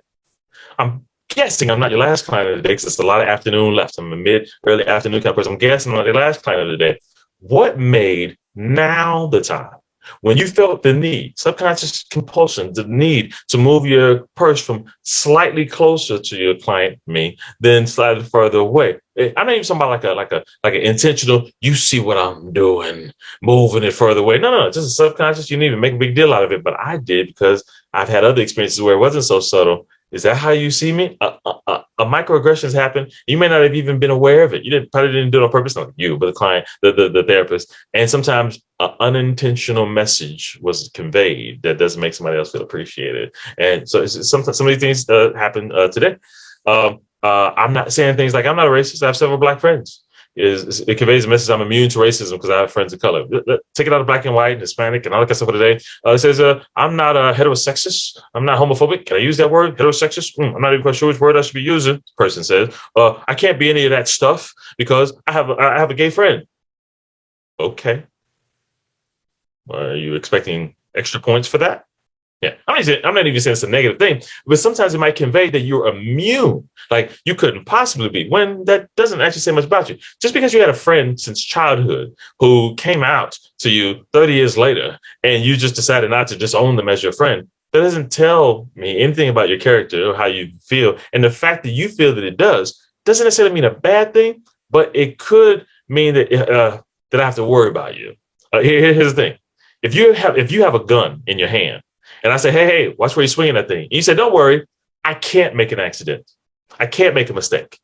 Then I'm worried about you more because you don't know that you could. You don't know how you're not making intentional actions. So to be able to say, no, I can't be racist is almost like now I'm really worried about what you're going to say next because you think there's no need to be intentionally considerate of other people's feelings, or you don't even think there's a need to look out for the impact you're having on others, even if unintentionally, because you think it's impossible. So it doesn't automatically make it negative. It just means I don't want to be around you with a gun because you think you don't need to have the safety on. You don't need to not wait around. It's impossible for you. And that conveys a different message of safety.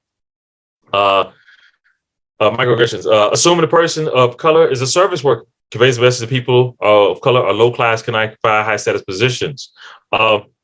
Female doctors mistaken for a nurse. It conveys a message women only occupy nurturing roles. A man goes into an ER, realizes that an ER does not move nearly as fast as they do on TV, waiting in the bed for a very long time. After a while, a woman comes in, he pops up, says, nurse, what's wrong with these incompetent doctors up in here? Can't they see I'm in pain? When's somebody going to come in and check on me?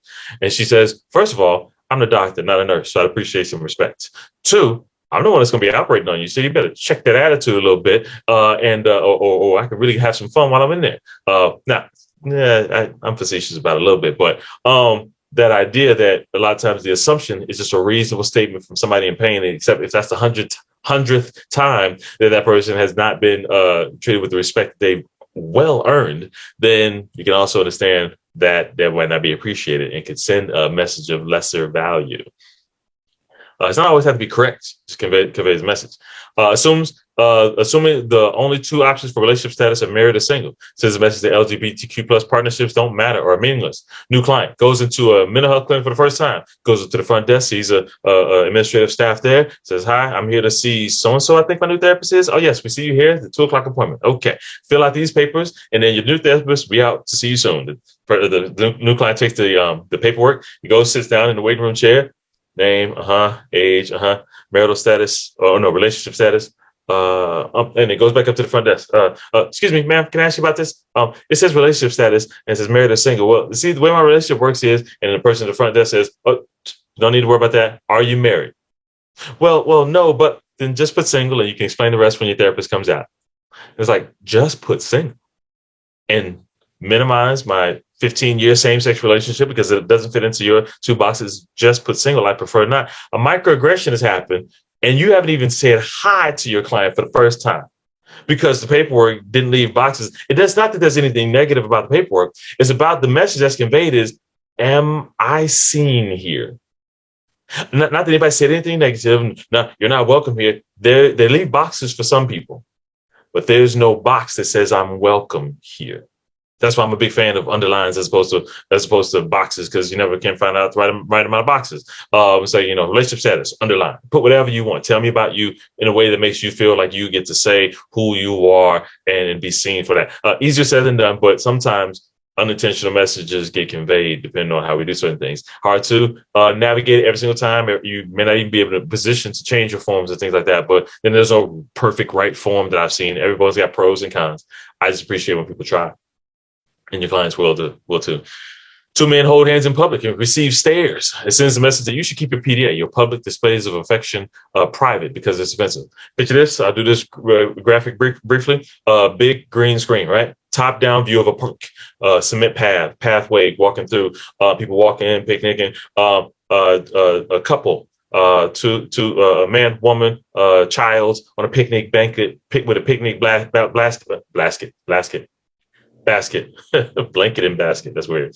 Picnic basket. Having a picnic on the path.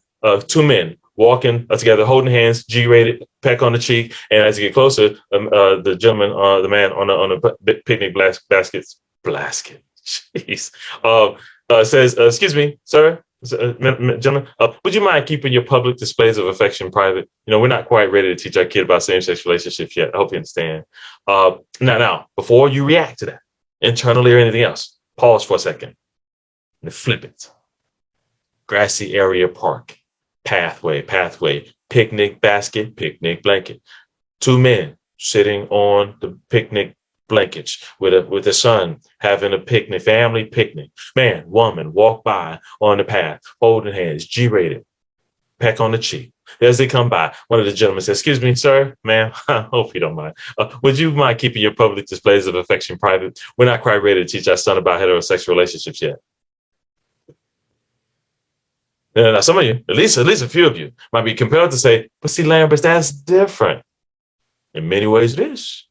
And in many ways, it's experienced the same way. You're telling me, minding my own business, minding our own business is offensive to you, which then feels offensive to us. You're saying, "Well, was there something wrong about us? We should keep ourselves private." And so regardless of how you feel about things, faith-wise, relationship-wise, voting-wise, whatever, acknowledge the impact some statements or requests happen, even if you say it with a nice, polite smile, the message that can be conveyed, that can be considered microaggression.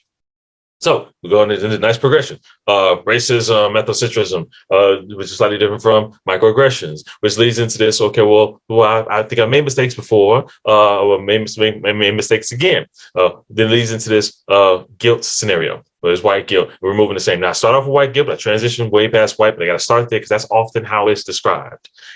Particularly for this reason, there's often this tendency of white Americans to choose between two strong extremes: embracing and resisting the guilt associated with America's past treatment of specific ethnic groups, especially African Americans, and the history of racism in this country, and the history of slavery in this country, and Native Americans being the history of how this country was formed in the first place. So and this is not anecdotal as well. I mean, I've started research things on this, and then I've actually seen it in my face, especially in trainings, where I've actually had people come up to me and say, you know, I'm sorry. I just need to say this. I'm sorry for everything my ancestors did to your ancestors, and in the history of slavery in this country. And I'm sorry. And if there's anything I can do in our daily interactions to make up for that, then just let me know. And it just goes down that crying and all that kind of stuff, right? Genuine intent, but there's this guilt associated with past treatment. And then I've heard other people, sometimes separately and sometimes just in response to that, saying, "Look, you weren't a slave. I wasn't a slave owner. That was many years ago. Has nothing to do with today. And so we need to just leave that in the past and just live healthily now." And we got two extreme responses. Both have the pros and cons. The pro of acknowledging the impact of the past on the present, I get it. I like the desire. The guilt associated with things that they've never been a part of, the shame associated with the things they've never been a part of is a little bit too much. The resistance of the guilt and the shame, I'm a fan of. The overreaching of it has nothing to do with today at all is also a little bit of an overreach, because slavery may have happened a long time ago. There's still the residual impact. Slavery may have happened and then stopped, but then the prejudice and the discrimination that's lasted for many years afterwards has got a little bit more subtle and they may reduce, but then is it more infused into systemic changes and legal system and law enforcement and the education system and the healthcare? Is the residual effects are still being debated about what, unless you say it loudly, angrily, and you directly harm someone, then hey, has no impact. But that's where the challenge comes in. What do we do with it? I'm not a fan of perpetuating shame. I said you from the very beginning. Shame is paralyzing. Shame doesn't empower anybody to make positive change other than stopping oneself from doing anything. So then the question is, how do I avoid one extreme without swinging the pendulum to the other side? What should I do? Well, Tim Wise, author Tim Wise, he does some speaking. He does wrote a book like a White Like Me and a handful of other things that have been debated for a while now. He contributes to those as well. He has a concept that I actually like, so I don't want to recreate the wheel here. He said guilt is what you feel for what you've done. If you didn't do it, then you feeling guilty is an unhealthy feeling. Now, you can't tell somebody how to feel, but guilt, or don't feel guilty for something you didn't do. So what should we do then? Do we not care? It's like, no, responsibility is what you take because of the kind of person that you're, not like take from someone else. You take responsibility for something because of the kind of person that you are. It's like, okay, Tim, that's kind of conceptual. I get it. Make it practical for me. So he tries to do it, and then I'll build upon it. He says, there's this pollution analogy where sometimes pollution, you may not have originally caused it, but somebody did, and a legacy exists, and we have a responsibility for what we've been handed. And in this case, what we've been handed is an unearned advantage. Pause the presentation. Let me flesh this one out for you because this can be life-changing. Okay. Picture my little fake graphics here. Green screen.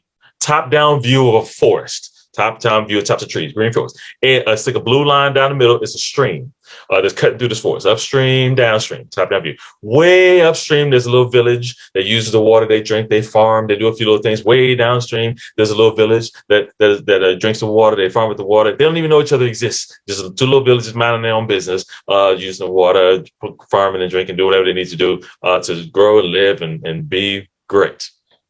Over time, at some point in time, somebody up here in this village up here comes up with this idea for this industrial type of contraption. I mean, it's a little village. It's not nuclear or anything. It's just contraption that helps them farm better because of the creativity of the idea. And it unintentionally puts some waste, byproduct waste from the little contraption into the water. But they get the benefit of clean water from upstream, so it's no harm, no foul, and they don't know anybody exists. So it's a little bit of waste in the water, but it's not like it's turning into green. Just a little bit of waste, just flush it down, and all is good. The people downstream don't know that they exist, let alone that anything's changed about their water. Maybe something tasted different in the water, who knows? But it's still clear looking water, even though it's contaminated by the waste that came from the contraption up there. Now, they're all minding their business, doing a handful of things. Over time, generations go by, and the little village grows into a little town. And a little town, like a little circle, and then a little bigger circle, becomes a big city. And the generations go by. The people who came up with that idea aren't even around anymore. That contraption isn't even used eventually anymore. It's just like a little relic. Yeah, remember this time? We used to do that, but now we have a different way of farming. But it's not even being used anymore, which means no new waste is getting put in the water. New clean water. Everybody's getting fine. Nobody's using it anymore. And eventually the village becomes a town. Town becomes a city, a little bigger circles. And eventually they realize, hey, there's another city over here. There's another city over here. How long y'all been here? We've been here a while. You too. Okay, let's learn about each other. Generations go by and none of them started it. So we got two people representative of each city, each group. And you got two people, young adult-ish kind of thing, two people, and say, we got a lot of things in common. We got some things differently. We both farm. But we notice that our crops are bigger, stronger, juicier than yours. I know what it is. We must be better farmers than you. No harm, no foul, no anything negative about it. We just probably have some good ideas. We want to help. We don't want to hold over it. We're going to teach you our farming skills so you can have what we have. So everybody wins. Yeah. And they started doing some tutorials. And then over time, they realized they're not getting the same results. Sure, some things may have changed, but it's not the same results. And they're like, are you doing what we asked you to do? I mean, clearly, if you did what we asked you to do, you would get the same results. You must be doing it wrong or not following through. When we go home every night, are you not following through on the farming regimen? You know what? I don't know what it is about it, but we're not worried about this. Just do the best you can. You know what we also notice? We're taller. We're stronger. We're more muscular. I know what it is. We must have a better exercise routine than you do. That's okay. That's okay. No problem. We're going to teach you our exercise routine. And hopefully you can learn that, and then you can have the same things we have. Yeah, everybody's happy, and then they do the tutorials, and then things change, things a little bit better, but not the same results. And they say, are you following the exercise routine when we leave? Are you having cheat days? What are you not doing? See, what the problem is not that there's not compliance. What the problem is none of them are realizing that with the farming crops, why things aren't growing the same way. Well, because they're using soil that has been watered for years by the polluted water. It looks clean. It looks the same, but polluted water. So it's not the same soil. Even though no new pollution is going in there, fresh water is coming through the soil. As they retail the soil every season, it's still forever impacted. Does it still grow things? Absolutely. Things they can eat, they can thrive, they can do whatever they do. But it's not the same. Because the past, even though it's not repeated right now, had an impact, it influenced. It didn't dictate, limit, shut down, but it impacted things that are still having residual effects to this day. And so the challenge is can they realize that they're working with something different? So much so that, well, why are they the exercise routine? Well, they are farming with soil that was impacted by the past, and the crops that come and the nutrients are forever changed. We know that these days about how something can look the same, fruit wise, vegetable wise, but have different nutrients based on how things are farmed. Yeah, not the biggest stretch. And so what they're eating and putting in their bodies, even though they're doing the same things now, were impacted by fresh water now, but they're impacted by what contributed to their body makeup has been impacted by the past. As a limit, dictate, you can't succeed. No. But it may take a little bit more than it would have otherwise. It may take a little bit more creativity. There may be other things that they can teach them because we have had to find different ways to be resilient because we didn't get the same results to do the same things. And so you see how they get this overlap here. There's ways for the past that may not be perpetuated right now in the same way to have lingering impact. Is the goal to apologize daily on a regular basis for the fact that there's an impact of the past? It's a waste of your breath, a waste of your time because neither one of you did it. Is the problem to say, look, let's just pretend like none of that exists? No, because then we'll have comparisons that have to do with, well, how come you're behind? Well, if one person, another quick analogy that I often have heard, if you watch like a track meet, go around the track, but you're in the stands and you put up blinders to one side of your face where the runners are coming from, and you see one person run and then the other person run and say, why is that person so slow? If they cared enough, they would get as fast. They would be at the same pace, not realizing that one of them had a head start. One of them, they started at the same time, but one of them was held and said, no, not yet. Now go. If they catch up, it's even more impressive. Did it stop their legs' ability to run? Did it stop their motivation? No, they have the ability to do a lot of things. But to some people, if you make the conclusion, why can't you just, without realizing why you can just? Why haven't you met this achievements?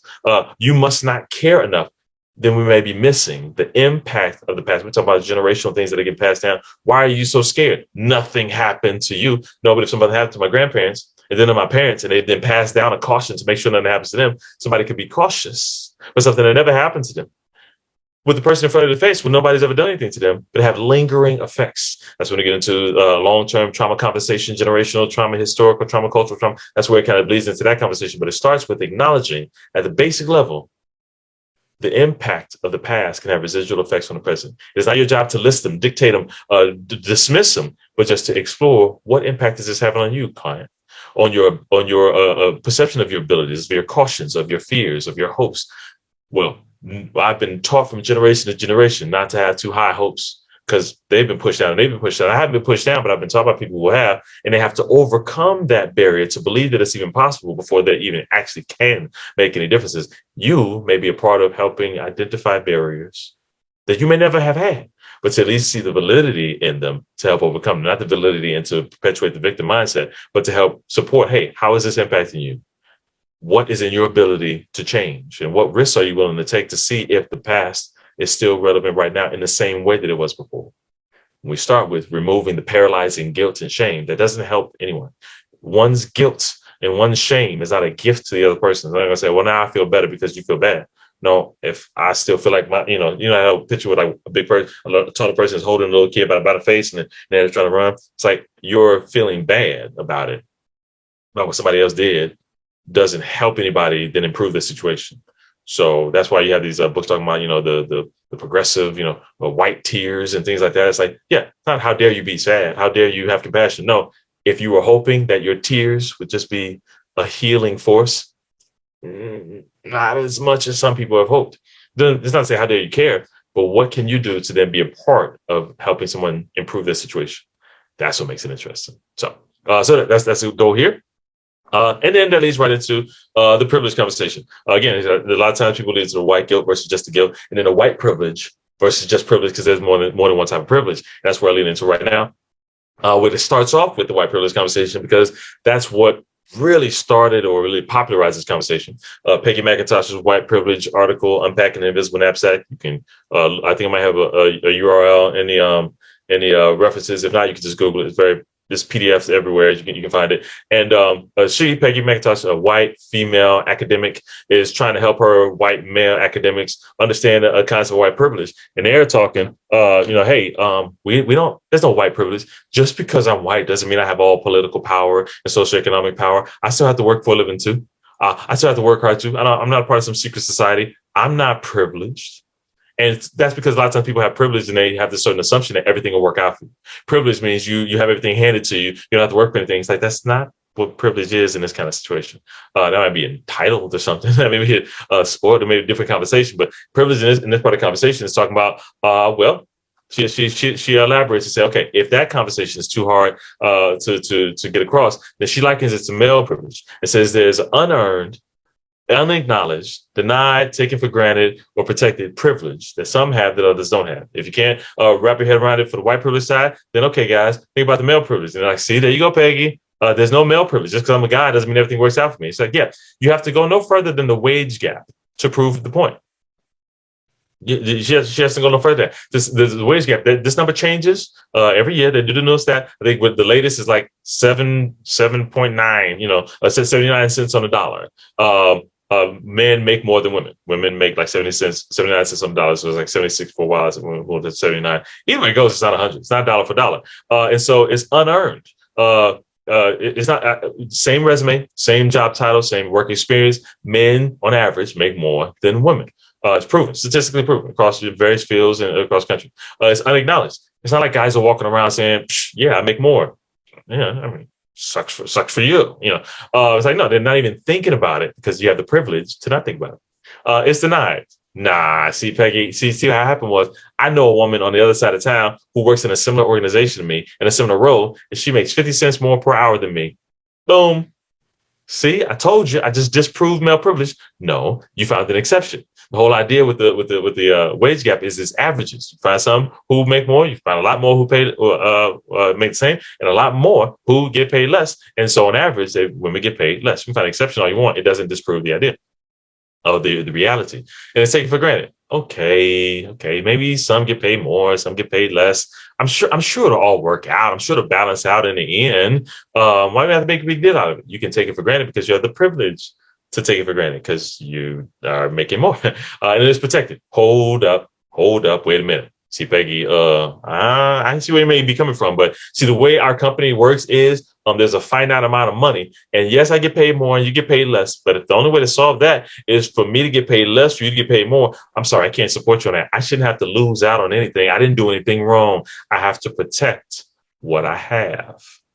So it's unearned, unacknowledged, denied, taken for granted, protected, privilege. A lot of times people say, "Oh, you're just so privileged," and there's an inclination to deny. No, I'm not. I don't think I'm better than anybody else. Like, no. You should be able to acknowledge. The goal is to be able to acknowledge. Well, in some ways, yes, because there's a white privilege, there's a gender privilege, there's a socioeconomic privilege, there's very kind of privilege. There are advantages for some that should be societal norms, but unfortunately are not. Much of the oppressiveness is subconscious.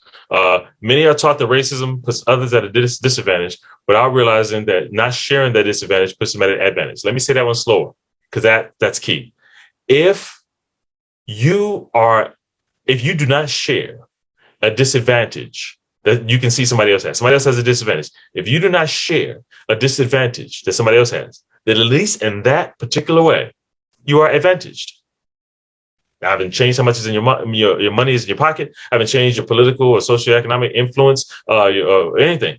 At least in some way, you are advantaged in comparison to somebody else. Similarly, we can have the privilege to not worry about something that somebody else doesn't have the privilege and the freedom to not worry about. There are many ways in which one to be privileged, white privilege, including gender privilege, socioeconomic privilege, sexual orientation privilege, religious privileges. That way, it's not like you're just one of those privileged people. We all have ways in which we're privileged in comparison to somebody else. It doesn't have to be a character judgment. You are one of those privileged people, as opposed to acknowledging in some ways, yes, and in some ways, no. And the challenge, here's a key part, the challenge is to reveal the privilege and motivate those who have it to give up some of it. Now, the last few words there, give up some of it, is what usually scares people. We go into that bolded line up there, take it for granted and protect it. I have to protect what I have. I'm not asking you to give up your income. What? No, I'm not asking you to give up your resources, give up what you have to make your life comfortable. So what am I actually recommending here then? The goal is to give up the privilege. Here, follow this. So that in protected situations, see, numbers. It's a finite amount of money in that company. In order for you to get pay more, I need to get paid less. Sure, that's option A. What about option B? How about instead of only the women fighting for equality to get equal pay, the men and the women work to get more money in the company, and that money is allocated toward bridging the gap, the equality gap, so that women get paid more. I don't have to lose a single cent. I don't have to lose a single privilege to help you get similar privileges. The only thing I'm giving up is the lead. The only thing I'm giving up is the knowledge of knowing that I have something somebody else doesn't have. And if that's what you're holding on to, then you've lost your argument. I don't take this personally. Why not? You're making it personal. You're saying, don't take this personally, but I need to push you under the water in order to feel good about not being in the water. It's like, no. How about we both breathe? If you are saying you need to drown, if somebody's saying you need to drown in order to help me breathe, then no, you shouldn't promote that. But if we can both work together to make sure nobody's drowning, then we have a whole different conversation. You have the privilege to not need to make change. Somebody else doesn't have the same privilege, and they have to work harder to get equality in a similar way. And it would be a great service to everybody if we don't have to take that personally and to say, how can I work? I can't do everything, know everything, can't give up everything. But what can I do? What is within my power to do to help you get similar opportunities? I don't have all the answers, but that's a different conversation than fighting for defensive responses. And I'm not what you think I am, and it's not my fault that you. It's like, yeah, we just wasted the conversation. I don't have to worry about shame, guilt, accusations, judgment as much as working together. And in a therapeutic environment, you get invited into a unique space where you say, can you believe they want the same thing you have? Yeah, I can believe that. Can you believe they expect me? It's like, expect, maybe not, but hope that you would use your privilege to help them.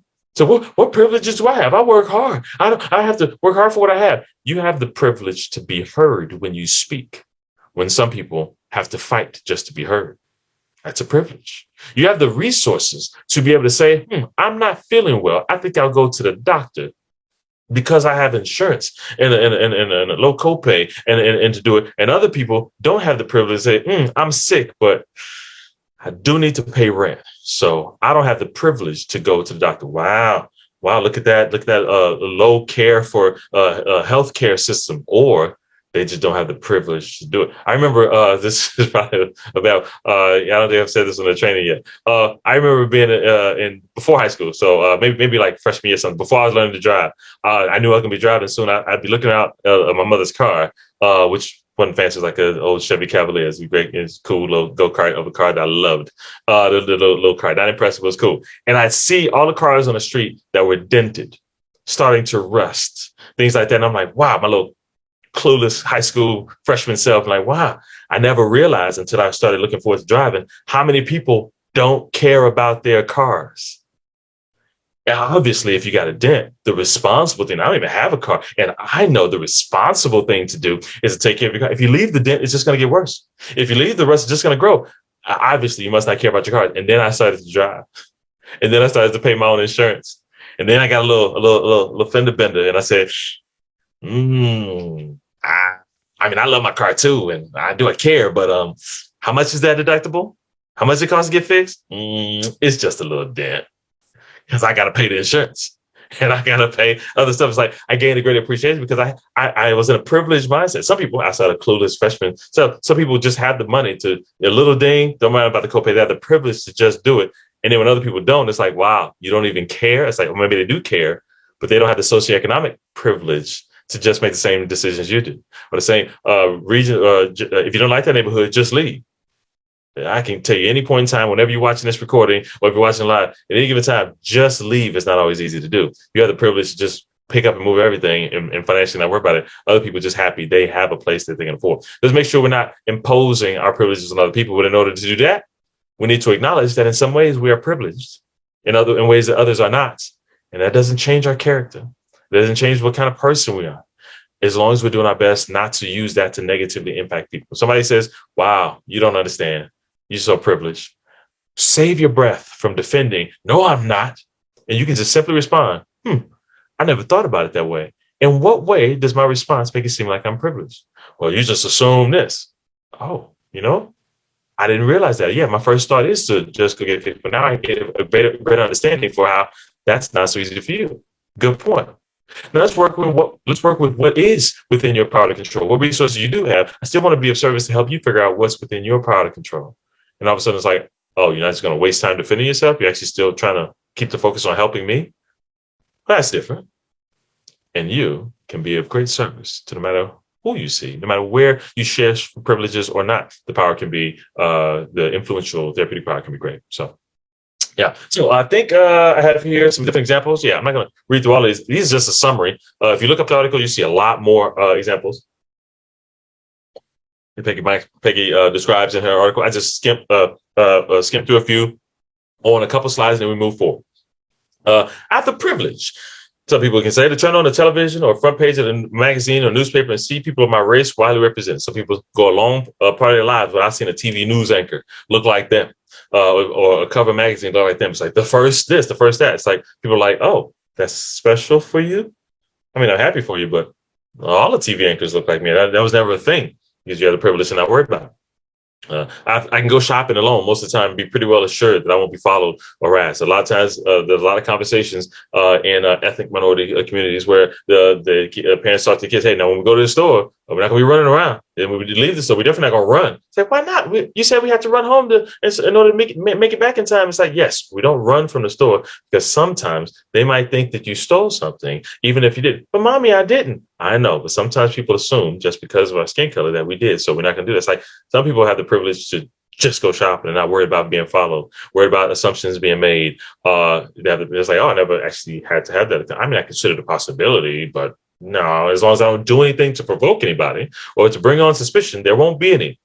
Other people that feel like there's suspicion just by existing.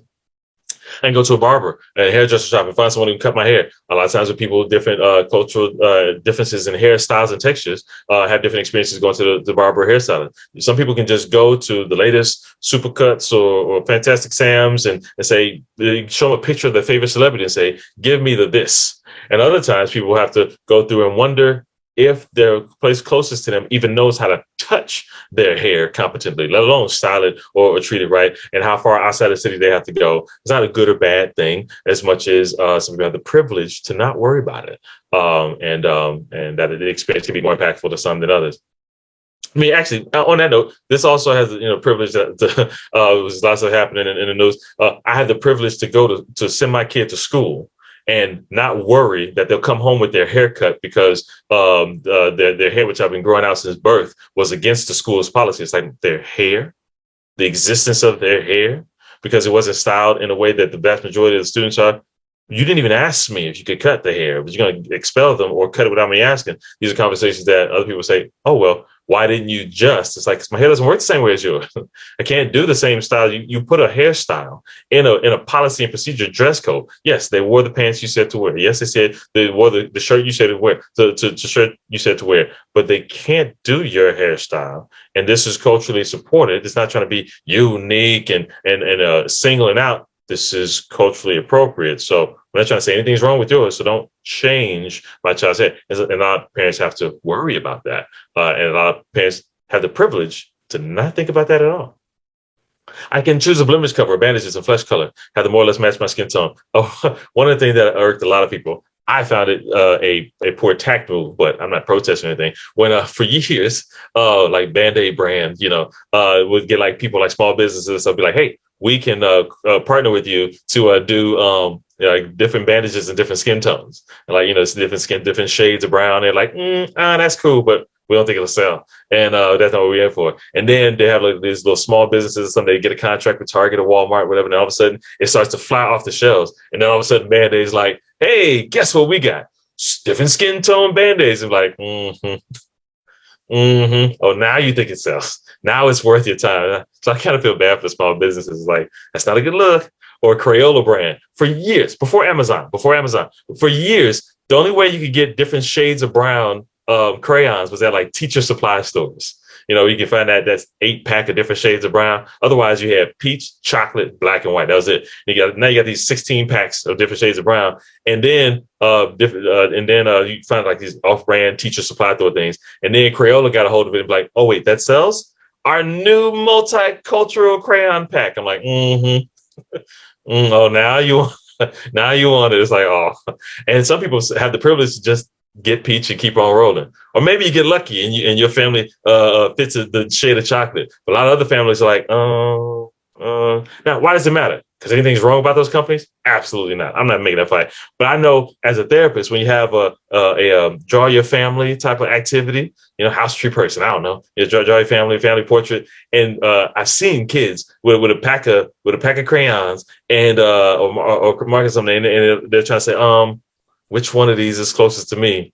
If they do black, doesn't work out. If they do brown, may not fit their family. They do peach, may not fit their family. And so to see them see a kid with a 16-pack of crayons and to say, well, my mom's a little bit of this shade and my dad's a little bit of this shade and my sister's a little bit, you are giving them an opportunity to see themselves reflected in their own picture in a way that they can take pride in. You haven't done a single thing intervention-wise, and you've just affirmed themselves culturally with a pack of crayons that has a more variety of colors that meet them. It's a powerful tool. And the opportunity to say that some people have the privilege to just get close and keep on rolling is different.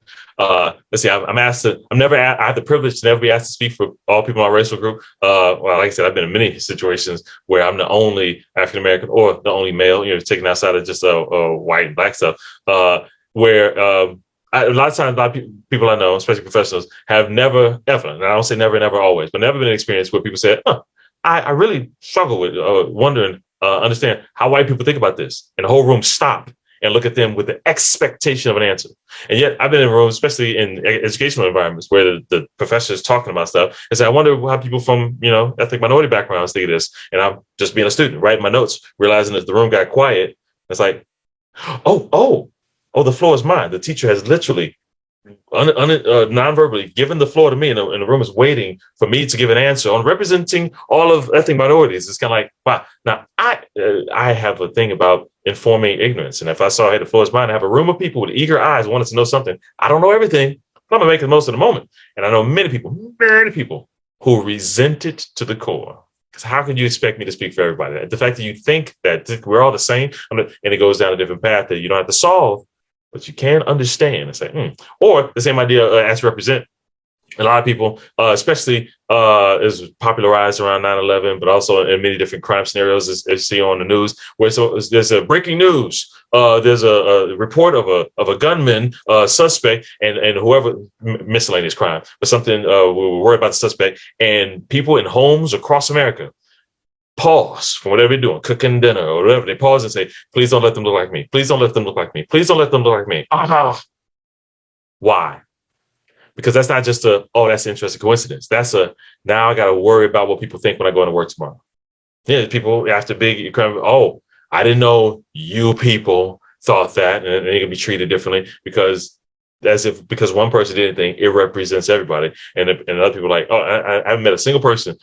I haven't met a single person. I'm happy to be wrong on all of these, but haven't met a single person who told me that I look at the news, and when I see breaking news, we have a suspect, and they instantaneously say, "Please don't let them be white. Please don't let them be white." Oh, now it's going to mess up my day tomorrow because now it's going to change how everybody sees me because of what happened in the news yesterday. It's like, yeah, maybe it's something more specific than that. Maybe some other kind of comparison or something. But some people don't understand how that's a large sweeping experiences across cultural groups because of negative experiences that they've had or fear that they will have. I can be sure that my children will be given toys that feature people of my race or curriculum materials that testify to the existence of the race. I thought it was cool. I have a 10-year-old and 6-year-old daughters at home. And I think it's cool that when my 10-year-old was going to preschool, organized education for the first time. We did a little open house, meet the teacher, meet the classroom, all that kind of stuff. And they had like the reading rug with like books, and then the teacher reads to them and stuff like that. They made intentional efforts to have variety in the cultural depictions of the characters in the stories than they had in the whole school. Like, it wasn't cultural books. It was how to share, taking turns, just regular books. But they chose books that had characters in the story that had different, skin tones, stuff like that, just so that the kids could see themselves, the variety represented. They had more variety in the books than they had in the whole school. They didn't have to do it, but they made an intentional effort to help them be seen. I have mad respect for that. A lot of times people go a long while before realizing, oh, I didn't know you could have people who look like me in stories, people who look like me in movies, people who look like me in toys. That's why I have all these. I heard about the other day. Barbie come out with something new. They're trying to lead the pack. New Barbie with different skin tones. New Barbie with hearing aid.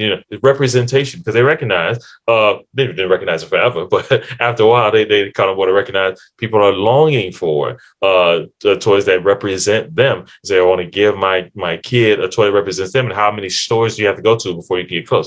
Well, we have a whole aisle full of dolls. Like, yeah, but not ones that my kid can say looks like that.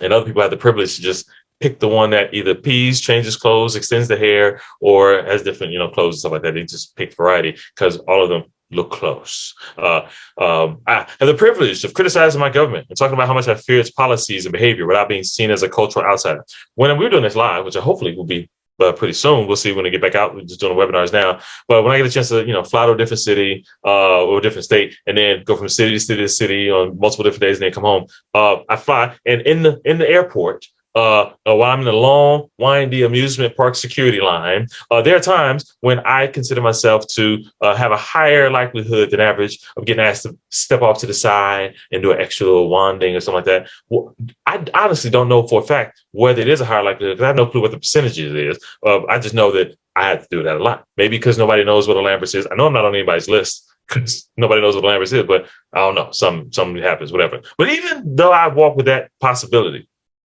there are times when I'm walking through that security line where I consider myself to be privileged compared to the person about 3 or 4 people behind me from a particular Middle Eastern background who may be wearing the clothes reflective of the background, maybe facial hair or hair wrap or something like that. Yeah, that person, I'm more privileged than that person. That person has to worry about everything they say, everything they do, every movement that they make, to not draw suspicion that is not earned based on what other people might think that person may be thinking or feeling or doing. I just have to make sure I don't say bomb or something else on the average person, or maybe an extra little wanding. But that person has to worry about what other people think. And somebody else might say, well, Lamberts, well, you can understand why, because sometimes, no, actually, they don't need to understand a single thing, because they'll say, well, we don't want those kind of people on our plane.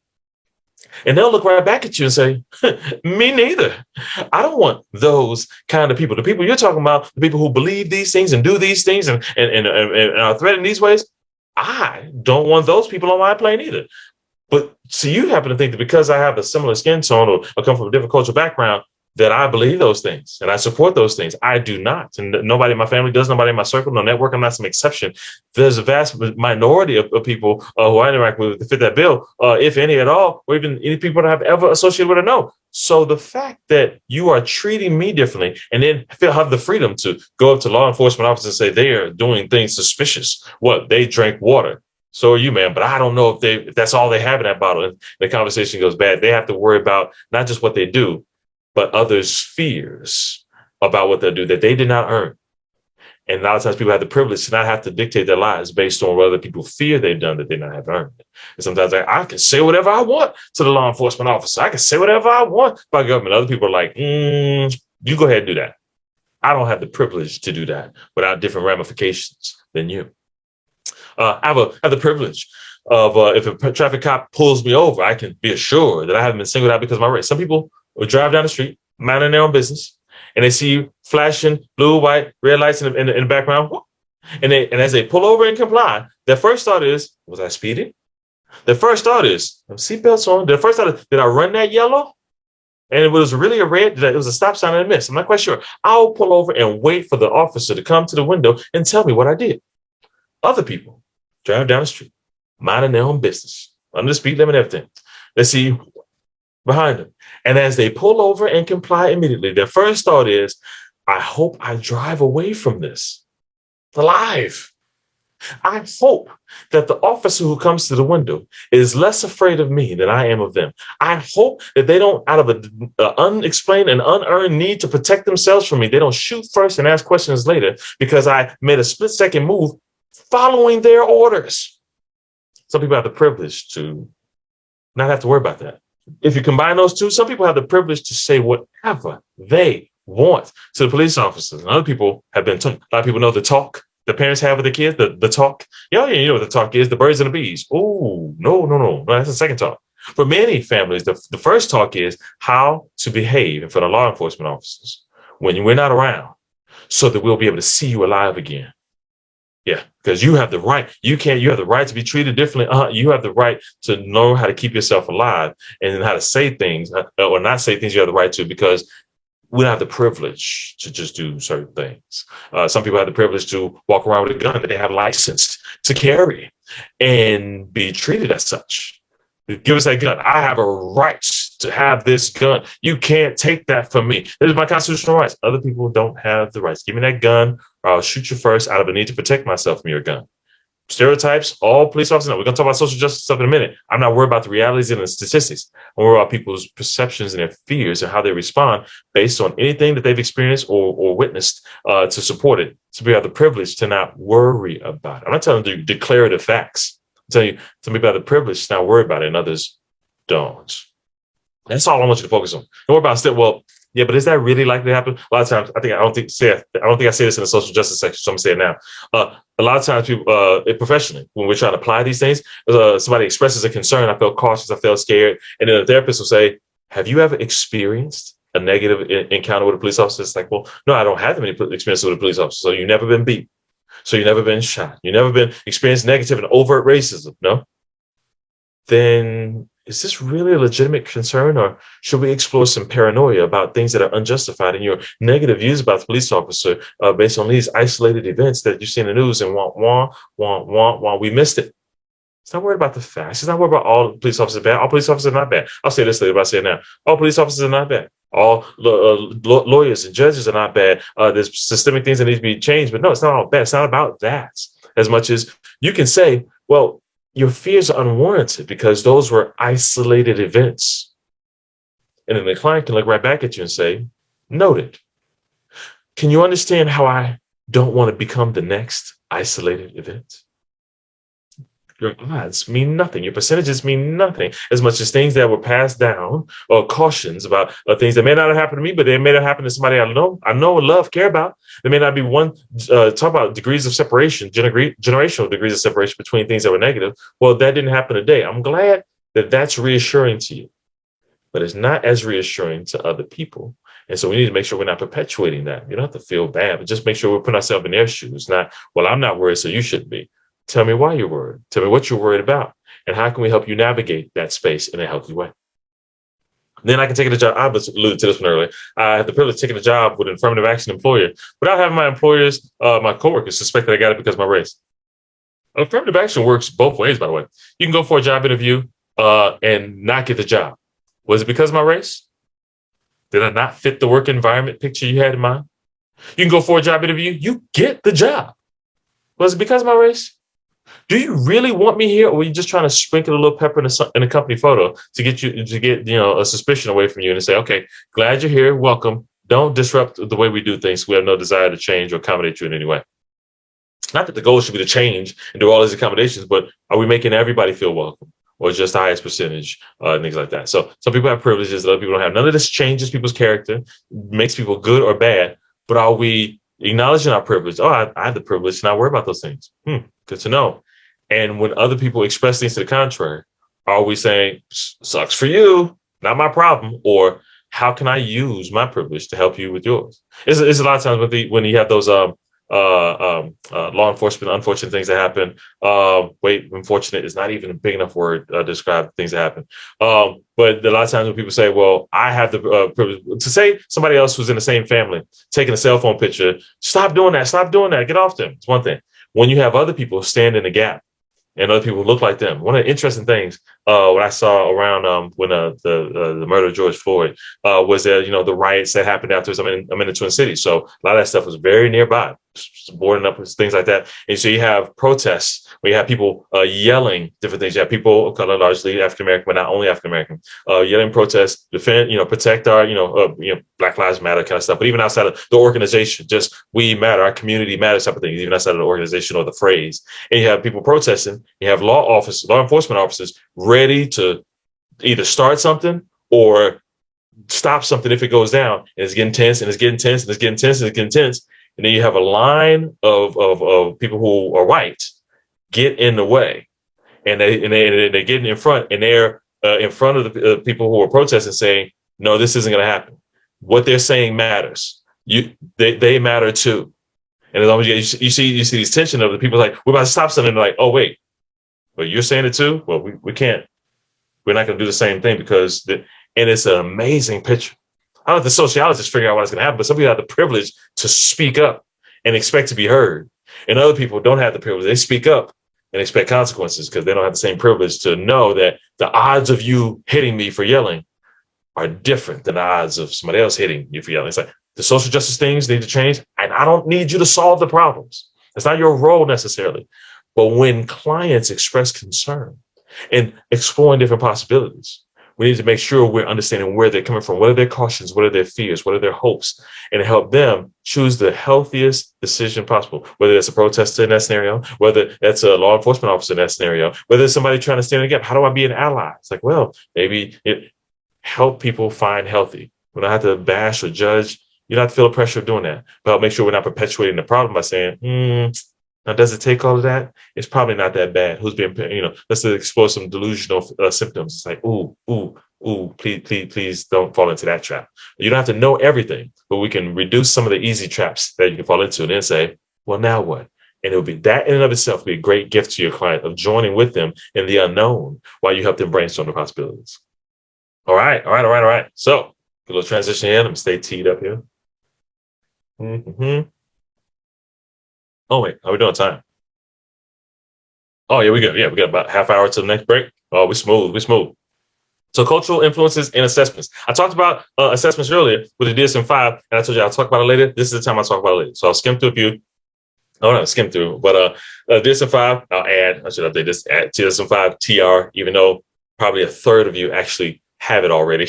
There's a third of you who buy it as soon as it comes out, and the rest of the 2/3 be like, I'm gonna wait a few months until my insurance makes me. That's always a funny trend. But DSM in some form or fashion describes assessments and diagnosis. And matter of fact, when they make the adjustments and diagnoses, refine our understanding of how these diagnoses and symptoms manifest in real life, they make intentional efforts to update so about the cultural influences on assessments. They did so with the DSM-4, DSM-4 TR, DSM-5, and they I got the summary of it. I don't have it myself, but I went to a few summary videos of all the changes that they made, and so I've been told and saw some clips, some snapshots of things they make. So I will update this when I get some quotables. But I need the quotables to acknowledge some of these things that have already been consistent. The DSM encourages consideration of culture and assessment. So does the previous ones. They just get better at each time. They change specific diagnostic criteria. It's a better apply across different cultures. Cool. They include updated gender-related and culture-related diagnostic issues, some subcategories. Hey, you may not be thinking about everything, how it may manifest culturally, but just as an FYI, DSM says, it might look different in men than it looks in women. It might look different in this culture than this culture. They're trying to not declare these people always look this way, but to acknowledge the influence of different cultural manifestations when you're checking the right symptom checkbox. Right? For example, am I really seeing something indicative of low self-esteem? Checkbox. Or is it a cultural value for quiet demeanor and minimal eye contact? See, I'm not expecting you to actually automatically know that, say, a certain Asian American cultural background teaches not to look authority figures in the eye. But if we see something different, maybe we consider maybe that's a low self-esteem thing. Or maybe it's a cultural pride and we tease out other things. You don't need to know them all because there's too many to learn. But you can keep an eye out, always be fluid in your, is this what I think it is? And make the best decisions. And like I said earlier, if you learn something later, be like, oh, I have a context for that. This new cultural distinction that I didn't know. Based on that, then I may not have checked that same checkbox earlier. Or is it really an inability to plan long term that I'm looking at? Checkbox. A pathological lack of empathy? Checkbox. Or a culturally supported survival mentality? Because you see, Lambert's had his client say he was thinking about joining a gang, and we all know that there's a low life expectancy for the gang life, and it's about drug dealing and the violence, and they must not even care, not have empathy for the children in that community that they're choosing violence. Maybe. Or maybe they got, this is just not hypothetical. I just switched to a scenario. Maybe I had a kid once, a teenage client. I think I can be general enough and stay HIPAA correct on my analogies. I had a teenage client get switched from one school to another based on an incident that happened in school. They weren't, they didn't start. They were barely even on a side of, but they were lumped into a group that got into a fight that went bad, and they didn't start it, they didn't end it, they were brought up, but they got lumped into it, and they got moved to a different school. That particular school was a smaller school for kids who have behavior problems, smaller school, and it was on a different side of the city where that person lived. And that person, this teenager, now had a different walk to and from school. This new walk, longer walk and in a different direction, requires them to walk to and from school through a gang-ridden neighborhood. And it's so large in how this is geographically put. You can't just say, just walk around.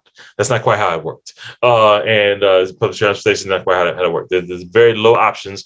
Options ever? Sure. But we're talking about practical options not to do it as far as this person saw. And so this person walked home day in and day out from this new school and saw that things were really tense and they didn't see a lot of options. And so you get to this daily scenario where if I walk down this street, these streets, and I give somebody the wrong look, they could think that look means something, and I got to take off running. If I walk down the streets and don't have the right kind of eye contact, they're gonna think I'm a sheep or lamb ready for the slaughter, and they're gonna come after me, and I got to take off running. I don't know how to avoid it. I'm not part of this gang life, despite the fact that I got kicked out of school and people think that I was associated with it. I don't know none of this stuff, but I'm worried about my life. But maybe it's beneficial for me to join one. What? Why would you do that? Because if by no power of my own, I could unintentionally offend someone, microaggression language, but it doesn't sound the same, but I could unintentionally convey a threat to somebody else that they have to protect themselves from me by taking me out, and I got to take off running. I can't run forever. They got cars, they got feet, they got cars, they can take off, and that's a long way home. I take off running, and I'm toast, and I'm hoping I'm alive, if not in the hospital. But if I'm in a gang, if I join a gang, and one of those situations happen when I'm minding my own business, and I got to take off running, I can take off running, and within a couple steps, get out my cell phone, a couple more steps, dial a number, maybe you're on speed dial. And if I get through, then if I just make it a couple blocks, then maybe a car will come around the corner with reinforcements to keep me alive. So, therapists, are you still going to pathologize my lack of empathy or my inability to plan long term, my desire to be aggressive and to disrupt my community? Or are you going to help me brainstorm more options to cope with my situation or to change my situation. Let's make sure we're not pathologizing things that we don't understand. Avoid. Am I really seeing an avoidance of personal or communal responsibility? Or is it a culturally supported spiritual belief suggesting reliance on a higher power more than oneself? See, I keep on asking myself, therapist says, asking a client to pick yourself up by your bootstraps and to take your power, take your future into your own hands. And you keep on telling me, client, that you need to wait and see what the universe brings to you. It's passive tendencies, inability to initiate, it's like, or we're misunderstanding a value for a client. So you don't have to memorize them all, but you can continually expose yourself to different varieties, just like I just did to you right now, and say, I wonder if that's ever going to be relevant to me. And then if you see something in front of your face, be like, usually I would have thought about this, but now I've exposed myself to other reasons why, other motivations and contributing factors to the same result. I'm going to ask different questions to tease that out, use my therapeutic questioning skills to figure out if there's more one way or the other. But let's make sure we're considering various cultural influences, not just cultural ethnicity, culture and all of those varieties of the diversity, cultural influences on the symptoms that we see. And then remember that symptoms must be detrimental to functioning in the client's environment to meet the diagnostic criteria. Something could be detrimental if it was in your environment, but if it's functional in their environment, you don't have a diagnosis. Let me say that very clear. If you find something that would be, no, let me say it this way. I'm a couples fan. I told you that already, right? I see a lot of couples where they're wrestling with something, and I'm thinking, I know what will work if I did if my wife were here.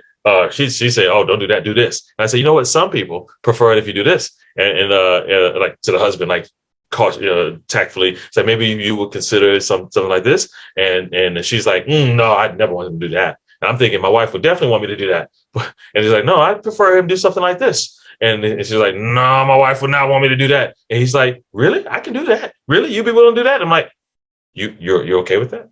That wouldn't work for me or my wife, but that works for you. Okay. Well, I'm glad I was able to help facilitate this healthy conversation. See, I don't have to help them learn what will work in my neighborhood, in my family, in my relationship as a whole. I have to help them find out what works in their environment. So if something is detrimental in your environment, well, that wouldn't work in my neighborhood, that wouldn't work in my family, but it's fine in the client's environment, then you don't have a diagnosis. You don't have a presenting problem. It's like, well, then what is not working in your environment? I'll help you with that. But you have to make sure you're not trying to help them conform to what will work for you, because it may not work. You may help them live in your environment, but set them up for failure in their own environment. So that adaptability even applies to our DSM efforts. A few just practical tips. I alluded to a couple of these earlier. Diagnostic assessments should seek to gain as much culturally relevant information as reasonably possible, sometimes directly, sometimes indirectly. When possible, ask as early as possible in the therapeutic process to reduce the likelihood of genuine inquiries resulting in microaggressions and unintended clinical significance. It's one of those things where you do your initial paperwork, you start seeing a client, and you go through a handful of things, getting to know them, but also working on a presenting problem. And they say something that just jogs your mind. It's like, oh, wait a minute. When you said that, it makes me think differently. What was your sexual orientation again? And they say, why do you need to know? Why was that important? That wasn't important for you the first 5 sessions. Why is that all of a sudden important now? You see, I don't have a problem answering that question. Just usually when it comes out of the blue, it changes how people interact with me. And we've been doing pretty good. Why is that relevant? See, it becomes a thing. However, if you ask it earlier, it's less of a thing. Still could be a thing, but it's less of a thing. Name, date of birth, relationship status, sexual orientation. Why do you need to know? It's just one of the questions on our form. You can leave that blank if you want. Yeah. I'll leave that blank. What's the next question? Yeah, that's fine. Come back to that one later. Yeah, you never know. But the sooner you ask things, the more you can lump things that may seem uncomfortable into the get to know you kind of things. Find out what's important, what's unimportant, what's comfortable, what's uncomfortable. The later you ask things, the more you have to work to explain. Well, I asked because you brought this, and I was wondering. Some people who express that, you gotta make up for it a little bit. So when possible, ask it as early as possible. And then provide flexibility and answers whenever possible, is the fill in the blank versus check boxes. It's not great for statistics. Somebody's got to do a lot of work to calculate the totals. But the opportunity to provide flexibility and answers is powerful. I remember when I was at one organization that made this change, they had a whole bunch of boxes for ethnicity, and there was never enough boxes. There's always, why don't you have this box? Why don't you have that box? I mean, that's my voice right there. Why don't you have this box? Why don't you have that box? And then they're like, okay, fine, we'll just nix all the boxes. And then we'll just put underline. How do you identify ethically? And so I remember one of the first clients I had after that change, and the answer was Norwegian and Scandinavian. Next question, Lambert. I was like, I know 2 things now. One, that was never, ever going to be one of the check boxes that anybody in the organization would have put on that line. They were never done. I know for a fact. And two, that tells me how much they identify with their cultural background. That's the first thing that came out of their mouth. They didn't even have to think about it. It's like tip of the tongue. That tells me how much you identify with your cultural background. It's like right there. I learned something either way. Whatever you need to do. You may not be in control over your paperwork. You may be limited to what you have. Just do the best you can to try to give the clients enough opportunity to tell you who they are so you can factor that into your assessments as much as possible. Now you also have the cultural formulation interview. Now, if you're not a DSM bathroom reader or or a sleep with the DSM under your pillow, hoping to learn it through your sleep, type of through osmosis, then you may or may not be familiar with the cultural formulation interview. It's in the fine print. You can find a separate PDF of it on the APA website. It's the DSM's effort to help you gain culturally relevant information. It's like 16 questions, I think, where to suggestions. They don't replace your intake interview, your diagnostic assessment, whatever you call it at your organization. It doesn't have everything you need to know. It's a list of recommended things that can help you gain information that could be helpful that you might not gain otherwise. For example, what brings you here today? Whoa. Thank you, DSM, for teaching me how to ask that question. No, that's sarcastic. No, but it's the idea that what brings you here today, client, may be different than what I would think will bring you in. Of the things you brought up, of the 5 things you mentioned, that's the one that brought you in. That's the one that tipped you over the edge, not this one or this one. Okay, good to know. Good to know. Sometimes people have different ways of describing their problem to their family or friends or others in the community. How would you describe your problem to them? The goal here is not to catch them in a lie, but to understand sometimes people describe it differently. I take my grandmother, escort my grandmother to the doctor and driving her there and escorting her out. The doctor says, what brings your grandmother in? It's like, well, just to check on her diabetes. Okay. And go back to the community. So what did you do yesterday? I took grandma to the doctor. She okay? What's up? It's like, oh no, grandma got the sugars. Same thing. But how I say it is different depending on who I talk to. It's not like a lie. Sometimes how you say things to different people, and that's just a really simple explanation. Sometimes you get a lot more elaboration. Oh, with this person, I describe it this way, but this person, why I say it this way, and you get a better understanding of how they see the presenting problem or whatever it is they need growth with. So who they're speaking to, how they might say it differently, may get you more information. What troubles you most about your problem? Because what troubles me about your problem may be very different if I was in your shoes. Why do you think this is happening to you? Or why do your family or friends in the community think this is happening to you? Sometimes you may get culturally supported beliefs about why things happen, why causes. And it's like, oh, I never would have even thought that anybody would believe that's what's causing that. But now I see why you tried this and that first. Are there any kinds of support that make your problem better? Are there any kind of stresses that make it worse? Sometimes they may have supports that can help you as assets to your treatment goals. Sometimes they have stressors that are barriers to their compliance. It's like, well, if you cared, you would overcome this difficulty. It's like, or I have a barrier that you don't have, and you're showing me your privilege right now, not your character assassination issues, but you're showing me that you can't see outside of your socioeconomic barriers. Hey, I know you got a substance abuse problem. Got it. Substance abuse challenge. Okay. Are you struggling with that? I know a great treatment program. It's a residential program, only $15,000, and it has great results. Nobody who's gone there has ever had a bad experience. I was like, oh, that sounds great. Sounds like a great program. Do you have a scholarship program? No, but it's compared to some residential treatment programs out there, that is a low cost compared to some of the ones out there. It's only $15,000. It's like, I'm glad you live in a world, therapist, where you can say only and $15,000 in the same sentence. But there's no circumstance under which I can come up with only. Well, see, client, if you really cared about your recovery and your ability to be there for your family, you would find a way. See, here we go, therapist. I'm glad you can find a way and $15,000 in the same sentence. I don't live in a world where I can find $15,000. So if you're saying you can't help me, I get that. But if you're saying I must not care about my family because I don't have the money and the resource that you have, then we're missing something. I'm glad you have the resource. I wish I could be part of it. But also it's residential. Now, see, I'm the only financial income in our family. So if I cared about my family, I would keep working and find a way I would go to a program in the evening after work and get no sleep. And in the morning before, I would do whatever you need to do, but I have to take care of my family. So don't pathologize what you don't understand. Help me understand and then help me within your understanding. I have stressors or barriers that you don't have. For you, what are the most important aspects of your background or identity? What's your top 3? Your top 10. What's on the diversity board? What's important to you? Are there any aspects of your background or identity that make a difference or causing concerns or difficulties? Tell me who you are. And does that help you in certain environments? Is that a hindrance in certain environments? Do you have to fight to be heard, or is that an asset in different environments? Tell me about the role of your cultural identity in your presenting problem. Sometimes people come from have various ways of dealing with problems like yours. What have you done already to cope on your own? See, sometimes one of the greatest gifts we can give to our clients is having a therapeutic self-esteem enough to be option 4. What have you done already? Well, I tried this and this and that. It's like, why would you try that? Why did you come to therapy first? It's like, well, culturally, we don't come to therapy first. Do you have an opportunity to say, wow, not why didn't you come to me first, but wow, you tried all those things and you still went outside of your cultural group norms to get therapy? Wow, you must be really dedicated to bring change. You haven't solved the thing, but you've affirmed their coping skills. Or you say, I tried this. It's like, that's actually detrimental, but I appreciate that you're trying something.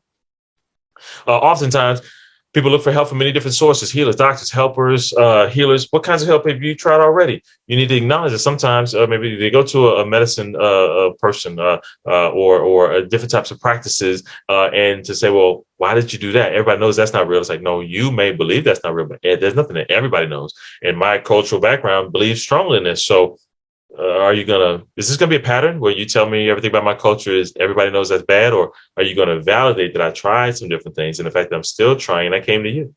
Yeah.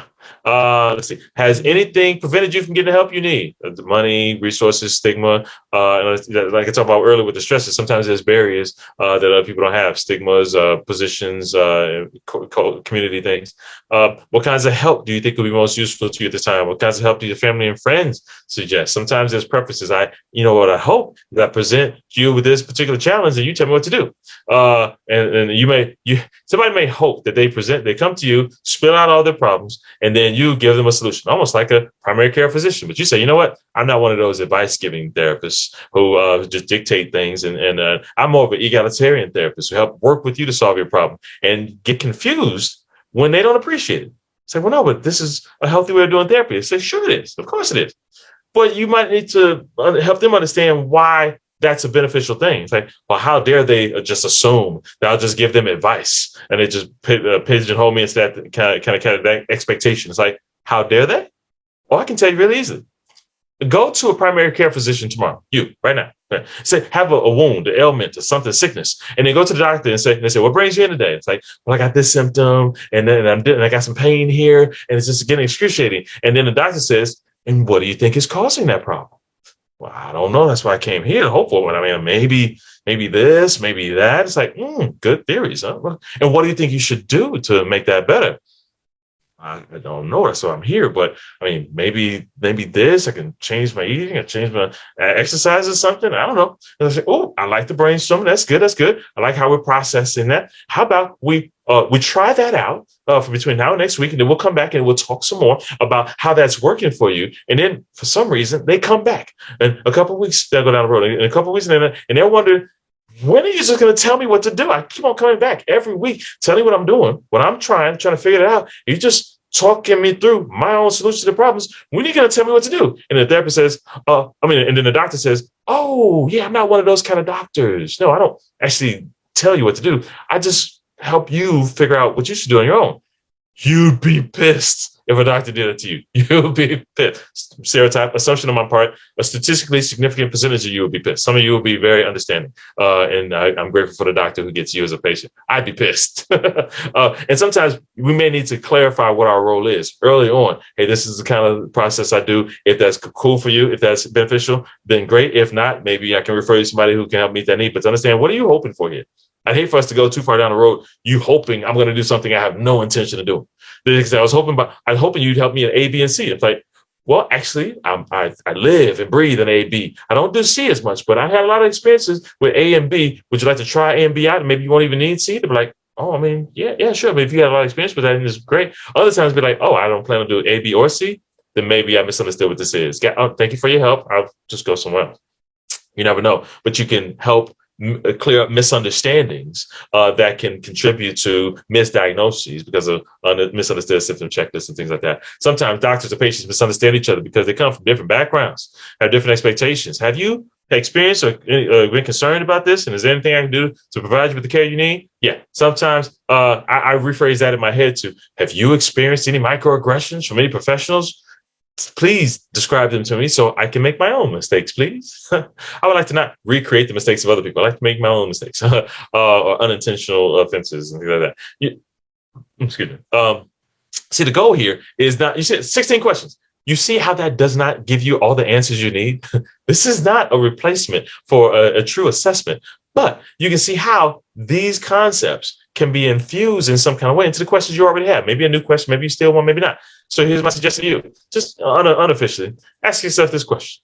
How can the cultural formulation interview concepts help you more effectively gain potentially culturally relevant information in your current diagnostic and intake interview process? Maybe you say, ooh, I like question number 6. I'm just going to take that and add that to my initial session number 1 or 2 questions. Other times you say, well, I can't really change that, but I can be inspired by that particular question or questions and try to utilize my first few sessions to gain potential information about barriers or stresses and things like that. That can be beneficial. What it looks like is different for all of you, but take that inspiration and see if you can infuse it into your assessment process and then enhance the information that you get. Everybody wins. Okay. Yeah, we noticed that. I don't want to start that one in 5 minutes. Okay, so we're gonna do the same thing we did earlier. Okay, so we're at the almost the halfway mark between the second half, So we're at the home stretch here, and I'm getting close to that 62 number. So we're gonna do this. I'm trying to look at the clock now. So I got 25 on my clock. So I'm gonna go from 25 to 40. That's 15 minutes. And so we're gonna do our last 15-minute break. You made it this far. The end is near. Last 15-minute break. And come back at 40. I'll pick it up. I'll see if there's any questions in the Q&A. If there's not, we keep on moving. If there are, I'll address them. And then we'll move toward the end. And there's a home stretch. So I'll see you in 15 minutes. And yeah, take a break. Stretch break. See you soon. All right. Welcome back, everybody. The home stretch is here. The countdown is on. Hour 15, hour 20 to go. All right, let's see. So second and last time. So I'll do question and answers now. And then if you stick around to the end, you have any more you want to squeeze through. And I get a little bit of direction on where to go next. Afterwards, we're done. So I got one question here now. Let's see. What does it say? So the question is, how can you define something as quote unquote aggression when it's not intended? Oh yeah, when it's not intended, albeit certainly it can be unintentionally offensive or harmful. Thanks. Oh yeah. Okay. Great question. And the answer to that is this.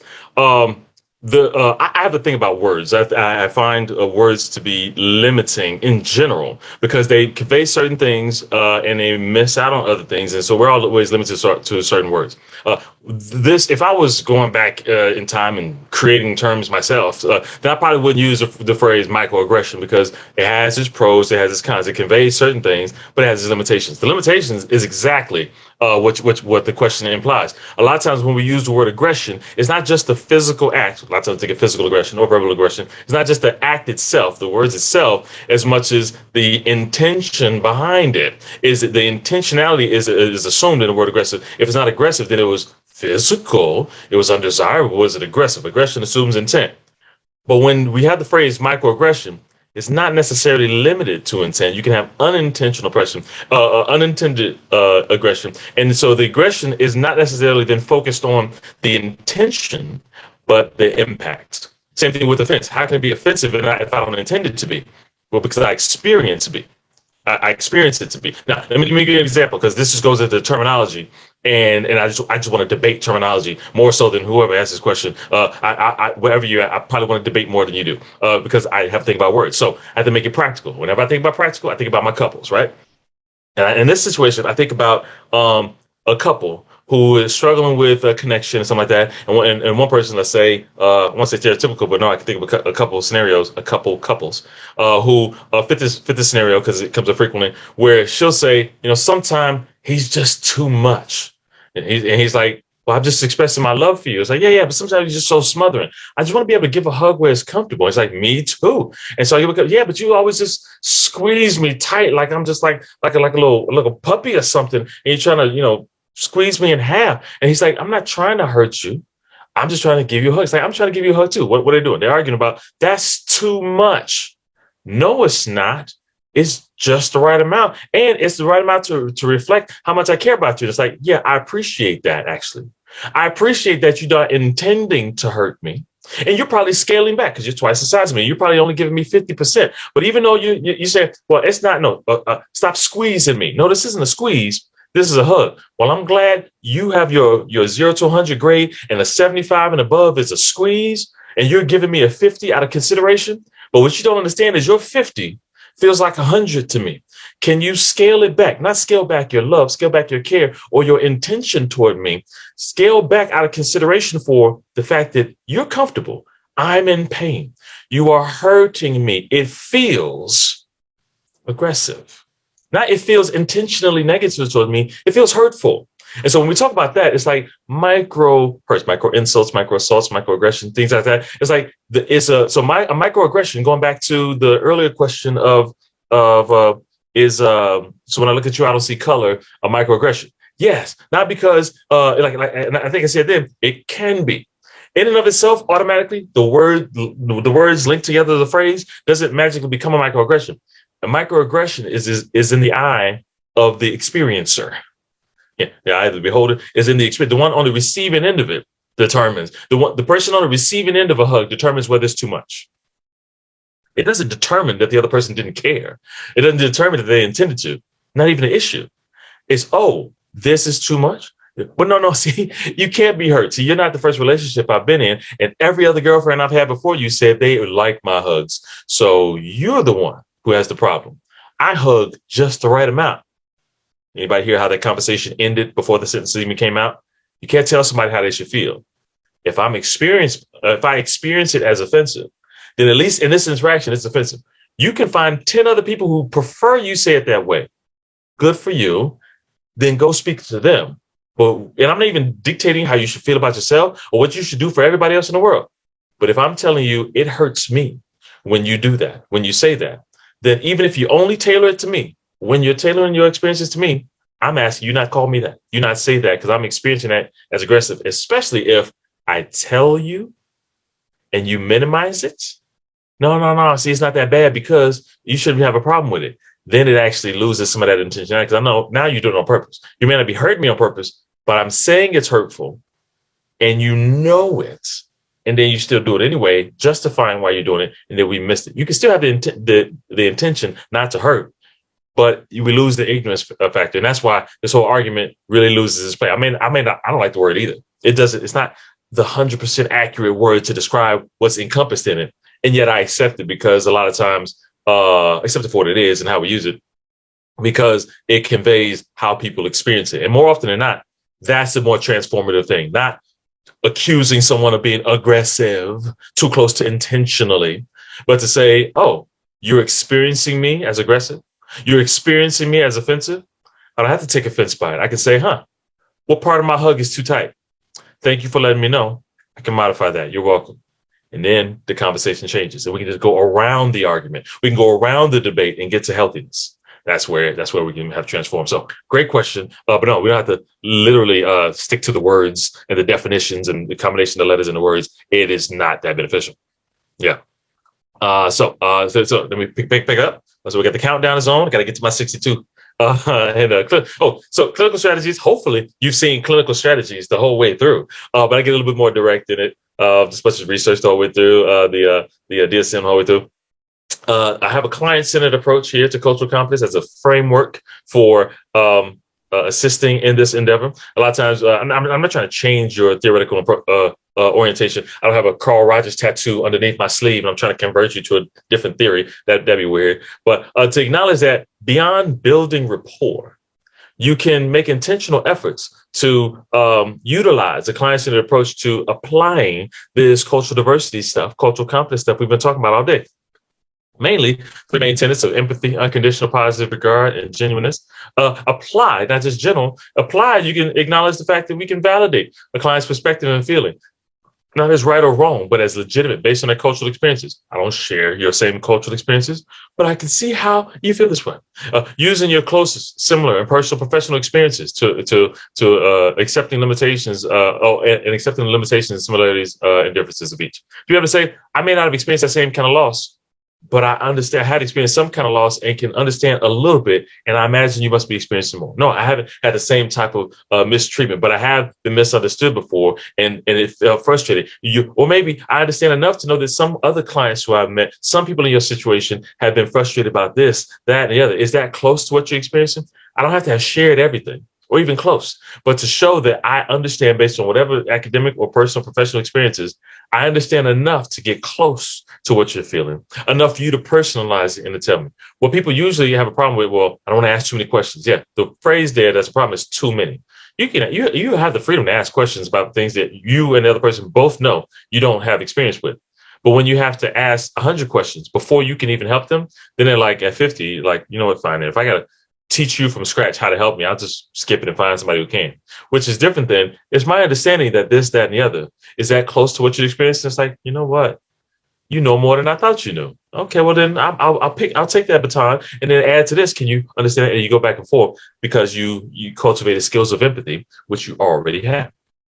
Unconditional positive regard, contrary to popular belief, doesn't mean being happy about everything all the time. It primarily conveys taking a healthy interest in their culture as appropriate. You ever say, "Oh, I talked about earlier of not being inconvenienced by differences, but being convenienced." Like, oh, taking a healthy interest. Oh, I know you came a few minutes late because you said you just came from a quinceañera ceremony celebration, and I don't know everything about that cultural background, but is that the coming of age ceremony for daughters when they turn 15? They get that right, and they're like, actually, therapist, you're right. I mean, there's a lot more to it than that, but yeah, you show you know a little bit, you invite them to correct more, and then you move on for 5 minutes. You take an interest in something that's different, and then you go on with the rest of the services that you're providing, as opposed to you're late because okay, yeah. Outside of all that cultural stuff, we need to talk about the value of being prompt and on time to our sessions, because that's what's most important, and then we miss it. We miss an opportunity to validate. We miss an opportunity to show value for differences culturally as well. So try to not miss those opportunities. Convey a positive and healthy curiosity without making a counseling session an exploitative tutorial session. And then genuineness, authentically learn to be and accept yourself through cultural self-awareness, sincerely respecting their cultural identification, because genuineness can increase the likelihood of microaggression, grace and forgiveness for microaggressions. That's pretty much encouraging you to be yourself, because you being yourself creates a safe environment that welcomes the client to be themselves. But if you try to not be yourself, I'm going to use some words in a language we both know I don't understand to try to pretend like I can connect, or wear clothes differently because you walked in the door, or decorate my office differently because you walked in the door. It's like, why are you trying to be fake? I don't need you. You don't walk into a primary care physician's office expecting them to change the decor because you walked in. You expect them to be them and them to accept you as you and then to help. So be genuine, be authentic, know what you know, own what you don't, but be willing to grow. And if they don't have to teach you from scratch, you might be pleasantly surprised. But I give you a little grace room because you don't know how bad that phrase sounds. But because you show me enough empathy and unconditional positive regard, usually when people say what you just said, I'm out. I wait for the time to end and I never come back. But you've shown that you understood me. You empathized. You showed healthy interest more so than anybody else. Maybe you didn't mean what everybody else mean when they said it. Maybe I'll come back. Maybe I'll even share. Who knows? And see if what follows, what I fear that will follow, what usually follows, happens because you built up some grace room with cultivating those other things. See, it can be more than just a report building strategy. It can help you buy time, buy grace room for your cultural competence growth, and help you get to the repair piece. Before we do talk about self-disclosure, if I talk about relating, you empathizing by relating based on your closest personal professional experience, then the question comes up, do we share what that closest personal professional experience is? Well, there's pros and cons to self-disclosure. Some of the advantages are that similar experiences can enhance therapists' internal understanding. Okay, cool. Sharing those similar experiences can reduce perceived barriers and understanding and enhance rapport. External, so internal benefits, external benefits. Cool. However, any differences between therapists and client experiences could be perceived as barriers to understanding and thus rapport. It's one of the things where there's always a risk to self-disclosure. where you say, well, actually, the client, I understand your situation. What do you think? Because I've been through similar situations similar in these ways, these ways, these ways, these ways. 4 ways in which my situations and past experiences have been similar to yours. And the client says, good to know. Actually, that's kind of cool.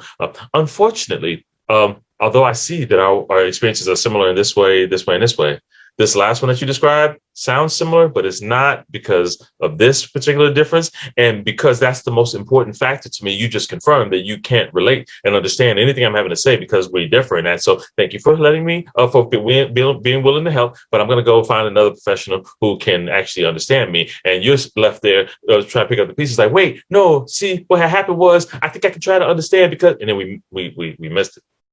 How dare you try? It's sometimes the disadvantages of self-disclosure go too far. As a result, I'm a fan of the idea that you can get most of the benefits of self-disclosing without actually self-disclosing. Benefit of self-disclosure without actually self-disclosing. Here's what I mean. Take it like a softball pitch. And I'm talking about not like World Series softball that blazes at your head. No. I'm talking about picnic softball, like the softball, like I lob it up there. And you say, my client, I can understand where you're coming from, but I don't put my name. I say I toss it out there like a softball pitch. Some people who go through your experience have felt like this. Some people, a client I once knew. Some people, past a client who I currently see or once knew. Some people, lump myself in there, me experiencing that years ago. Some people who go through what you go through experience this. Has that been your experience? And you lob them out there, inviting them to say, that's pretty similar. That's pretty similar. That one's kind of similar, but not really. It's closer to this. And they lob one back at you just to see if you can catch it. Like, I didn't think about it that way. I see the difference. Good to know. And you get more of the benefits by using your personal or professionally learned similar experiences without pasting your face on it. Because if they toss that ball off to the side and it has your face on it, then they toss you off to the side and it's a rift to whether they believe you can understand. But if they're knowing that you are pulling from your variety of life / personal experiences and narrowing down the ones that are close. They can say, yes, close, but not quite close enough, and say, how about this? And you still maintain that rapport. You can get the benefits of self-disclosure without actually stamping your face along the ideas, and you can still get a win-win. Now, hopefully you can cultivate that as well. I've been doing it for years and encourage other people to do it with great results. If that's a problem, don't feel bad, but I do challenge you to ask yourself, if you are so compelled to self-disclose, and I'm disappointing you right now, then I challenge you to ask yourself, why are you so compelled to self-disclose? If it's because you want to join, well, I just gave you a nice alternative, a strategy for how to do so. If you're just so compelled to tell your stories, then I would challenge you to think maybe we're taking a pause from therapy and just bringing in a different kind of casual relationship where you're just sharing stories. I'm like, if you can work it into how it benefits them, maximizing the pros and reducing the cons, feel free. But you can also reduce some of the risk. Right? It's not self-disclosure is bad. It happens all the time. That's fine. But just don't do it just casually or compulsively. Make sure you're doing it strategically and selectively when it's beneficial to your treatment with the client. So yes, self-disclosure is fine, has benefits, but let's make sure we're doing it intentionally. So I told you about before, 3-4 plan. Reduce the frequency of offenses as much as you can. Sure. Accept the inevitability of offense. It won't get down to 0. And what should we do about those few that squeak through the cracks despite our best efforts? Repair relationships damaged by unintentional cultural offenses. What are unintentional offenses? Microaggressions. How do we address / repair microaggressions? Well, let's get started. This is probably the last vital one. The rest is context. What to do in the events of a microaggression despite your best efforts? Well, step 1, therapist's responsibility. What's step 1? Regularly look for abrupt changes in a therapeutic rapport. This is the therapeutic equivalent of if you see something, say something, right? What are we looking for? I'm not asking you to read minds. Well, if it's important to the client, they should tell me. No. If they have the assertiveness or lack thereof is the reason why they're coming to you, and maybe they can't tell you or they've had bad experiences. I'm not asking you to read minds, but if you're looking for it, you're more likely to see it if it's there. What are we looking for? We're looking for resistance where there previously weren't resistance. Non-compliance where they previously were compliant. Withdrawal altogether or emotionally or altogether in session altogether. Ask yourself, was this something I said? Don't fall into a shame pit and a guilt pit because that makes it about us. Rewind the tape a little bit. Was it something I said? If they're still there and they haven't gone all together, you can ask them, was it something I said? Maybe they have a little bit of assertiveness enough to say, actually, I want to make you feel offensive or any blowback, and I was just going to leave and never come back. But if you want to know, you can glutton for punishment. When you said this, That sounded pretty racist. And I was like, wow, you've been doing pretty good so far. I didn't think you did that. They're like, whoa, wait, what? No, that's not what I mean when I say that. And like, oh, well, every other person I met who says this, they mean this. And then they followed it up with that, which confirmed what they meant. So that's what I assumed. You could be like, no. Where I come from, this phrase just means this. Microaggression doesn't mean I'm being aggressive. See? Yeah, call back. Yeah. It just means this. See, that's why the limitations of words. I hate being limited to words. And so I understand that misunderstandings happen all the time. But if you are able to see it and can initiate a repair moment, then you can look for it. You can let them know you see it. If you see something, say something. Own the impact of the microaggression. Now watch this. Those three words, own the impact, is code for apologize. No secret. Sometimes when I put apology in there, people get all uncomfortable, and I get it. I get it because own the impact and apologize is usually code with lower yourself, grovel at people's feet for having the audacity to make mistakes. And I'm not talking about that. That's not what apologize means in a healthy sense. Is to be able to say, I'm sorry that something I said caused you pain. Yeah. Now, I'm not talking about the patronizing, I'm sorry you were offended by my reasonable actions. No. I'm talking about defensive justification. No, I'm saying own it. I didn't mean to, but my intentions doesn't take away your pain. My intentions don't erase it. I'm sorry that something I said caused you pain. I see your pain and I own my part. No more, no less. Because here's the thing. I said own the impact, not own the cause. Picture this. In true trauma theory mindset, let's say I have a wound on my arm. I don't, short sleeve shirt here, no. But let's say I have a recently healed over, burned wound, patched over underneath my shirt, and you don't know this. You accidentally brushed up against me, not trying to be aggressive, just got too close, brushed up against me, unbeknownst to you, ripped the scab off underneath my shirt, and I say, I hate it when you people do that. And then you turn around and say, first of all, who's you people? That's not language that we use nowadays. And second of all, see, your reaction is disproportionate to my action. All I did was accidentally bump against you. It happens all the time. And you are getting wah, we missed it. All of that's reasonable responses, but we missed the opportunity to repair. I see that you are upset. Did I do something to cause that? I see something changed. Was it something I said? Yes. If you hurt me, thank you for letting me know. That was not my intention, nor that I was I aware of that. But I appreciate you expressing your concern. You appreciate you did hear I said that pretty aggressively. I said that pretty loudly, and because you're supposed to be defending yourself. But what are you doing right now? We supposed to be defending each other back and forth. No, I don't need to. I can see that despite my intention, I'm not owning the cause. I'm not apologizing for the fact that there was a wound there in the first place. I'm not apologizing that I said something, had the audacity to say, because you know what?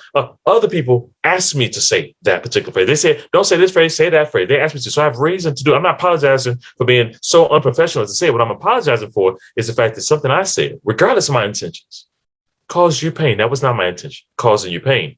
And I hear you. I see you. I hear your pain. And my apology. And what I want to do is focus on initiating healing. Not defending myself. No need to. Initiating healing of the damage done to the therapeutic rapport. I'm not quite sure what the therapeutic equivalent of neosporin is, but maybe it's flexibility and learning, respect and curiosity. I see your pain, and I'm not just being oblivious to it. I own my part, no more, but no less than that. And I want to be a part of not just defensiveness and perpetuating the problem again, justifying why you shouldn't be hurt, even though you are.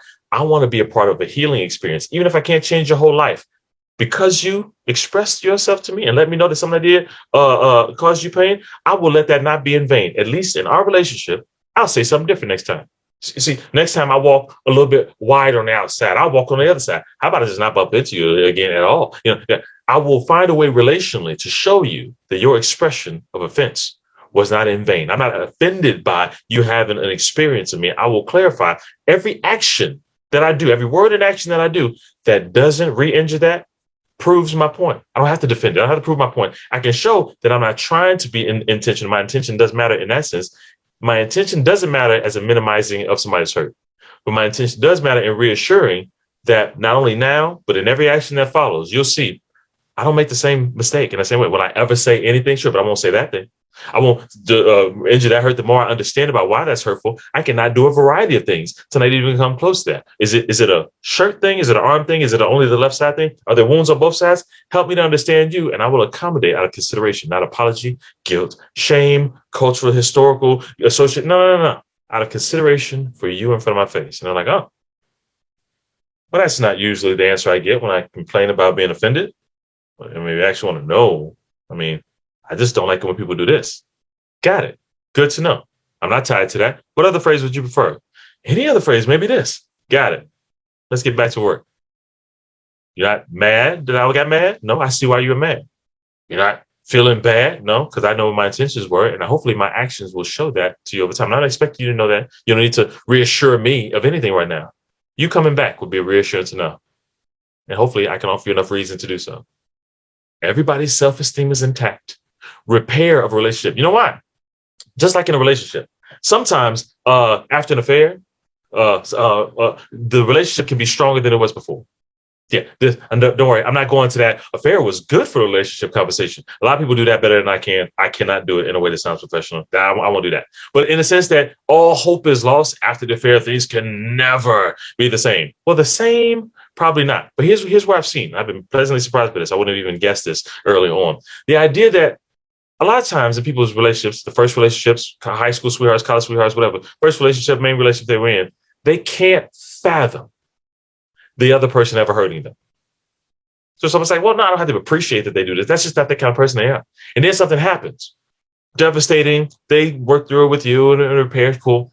The relationship they have after that, hopefully years, decades to come, has the potential to be different. Some would say better. I don't know if it sounds right coming out of my mouth, but to be different in a strong kind of way. Because before they were in a relationship with someone who could not hurt them, they couldn't fathom hurting them. Now, like emotionally speaking, disappointing them. I'm talking about physical, domestic violence kind of thing. Now they're in a relationship with someone who they know can, but every day chooses not to. Who they know can hurt them, but makes intentional effort out of consideration for them to not hurt them and not even get anywhere close, and to modify their actions out of consideration, not fear, anger, judgment. But they know can, but they can appreciate that they don't. See, it's a different kind of relationship. I'm not worried about better or worse. But this is a situation where not only can you reduce the frequency of offenses to a small number, but the ones that squeak through the cracks, they can potentially be repairable. And after the repair, it has a potential to be strong in a different way, because now I know that you are not someone who just couldn't possibly be one of those people who offend people. You have the ability to be a normal person. And out of consideration for me, you modify what you do, not out of fear or judgment or treat me like eggshells, but out of consideration for the things that have hurt me, and then help me to explore that so that I don't have to have the same barriers in the same way. It's like, that has a powerful ability to change your ability to enhance your ability to help your clients, whether that's part of the presenting problem or not. It doesn't have to be the main focus. Look for a repair. No, that would just be weird. You're not looking for a problem. But if it happens, you don't have to fear it. If it happens, you don't have to, as soon as you see something, oh, crap, I know you're going to leave. They always do. I know you're going to see me as racist. Now I got to worry about my liability insurance. Like, I don't know. That'd be a weird train of thought, by the way. But it'd be consistent with a lot of how people feel, as opposed to, this is an opportunity for me to try that thing that I heard about in that training back in May with this weird guy talking about repairing cultural offenses. Yeah. You have an opportunity to do that. So all hope is not lost. That's the repair strategy. That's the therapist's responsibility. What's the client's responsibility? Well, I get real sneaky about it. The client's responsibility is to learn how to better address microaggressions that occur outside the therapeutic relationship by learning from the therapist's modeling of a healthy manner of addressing perceived microaggressions that occur within the therapeutic relationship. Anybody catch that? Still on us. At best, the client's responsibility is to watch what we do and maybe learn from it. So maybe in their life, long after they're done seeing you, long after you're done working with them, they minding their own business, walking down the street, brush up against somebody else's wound. Unbeknownst to them, they ripped off somebody else's scab. And they say, I hate it when you people do that. And your client says, well, they're instantaneously about to react and defend themselves, and life goes on pause. And they say, wait a minute, this looks familiar. I remember when I was in their shoes. And this therapist I saw back in 2022, how they responded to me, I actually appreciated that. I wonder if that'll work if I do. If I acknowledge what I see, validate their feeling, own my part, no more, no less, and initiate the healing that will repair this relationship. You could save a relationship from ending. You could save a job from getting fired. You could save a rift from happening by modeling what to do in a relationship, professional relationship that extends way beyond it. The potential is great. And you don't have to be anybody different. Learn fancy diversity, equity, inclusion skills. Do it. You have the therapeutic skills that can give you a head start over somebody else who's trying to learn it. And when you can apply that to your clients, oh, this is just. I mean, sometimes that could be the thing that take away from therapy beyond whatever presenting problem that you're working on. I had somebody say that to me. I didn't expect that, but it was cool. Adjusting transference. Now you see how I did that smoothly from unintentional cultural offenses to microaggressions, from microaggressions to transference. Why? What's transference? When you have those past experiences that bleed into this interaction, and so the experiences and the hurt, and they get pasted on the person's face in front of you. Ooh, we know what that is. Transference. Ooh, see, similar language, which means we can use similar strategies. Reflect, show that you understand more than they think you do. Be careful. I try to delete the phrase "I completely understand" from my vocabulary, just because it's one of those things where you say "I completely understand," and the other person just feels compelled to say you can't completely, 100%, absolute, completely understand my experience since you haven't had it. So I just kind of soften it a little bit. I understand enough to know that you might be experiencing this, you might be feeling that. I can relate or reflect what they're saying based on comparable information from wherever you glean it. Relate because based on comparable feelings from admittedly different experiences that can enhance understanding. Validate the legitimacy of their feelings based on their past experiences, not as right or wrong, but the feelings, the legitimate feelings that way. Don't waste time defending accusations that precede their experiences with you. Don't defend, well, I didn't put that wound there in the first place. It's a waste of both your breaths, as opposed to I see that it's there and I put salt on the open wound. My bad. You can't accuse me of the audacity of thinking that salt was good. No, other people like my salt. Thank you very much. Sprinkled on my food tastes pretty good. But I see that salt in the wrong place can be hurtful. My apologies for putting salt on your wound. I will modify that. I'm not going to apologize for having salt. I'll apologize for the impact my salt had on you and say, okay, no salt for you. Got it. You're welcome. Yeah, there we go. Empathize, show that you understand, show that you care enough about their experiences to modify anything. And then reassure that every effort will be made to provide a healthier experience than they experienced before. Watch this list. Reflect, relate, validate, empathize, reassure. Have I asked you to do a single thing outside of your current scope of competence yet? Nope. We have a lot of these skills. Well, we have a lot of skills that we can start. Go back to that. What is cultural competence slide? And I said, rank yourself on scale of 1 to 10. Whatever you had, your number on that skills challenge, bump it up a couple. Yeah. So some people say, wait, these skills count? I thought it was some special diversity skills. Well, yeah, sure. There's other things you can learn and things you can apply in programs and practice. Yeah, but this stuff counts too, more than a lot of people give credit for. And when you put it into practice, you can be pleasantly surprised. So whatever you gave yourself, like, oh, well, if that counts, well, yeah, I did kind of downgrade myself. I'm a little bit further along than I thought. So I make that transition to transference because it's a nice invitation for me to lead into counter transference. Why do I say that? It's like, well, what do I do if I'm the one therapist? I'm the professional with the wound on my arm, and I feel hurt or offended by something somebody says or does. I'm a person too. We have experiences too. Well, what should we do? Same strategy. Step 1, look for it. What are we looking for? When you find yourself angry or resentful with a client, anxious or uncomfortable, with limited empathy, ask yourself, is there some kind of transference going on? The client's going in with their own presenting problem. Unless they're literally swinging on you, then anger is probably influenced by something else, some other impersonal factor influencing anxiety. Based on what? Why are we anxious? If they're making you feel unsafe, then you should ask yourself, why do I feel unsafe? If it's legitimate, address it. If it's not based on something the client is doing or has done to make you uncomfortable, then maybe we should ask ourselves, why am I uncomfortable with what the client does? I personally make it a challenge to empathize with every client, not put a stamp of approval on, not agree with, but empathize. I see how, from your perspective, this is where you're coming from. If I find myself having difficulty doing so, limited empathy, I'm not quick to write a client off as unempathizable. Did you see what they did? You don't expect me to empathize with them. I saw them on the news. I heard what they did.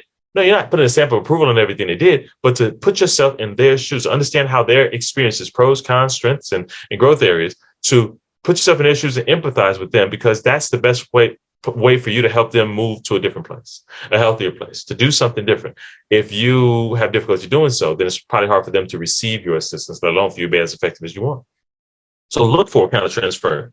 If you continually ask yourself if the cultural differences are influencing your client's perspectives, get ahead of your reactions to reduce the impact on your client. Go own it. If you see something, say something. Own your feelings and reactions to client scenarios. Own your assumptions based on your cultural experiences. You are a person too. You have your fears, you have your hopes, things like that. Own them, acknowledge them, so that you can reduce their impact on your ability to help your clients. And then process it. Journal, personal therapy, process it on your own so your client doesn't have to. It's one of those things where if anybody's here, got almost 100 people, if anybody here is not licensed yet, then kudos for you for taking this early before you have to get continuing education for it. But if you go to a licensure exam and they say a therapist is experiencing countertransference, what should they do? And it's some long vignette, and one of the answers has journal in it, that's probably the right answer.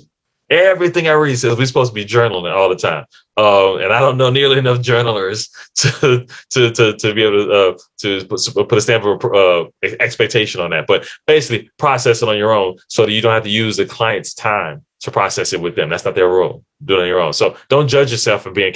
I'm not professional enough if I let that happen. It's like, well, no, we're people. Let's just reduce the negative impact it can have. So if we have countertransference, should we self-disclose? Same logic, pros and cons. Be cautious regarding self-disclosure of therapist countertransference with clients. The con is it may turn a therapeutic relationship into one where the client has to worry about the therapist's struggles and ability to support them.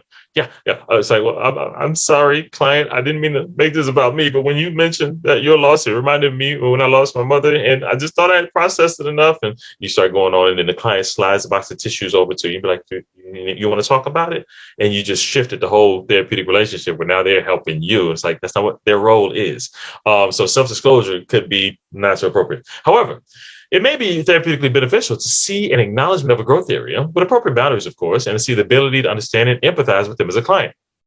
And see, it's one of those things where, let's say that little scenario happened that I just described, and they, for some reason, come back next week.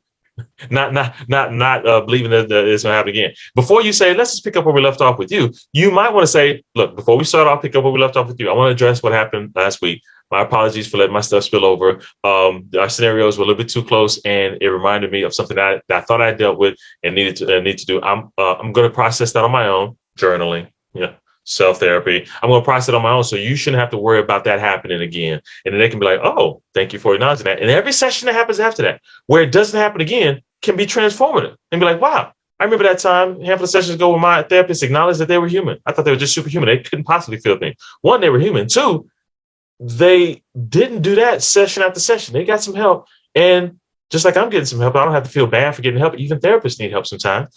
And it didn't happen again, which means it's working. If they can be imperfect and progress from it and grow from it, maybe they can help me make similar progress. Like, it doesn't have to be a devastating relationship ender, but it's about how you tactfully respond to it. Even if it's cultural differences that get in the way of had a bad cultural experience or things like that with some people from your cultural group and it scared me. So like, you never know. But if you self-disclose, you get more benefits from not self-disclosing, but you can still be influenced by it. And if you spill it out, accidentally do it, it has a negative impact, it may not be the deal breaker that it potentially can be. And if it's in the client's best interest to seek counseling elsewhere, it can be helpful for the client to know that decision was based on a therapist issue that needs to be resolved rather than client judgment. See, it's one of those things where if you process it on your own and you realize you may need some more help, instead of going to the administrative team and say, hey, have them call the client and say, your therapist, somebody administrative calls your client and say, your therapist does know based on something that happened, which they can't tell us in a previous session, they won't be able to see you anymore. But we do have other schedules of other therapists in the office, and I can match you up with them and get another therapist. And the client says, no, thanks. And the administrative person says, well, why not? We can find another person. They still need help. It's like, yeah, but I already broke one of your therapists. My situation was so messed up that I already broke one of your therapists. Why would I risk breaking another one of your therapists? Because that's how it was internalized. It was so bad. It may be beneficial for them to hear it from you and not just an administrative person. Look, what happened before is not about you. It's about me, something I thought I worked through and needed to. And I thought I could do it on the side, alongside what we're doing, but I realized it uncovered a lot of things. I need to work on that myself, and sorry, that'll allow me to not be able to help you. But I don't want to leave you hanging. I don't want to make you at fault for this. I still think there's a lot of work that you can continue to do. Can I get a release from you to talk to your next person to help bridge the gap with the schedule, help you get paired with the next person. If I get a release to authorization to talk with them, I will bring that person up to speed on all the hard work you've done so far, so you don't have to start over from scratch as much as just build a rapport. My apologies for the inconvenience, so we move forward. See, you can own your countertransference and still do what's in the best interest of your client without having to quit, lower yourself, and all unhealthy stuff. See, we can be people too. They can be people. We can be people. We're all people. We try to understand the similarities and differences and move forward as a result. So if you have to refer, what about when to refer? A few tips on that. When to refer, if perceived differences become insurmountable, confrontational, assuming you tried to surmount them first. If countertransference can't be managed successfully, assuming you tried to manage it successfully first. If the client has culturally specific needs beyond your scope of practice, assuming you tried to increase your scope, training, reading. I'm not saying you need to be an expert on everybody's culture, but sometimes they don't need therapeutic support specifically. They think they do, and they come to you and you realize, no, you need a cultural guide. You need somebody who will walk you through specific things. I think you may be better served through this particular cultural center in this group who has resources and mentors. You need something that's cultural specific. That's not necessarily the adaptable mental health services that provide. That's assuming you've tried to see the extent of this first, not just we're different, you need an expert. No, try to apply what you learned, as we've been talking about all day, to each individual. You'll be pleasantly surprised by how many people you don't need to refer. And every once in a while you may benefit, but that'd be a lot smaller percentage than you probably think. But that's when to refer. About how to refer. Well, avoid referrals based on judgment and discriminations.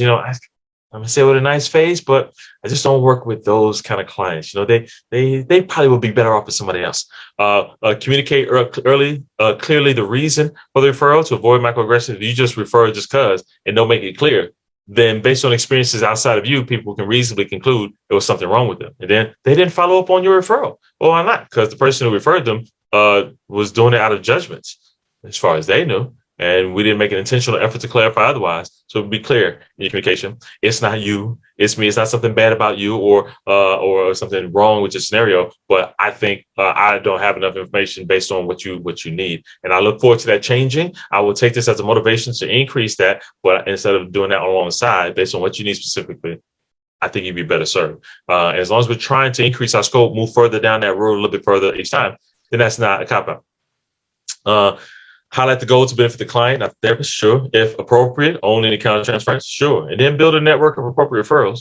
Remember that referrals aren't endorsements of cultural beliefs. You can just because you refer to a group or an organization doesn't mean you're saying everything that comes out of the mouths of the people in that building is gold. It's like, no, they just have a better knowledge base than I do. I hope you have a good experience there.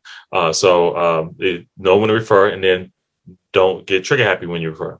Learning from clients. I talked about not exploiting your clients, but that doesn't mean we can't learn from clients. It's the therapist's responsibility to learn about the client, not the client's responsibility to teach a therapist. Anything they teach you is bonus. It's not their prerequisites. It's better to respectfully ask for clarification than to assume or be paralyzed by fear. I encourage asking, just not to ask too much. And that's different for each individual person. But as you start from the bottom and ask and gauge based on their responses, how much they did an article on asking a while ago. I should see if I can pull that up. Maybe on my YouTube page. But ask if you're considerate of asking, not asking too much, showing that when they give you an answer, you put it into practice and they didn't waste their breath, can encourage them to feel like it's worth their breath. Answer more questions, you can ease your way up, as opposed to, I got 50 questions. Look, if you don't want to ask my questions, then how you expect me to help you? Then that goes a different direction, and that is always helpful. Not as helpful. It's okay to learn from your client, but make every effort not to exploit your client. The focus must remain on gaining a better understanding of your client's experiences, not a tutor session where the client pays to teach the therapist. I alluded to those already. The client remains the expert on their own culture, and so be careful when challenging the client on aspects of their own culture. However, you can help them understand their experiences better. See, there's two sides to this. Sometimes people say, well, hey, you know what? You don't need to explain it. I learned about people like you in chapter 6. And the client's like, I don't know what book or what chapter 6 you read, but I'd appreciate it if you not think you know all about me just because you read it in a book. And so other times, it's a reminder not necessarily to delete what you learned. A lot of books have a lot of information, but as long as you don't absolutely impose it upon them, then they can hear it differently. For example, it's my understanding that people from your cultural group have been concerned about this, had these experiences. Has that been your experience? And they can say, actually, that describes everybody in my family. accept me, which is one of the things that I have difficulty with relating with my family. Can you understand that? You clearly understand some things. What is your ability to help understand how that contrasts? And so you can have a great conversation because you dared to learn something and then to insert it into a therapy session, just not in a declarative prejudgment, pasting on people's face and say, well, you obviously feel this because I read it in the book. You lob it out there like a softball, invite them to receive it or knock it away, and you can have a lot more of an impact than you think. That's learning within session. What about learning outside of session? Knowledge and perspective can be gained from a variety of sources: personal experiences, professional experiences, past colleagues, things like that, family and friends. Media usually gets an eyebrow raise for good reason. TV shows, news, and movies. Here's the reason. We need to use the discernment. Although we must develop a habit of critically evaluating the validity of both personal and secondary experiences, we must avoid the mistake of dismissing the validity of potentially eye-opening experiences based solely on the source. You can't believe what you see in the news. Yeah, well, see, sometimes that's the only way you'll ever hear of experiences outside of your own. See, here's the thing. I could be working with a couple. And based on the limitations of my relationship history or my relationships with my wife or something like that, or beforehand, I can have certain experiences of different type of emotions, different type of expressions, different kind of needs and wants. And I can be working with a couple who has a different set of needs and wants that I have, that than I or my wife have, who express themselves in very different ways than me and my wife have, or anybody I've ever seen or even read about. And it's like, this is abnormal, this is weird, this is something. And then I'm trying to help them understand each other, but I'm just trying to understand them. What exactly are you trying to express? I can see why they don't understand. I don't understand. And then they say something, one little thing, and their expression that then blows over. And life goes on pause for me. And then I say, that's different. I've heard that before. Where have I heard that before? Oh, yeah. I was watching a movie. I'm not saying this out loud. I was watching a movie where I was watching a relationship, deep, emotional, intense expression between the two people, and they were crying and they were arguing and they were angry, but they were sad, they were happy, there's a whole bunch of feelings, and I didn't feel those feelings. I'm like, this is just a movie. I wonder if real couples ever do anything like that. Never seen anything like that in real life, and it's just a movie depiction. And then I see it in front of me, and I'm like, you mean that was real? Of course not. It wasn't real. It was just a movie. But you see, when the actors were acting, were they acting with the emotion based on experiences that they may have had or modifications of that I may not have had? Were the writers who wrote that scene really just making up something, or did they have experiences that, at least in some form or fashion, depicted something based on real life? Because I see it in front of my face now. It sounds, you're not fake, you're real, you're in my face. And so I take that in my head. I think of what happened, how the relationship, how the conversation ended, and what they wanted to be heard and understood. And I said, some people who express what you're trying to express, wife,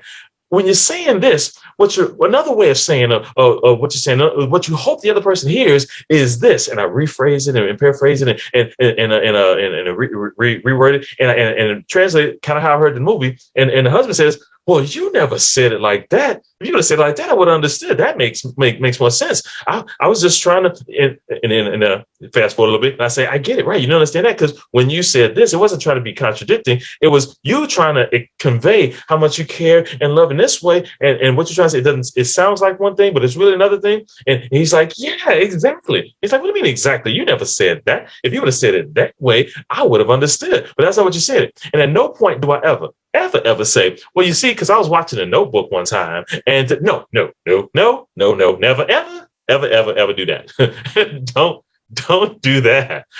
But I acknowledge you can soak up experiences anywhere. You can soak up experiences outside of your own, cultural and of the ethnic, racial variety, gender issues, sexual orientation, religion, political. You can soak up experiences. I wonder what other people's motivations are, their hopes, their concerns, their fears. Even if you don't share the experiences, the hopes, the dreams, the concerns, anything, the fears, but you can say, I want to get a better understanding. So that when you're working with people, you can say, you know what? Outside of session, I gained some experience. Some people who experience what you're going through are worried about this or hoping that. It's like, yeah, you get it. Not because you experienced it, not because you were taught it in school, because you continue to grow and learn and expose yourself. Yeah, look at stuff. Take it all with a grain of salt. Don't be like, I got a movie marathon to gain some skills. No, take it all with a grain of salt, but don't delete it. Because you never know about the variety of life experiences. Sometimes movies are based on books that were based on real life experiences that were just depicted with certain characters and things like that, but were actual life experiences that you may think of, that's just movie stuff. And a lot of times, especially in the last year and a half or so, especially after the murder of George Floyd. When you got that idea, I had actual new clients right after that, where people coming and saying, "I feel bad. I can't talk about it at home. Can't talk about where I'm at because not in like-minded groups. But I feel bad that I didn't know that stuff was still happening. I saw it on the news and I thought this is an old news clip. Why are they showing this? Wait, this is not old. This is new. Wait, this is happening right now. This is a live video. What? I didn't know that kind of thing still happened. I didn't know I lived in a world. I see stuff in movies, but that's old movies talking about depictions of things that happened years ago. That stuff doesn't happen anymore. I wonder why people are protesting with stuff that happened a long time ago. They're afraid about stuff that happened a long time ago, not realizing that some of those things still happen today.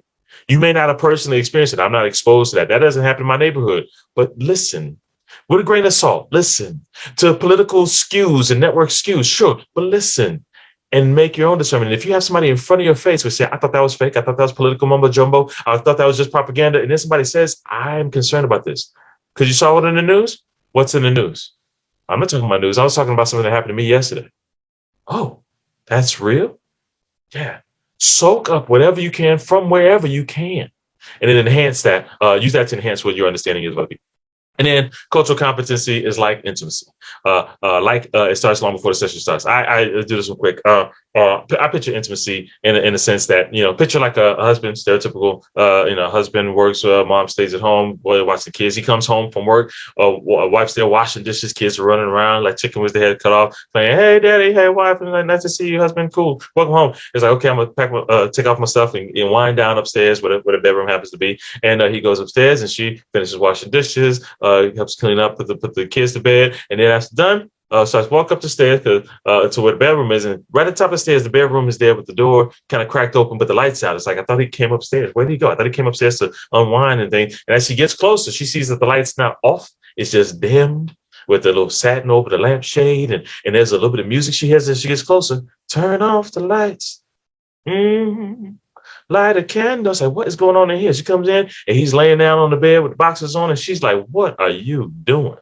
He's like, you know what I'm doing. You see the boxes, not just any boxes, the boxes. You know what that means? I'm setting the mood. She's like, oh, you setting the mood? Okay.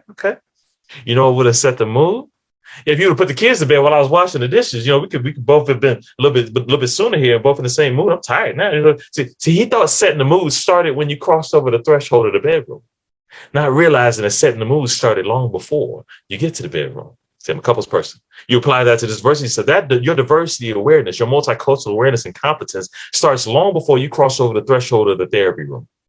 You can soak up wherever you can about a lot of variety of experiences. Not always be working, but always keep your eyes open to experiences outside of your own. And then with a grain of salt, bring them into the session, be like, that's not the first time I've heard that. Some people in your experience have expressed this concern. Has that been your experience? And they're like, you know what? I had to explain that so many different times. You get it. Exactly. That's what I'm trying to say. Like, there's so much I don't get, but I understand at least that much. And then you use that and you grow and you apply it to your client and you learn more every client you see. If you have that kind of balance, you don't have to judge yourself for what you don't know because you're accepting your ignorance as not as a constant, but as a growth launching point, then you can learn more wherever you can, apply it and continue to build. You don't have to have experience in everything to be able to help other people. As long as you recognize what you know, recognize what you don't know, it can go very far.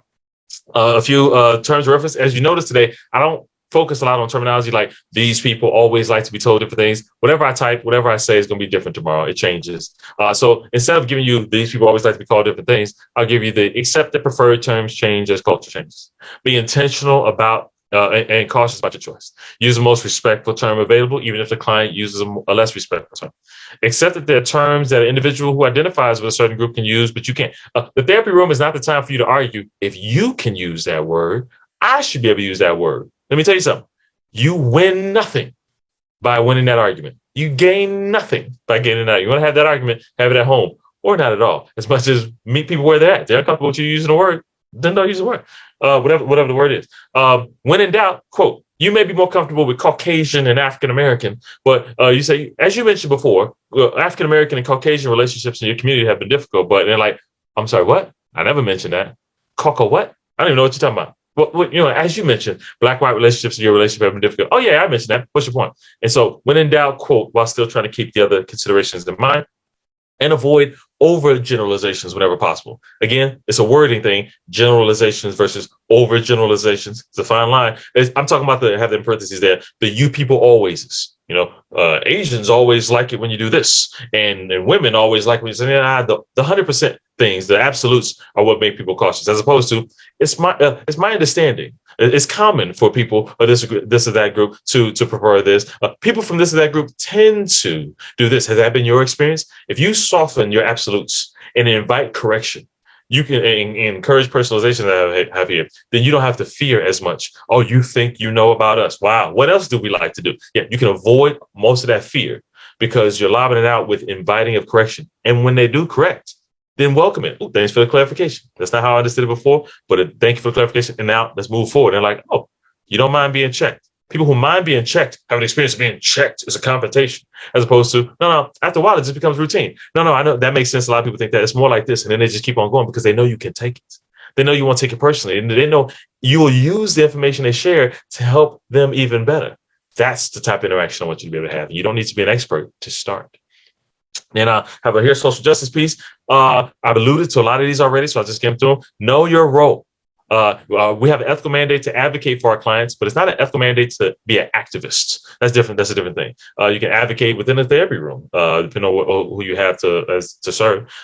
Client support. We have a mandate to support our clients, but that doesn't mean you have a mandate to have all the society solutions. That's not fair. If you have all the society solutions, write a book. Tell me, I will promote it to the ends of the earth. But since nobody I know has all the society solutions, don't feel pressure to have that. Even if a client begs you, what should I do? Who should I vote for? Just tell me how to make my community better. It's like, I don't have all the solutions, but I can help walk with you as you figure out what opportunities you have to make the impact you can do. That's what we can do. The goal is to empathize with multiple sides of any controversy, whether your client is for or against, abuser, abused, or falsely accused. If you want to be a part of change, then you have to be able to empathize. I can see how from your background of history of domestic violence and child abuse that you slipped up into habits. Not slipped up as an accidentally fell and hit somebody, but you found yourself doing something you never thought you'd be that kind of husband. You never thought you'd be that kind of father. And I can see how, I'm not saying that I see how it's right. I can see how you got to where you are and you saw negative messed up option A, negative messed up option B, and you chose the least negative messed up option, but nobody sees that. They're just trying to exile you. And hopefully if you can empathize with the person behind the behavior, the person behind the logic, then you can help get to the point where you can help them see, I can see how you saw the least messed up option between A and B. But through my efforts to help you increase your cultural competence, your scope, your broader awareness, you didn't see it before because you had blinders on. All you saw, your cultural blinders on, all you saw was A and B. But you also had options C, D, and E. And if you ever get a chance to make another similar decision, hopefully you can make a better decision overall. But you won't ever get that chance if you just do what the vast majority of people do, and they just tar and feather somebody for making either of those choices. You have best up option A, best up option B. Whichever one you do, I have my cancel card ready to smack you in the face with it.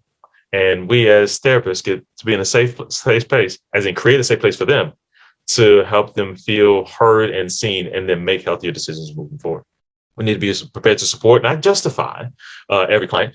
Some common contributing factors, built up tensions. People say, well, why is this riot? Why is this a protest? I actually had people, a handful of callbacks today. People say, I feel bad that I didn't know who this George Floyd person was. I feel bad. Was he like the next Martin Luther King? That the whole country, the whole world is responding. I feel bad that I was so ignorant that I didn't know who this person was. Oh, no. Don't judge yourself by that. 99.9% of the world who was part of these protests that happened afterwards had no clue who George Floyd was before this. It wasn't because he particularly did some great things and meant them so much to the world. It was a representation of a broader problem. It's like, well, this time it's going to be different. This time there'll be a conviction. This time there'll be consequences. This time, nope, nothing this time. And so there's built up tension. What built up? Poverty, influence, depression, desperation, community hopelessness and homelessness, limited resources, uninsured, underinsured, undereducated. See, it does things when these things build up. Limited examples to emulate, disproportionately suspended or expelled in school based on cultural factors, overdiagnosed based on cultural factors with behavioral disruptions and emotional difficulties in school, racial profiling by law enforcement, disproportionate police aggression. That way, I will use the aggression word in the aggression sense of the word because there's statistics that show take somebody who's white and somebody who's a person of color. Statistically speaking, many people may have police aggression. aggression. But one's more likely to have aggression than the person of color might have more likely to have aggression than a person who's white. Let's say they both get aggression. One's more likely to get arrested than the other. Let's say they both get arrested. One's more likely to get prosecuted than the other. Let's say they both get prosecuted. One's more likely to have a harsher punishment than the other. It's statistically proven. Remember, I was talking about exceptions earlier, but so-and-so got convicted here. Yeah, statistically, more so, and a higher percentage rated, and it's proven. So it's like, oh, when you talk about systemic racism or oppression and things like that, that doesn't mean that every law enforcement officer has to be racist. Every lawyer, every judge, no. But it does suggest that there are ways in which the system is enforced that favor some and that disproportionately doesn't favor others. And so you don't have to say because you're part of the system, you are a bad person, but are you making intentional efforts to make sure it's equally exercised? And that is a question not everybody can say. And then consideration of law enforcement officers are imperfect people too.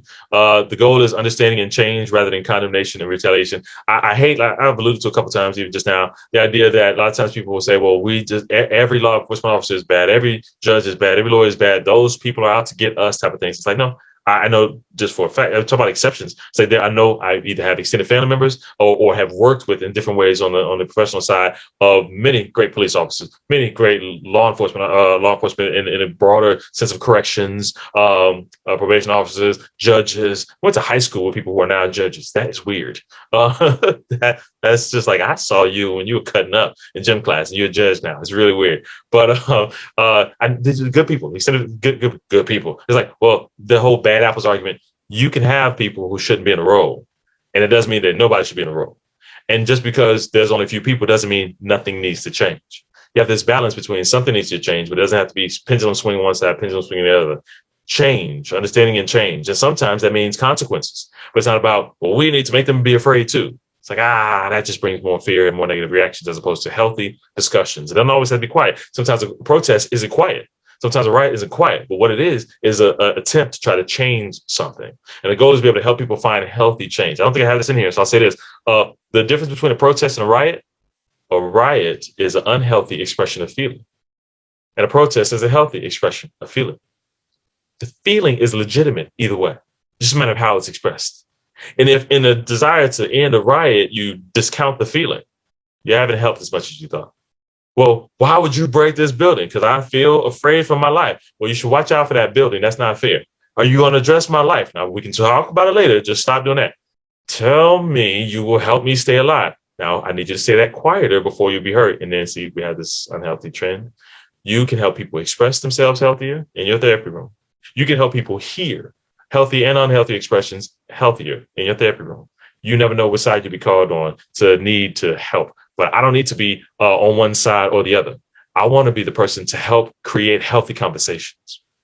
I don't have to have the solutions. That's not your role. But you can help parents and kids, no matter what role you can have, law enforcement or the civilians, whatever. You can help create an environment where healthier discussions are had. Feelings are being expressed healthily, heard healthily, and decisions are being made that improve situations moving forward. You can help in that way, one client at a time. Time.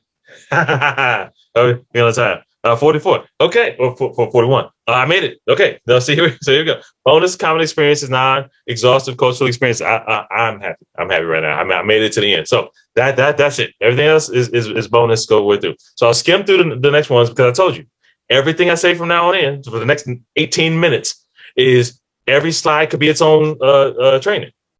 And everything apply. How you treat yourself, how you think about things, how you treat other people, accept, reduce, and repair. Everything we're talking about. Apply those concepts, the DSM, the tactical strategies, the empathy, all kinds of. Apply those things. Hopefully you've sifted out a few things. So everything we're talking about for the rest of the time. So, for example, I'll just skim through this and then see if we have any questions at the end. See how it goes. Common ethnic group characteristics. Each of these groups has full chapters, full books, full day trainings. Apply all this stuff to various people from different cultural groups. This is not an exhaustive list of cultural groups. Sue and Sue, I mentioned them earlier. They have in one of their counseling the culturally diverse type of books, some general trends. They know this is not exhaustive, but they're saying despite the fact it's not perfect to describe everybody in this particular group, there are some trends. Like Middle class white Americans might have they choose which terms they're going to use, by the way. Maybe have a more likely tendency to have a future time orientation, investing financially for the future, planning their inheritance, things like that. Whereas Asian Americans might have a greater appreciation for past, present time orientation, the relevance of ancestors on day-to-day decisions. 100% no. More so than another group? Sure. Native Americans might speak with a softer, slower pace or indirect gaze, and African Americans may speak with more affect, direct eye contact, or when speaking, more affective emotional expression. Yeah. Can I wig you out for a second? 2 seconds, right? Ready? I'm the quiet one in my family. Yeah. By a long shot. I'm darn near mute compared to the to the exuberant expression in my family. People are like, well, why they gotta be so loud? And they'll look right back at you and say, why you guys gotta be so quiet? Who's right? Nobody's right. It's just differences. So let's make sure we're always soaking up information. We're looking for similarities and exceptions all the way through. Diverse families, a lot of different kinds of families. Some of you may actually work for a place that has in the title such and such family services. Sure. Then the question comes up for the client. Are you really for every kind of family, or just a traditional 2-parent heterosexual monocultural nuclear family, 2.5 kids and a dog? Are you just as welcoming to other kinds of families, like multi-ethnic families, same-sex couples, immigrant families, cohabitating couples, single-parent families, multi-generational households, grandparents raising grandchildren, families with adopted foster children, blended families, step families, second, third marriages, interfaith couples, and families without children? Now, the last one's like, well, when are you guys going to become a family? We are a family. We got married. That makes us a family. Whether or not we have kids is not your business. That doesn't make us a family. The 2 of us are family. 3 or 4 or more, a bonus. But 2 counts. They have to defend that as if, oh, well, you think so. Sometimes people have to defend the right for their type of family to even be legitimate, let alone receive support. Make sure whatever you're doing, if you offer services to families, ask yourself, am I making every client, every type of family feel just as welcome as the other? What about just one of those? Multi-ethnic families. 17% of new marriages in the U.S. are interracial, a number that keeps on increasing. 87% of Americans approve of marriages between blacks and whites. That poll, by the way, has stats between blacks and whites, Hispanics, gays, whatever. So I just threw out one just to start the conversation. Because I look at that 87% and I think of the 13% and I say, really? Still not ready? Okay, good to know. And then I think of the 87% and I say, really? Because some people say, yeah, I approve, just not for my daughter. And I was like, oh, okay, good to know. Terminology. This is the closest thing I get to terminology, because sometimes people say, well, what terms are used? Like, well, people use all these terms as very much synonymously and also not. Some people might say, I'm mixed, but I don't like it when you call me mixed. Why? Because we're being hypocritical? No, because I've had bad experiences of people using it negatively. Well, I'm biracial, but maybe the term biracial is losing play because it has this 50-50 binary nature, and everybody's 23andMe results are showing nobody's exactly 50-50 conversation over. It's always percentages. So the binary side is losing play. So people are leaning toward interracial couple, multi-ethnic family, things like that. So just a tip, not hard and fast. We'll see how that changes. That ice cream tasted really good after I took that picture. If you don't know, familiar already, swirl. That's a term for interracial couples. You might see it on Match.com or eHarmony. Hey, algorithm, don't limit my options to people who only share my ethnic background. I'm open to a little bit of swirl. Some of you got it already. Some of you didn't get it. Picture 2 people of different cultural background in a full body embrace. See, color. You will never be able to look at a swirl ice cream cone the same without thinking of it. You're welcome.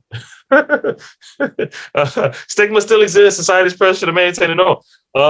Will cultural uniqueness be lost? How will the kids be raised? How will ethnicity be defined by the couple or society as a rule? Well, the one-drop rule. A lot of these questions may come up in session. One-drop rule. If you're not familiar with the one-drop rule, and you have to go no further back than slavery to hear somebody say, hey, I don't care how pale you are.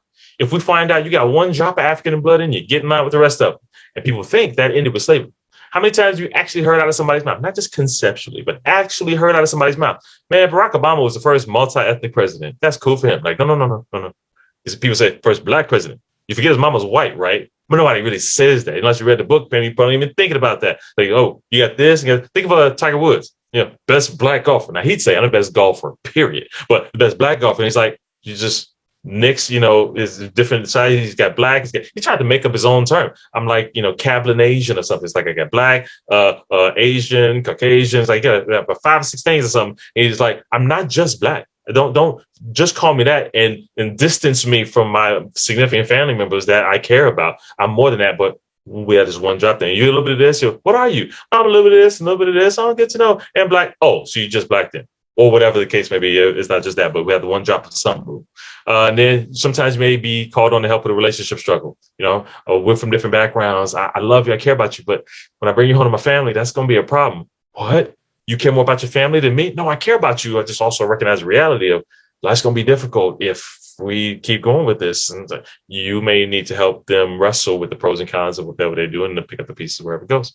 Gender, feminist theory. You can be a feminist theorist theoretical orientation wise without being a feminist in the feminist movement wise. It's like that just theory wise talks about those empower, create meaning. And so if you're into empowering those who don't have it, you might be closer to a feminist theorist than you may think. But as far as sexism in men and women, how it works in the workplace, workforce glass ceiling, wage inequality, we talk about that, ability stereotypes, assuming what they can and cannot do, sexual abuse allegations, you have to prove that you were abused, or a lot of stuff with Roe v. Wade stuff, prove that you have the right to your own body. It's like, depending on how we are making sure we're not perpetuating things that people find oppressive, regardless of how you vote, what you think. Our goal is to meet the client where they're at and help them live their life, as well as sexism in men.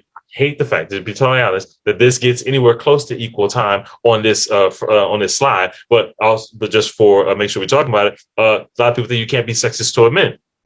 In reality, that stay-at-home dads have to keep on defending why they're not. Oh, that's so nice. You're babysitting your kids. It's like, no, you don't tell my wife she's babysitting her kids. I'm taking care of my kids. I'm not babysitting. Oh, well, I was sexually abused. Really?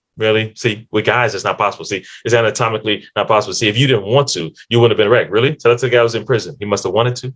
Tell us a guy who got taken advantage of by a family member, or wasn't even conscious because he got roofied or something like that. What if so? Really, how many girls was it? You weren't even conscious, right? It's funny. It's not funny if you got STD or STI out of it. It's not funny. I have to go back to his girlfriend and say, "Hey, I know you were virgins and stuff before marriage. I woke up in the bed with a woman and we were both naked. I don't know if anything happened. I don't think so, but maybe.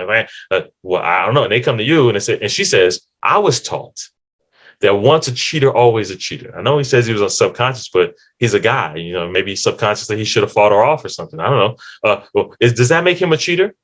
And he looks at you and says, "I was raised like that too. Am I a cheater?" And the therapist says, "Yep." Even though you're subconscious, it's different with guys, or unconscious. It's different with guys. You must have wanted to somehow, and we need to refer you to a sex addiction group to address these suppressed sexual acting out behaviors and want. I hope you're scared by that, because I'm scared just by saying it. It's like, no, let's not make. Women have been told over and over again, you know what? The sexual abuse stuff, you need to hush it with that. It's just causing too much problems, and for too long. And then men say, you know what? I don't want to step on the Me Too movement feet or whatever, but I was taken advantage of by a person in the entertainment industry, a director who said, "Do this to me, or you'll never work in this town again." I was abused, and people say, "Shh, shh. It's the women's time right now. You shouldn't say anything. It's different." Here's the thing. I'll knock this one at your real face. Right? It is different. It's not the same. We got a history of a lot of things that women have been pressing, voice pushed down for years. It's not the same. It is different. And it's also still relevant. It don't have to be the same to be relevant. It is different. But it also is similar that just as women have been told, shh, not your time right now, to do the same thing to the guys, it's like, isn't that perpetuating the problem? Is it the same? Absolutely not. Is it still relevant and deserves to be heard? Maybe if it's only heard in your therapy room, it's a starting point. But let's make sure we're not perpetuating. I don't know what the full sociological trends should be and how things should progress. I just know that we have the opportunity to help everybody feel heard no matter who walks in.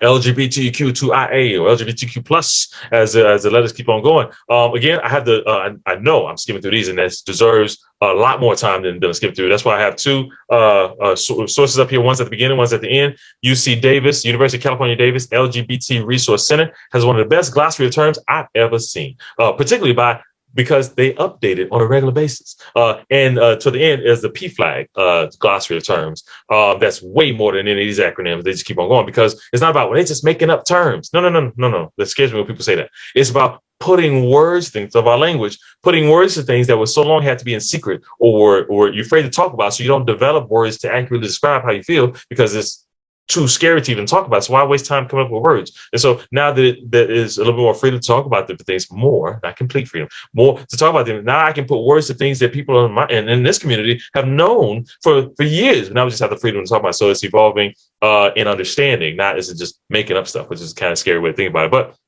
the summary, feel free to read through these more detail or just look up the glossary. Lesbian, a woman who is mostly attracted to another woman. Gay, a person who's another attracted to a person of the same gender. Bisexual, person who's capacity of attraction to the people the same or different genders or gender identities as themselves. So bisexual usually has this tendency of the binary nature of I'm willing to fall in love with a male or a female. Pansexual, put that close to it because one of those things where it's similar. But it's in the sense that I'm willing to fall in love with whoever I fall in love with. Not I'm willing to fall in love with A or B. I'm willing to fall in love with whoever I fall in love with. And I look forward to seeing who that is. There's a woman, good to know. It's a man, good to know. Somebody who's trans woman, good to know. I'm not limiting my selection options to what are you again? Okay, now I have the chance to fall in love with. So no, whoever I fall in love with, I just let it happen organically and I'll have a relationship. Pansexual is similar to bisexual, but different. Transgender, a person whose gender identity differs from the conventional expectations of the sex assigned at birth. Cisgender is down at the bottom, a person whose gender identity matches. If you look in the mirror, you see a male, he's like, I feel male. It's like, then yeah, not like feel like feelings, but I see that and that's who I am. Then cisgender. If you see one thing and you say, no, this doesn't fit, then transgender might be there. Now, sometimes it's like, I just feel, it's just a feeling. No, I see this one of the things where if I take a little Twilight Zone and take your whole life, everything has been up until this point, and then you woke up, I snap my fingers, and you wake up, I get out of bed, and you look in the mirror, and you see a different body. That's not exactly what we're talking about, but it's like, what would happen internally? You see a different body, and you'd say, it's like, I feel, it's like, you're a man, I feel like a woman, I am a woman. It's like, no, you say, what am I doing in this body? This doesn't fit. One, you say, how did this happen? Why am I doing it? But you know, I am a man in a body that doesn't fit how I see myself. So, well, now you're confused. Like you have the argument all you want, but it's like, it's closer to that in the sense that my identity, my gender identity doesn't fit with how you understand gender identity based on body parts. It's like, okay, you're gonna limit me to my anatomy, then we talk about something different. I'm talking about my identity here. Well, no, but you got these parts. Fine, you can be fascinated with my parts. I'm telling you who I am. Are you going to focus on my parts or listen to what I'm telling you who I am? The DSM-5, I'm curious to see how they modify. I think this is one of the changes in the DSM-5 TR because DSM-3 said being gay is a disorder. DSM-4 took it out. DSM-4 had this identified as transgender was a disorder. DSM-5 took it out. It said gender dysphoria, gender identity disorder is replaced with gender dysphoria, where if you feel that you're let's see, avoid the stigma if you feel themselves different than the gender that is assigned at birth. Basically, if you're okay with it, we're okay with it. If you feel like you're a transgender and there's nothing wrong with that, then we have nothing wrong with that here at the DSM or the APA. If you're feeling some clinically significant distress, then we deal with clinically significant distress here at the APA, the DSM. So it's like, if you feel there's a problem, then we're here to help you wrestle with that. If you feel there's no problem, don't assume that we are telling you have a problem. That's what it is. So one of the changes is they updated this to make it even more reflective. I don't know what that is yet. So the DSM-4 TR is going to modify this, but it's still the same idea. Let's make sure we're not pathologizing gender identity in a way that's different than how people see themselves. A queer umbrella term that for sexual and gender minorities who are not heterosexual or cisgender. It's one of those things where on one hand, it's a term that describes the overall queer community, LGBTQ community. I'm saying, we're here, we're queer, get used to it, like in a pride parade. And other times it's like, well, you know how you queer folks are. It's like me, you know how we who are. It's still often used in a negative way and often in a reclaim the word kind of way. So it used both. So be intentional about how you do or not. You know, those in the queer community, you know, so something like that. You're over intentional about the not negativity of it. Questioning a person who's in the process of discovery, exploration about sexual orientation, gender identity, gender expression. This isn't confused. I just want to pick something. It's like, I know cisgender, I know heterosexual, I know whatever the case may be, doesn't fit somewhere over here, but I haven't looked at all the terms to try to figure out not which one I want, but which one most accurately describes that feeling. My emotional vocabulary, my identity vocabulary isn't as high yet. So I'm questioning until I understand what applies to me. Intersex, a person who's born with ambiguous genitalia, bodies appear neither male nor female. It replaces the term hermaphrodite. We don't use that phrase anymore. And an asexual, person whose who doesn't experience sexual attraction, and it's different from celibacy, it's just choosing not to. It's just that's not how things. That's not what my drive is. Stats, we talked about that earlier. Using pronouns, we're getting better at acknowledging. Okay, this is your not preferred. For a while, it's preferred. What's your preferred pronoun? Now it's not what's my preference. It's this is my pronoun. So it's like, what's your preferred pronoun? Well, obviously I'm a guy. Well, it's not obvious, and maybe that's not how you identify. So it's like, no, it's not obvious. This is who I am. So oh, you're one of those people. You see how she has a problem with this? Stop calling me she. I told you I'm male. Yeah, right. She got her panties in a wop. It's like, what's with these phrases? Well, I say it. Stop calling me she. I mean, okay, fine. I'll call you whatever you want. That's how it feels to many people who will have say, this is my pronoun. This is who I am. You say, fine, whatever you want to make up. It's like, no, you want to be called something that aligns with how you see yourself. Give me that same respect. I may not understand it all completely. It may be inconvenient. At least hear me.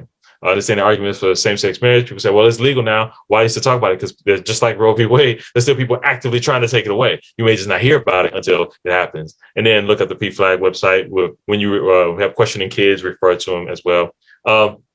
Disabilities, there's visible and invisible disabilities. Let's make sure we're not just limiting accommodations. I think people who are just in visible disabilities, someone in a wheelchair, something like that. 25% of the U.S. population has some type of disability. So we need to make sure we're not just discounting people as a whole. Some common misconceptions: the impact of negative perception on others, the value of accommodations, value of independence and dependence on others. Don't forget the caregivers, the people who push the wheelchairs, people who are serving. Those for great people who's giving their lives to other people. Let's make sure we're giving them that value. Language and interpreters, resist the guilt of not knowing other languages. You can't know everything. So it's unreasonable to be fluent in everything. So make the most of interpreters, build a rapport, documentation, pros and cons of family members. The short version of that is try not to use the kids if you don't have to. It can shift the authority from the parents to the kids because they can use that as leverage. But sometimes aunts or cousins or adult family members can help out. Limitations of interpreters: they may try not to use jargon, psychological jargon, because no matter whether you learned it in school, learned the language in school, or learned it from birth, you probably don't know how to say countertransference in Spanish. It's like to use regular language, which we should try to use less jargon anyway.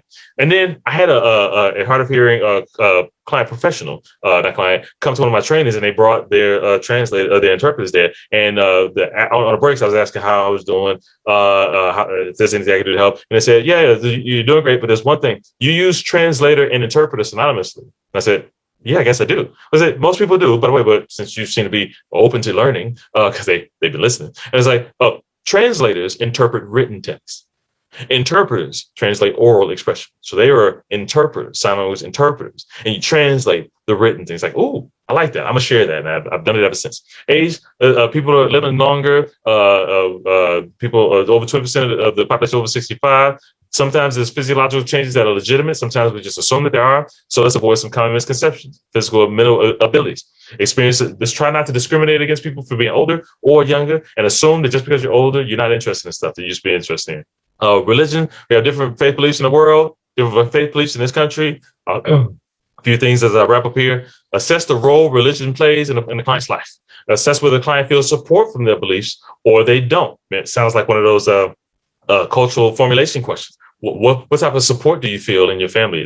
Are you one of many? Are you the only one? How does that help? Differing family faith beliefs can be a source of stress. Here's the key thing: realizing that supporting a client in their beliefs is not the same thing as supporting the beliefs themselves. A lot of times people feel barriers. I can't support my client in this belief. I believe different things. It's like, you're not supporting the belief.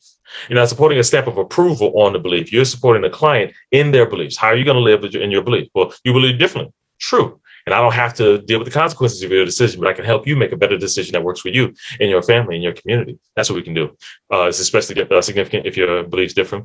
And you can make every effort to distinguish between guiding a client to a healthy life rather than trying to convert them to your religious belief. You can have different beliefs. That's why I said it earlier. I don't mind acknowledging, I have faith beliefs. Many of you do, many of you don't. That's fine.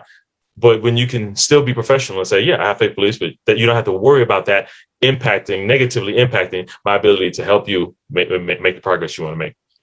So some final thoughts. Summary: had accept, reduce, and repair. This year, the trifecta I want to leave you with. Accept the limitations of your knowledge. Mistakes will happen. Always be open to clarification. No matter what you know, there's always more to learn. Value the knowledge that you have. Just because you don't know everything doesn't mean you know nothing. You know something. And then intentionally seek new knowledge. Always be on the lookout for opportunities to learn more based on your experiences. Did you catch that? Accept what you know. No, accept what you don't know. Value what you do know. Learn more. If that's not a summary of the whole day, I'm not quite sure what is. As you get ready to sign off and go, ask yourself this question. What changes can you make immediately in thought or in action in your daily professional life to be more culturally aware, appropriate, or considerate? What you need may be different than what somebody else needs. And I said it before, you may not need everything in there. Take what you need, leave the rest, and let your clients benefit from it. And as we get ready to go, guiding principle, let's end where in a little book in where we started out before. Just as many things in life, multicultural competence is a journey, not a destination. It's not about have you arrived. It's about are you on the road? Hopefully, you are further along. You can make it to intentional efforts to be further along a year from now than you are a month from now, based on the opportunities you have to grow. Hopefully, you're further along a month from now than a week from now. But I'm stubbornly optimistic enough to believe that you're further along right now, 6.5 hours later, than where you first started to this day. You've gotten something that can get you a few steps along, a few drops in those gym jars earlier. You further a step along. Whatever you do, keep it moving. You don't have to look like anybody else, sound like anybody else, meet a certain prerequisite. Do what you do. Use the skills you already have, but intentionally use them to enhance your session, your ability to serve others in session, outside of session. Make it natural so it doesn't have to be work. And if you do that, your clients can get a better version of you than even you thought that you could have because you're continually evolving. And they don't need you to know everything. They just need you to hear them, understand them, and then adapt as you go. So that's it. Before you go, thanks for making it this far. Before you go, sometimes, depending on when you signed up for this training, you got the worksheet collection along with it. But many times I'm told that that's not how you got it with it. That was maybe a promotion or something. So if you don't have that already and you're interested, then I offer this essential multicultural awareness worksheet collection for clinicians in general. And it's just a PDF that I made for Pessy a while ago, and so I just have it available because it's one of those things where people say, "Well, cool, thanks for the training, it was good. What's some other things I can do to kind of keep the learning going, keep the conversation going, maybe bring it back to my work?" It's like, okay, cool. I got a few tips and strategies. You remember what I said with the diversity wheel? I can name 3 things. I can name 10 things.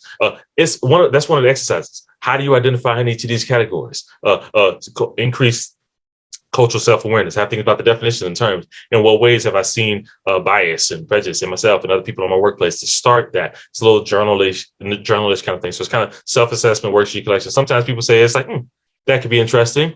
I might be curious to just ask some of those questions myself. Sometimes people say, I need something to take back to my staff meeting because we need to have some of these conversations. Just take it back. You didn't even have to put my name on it. You can make it seem like it was your idea. I don't care.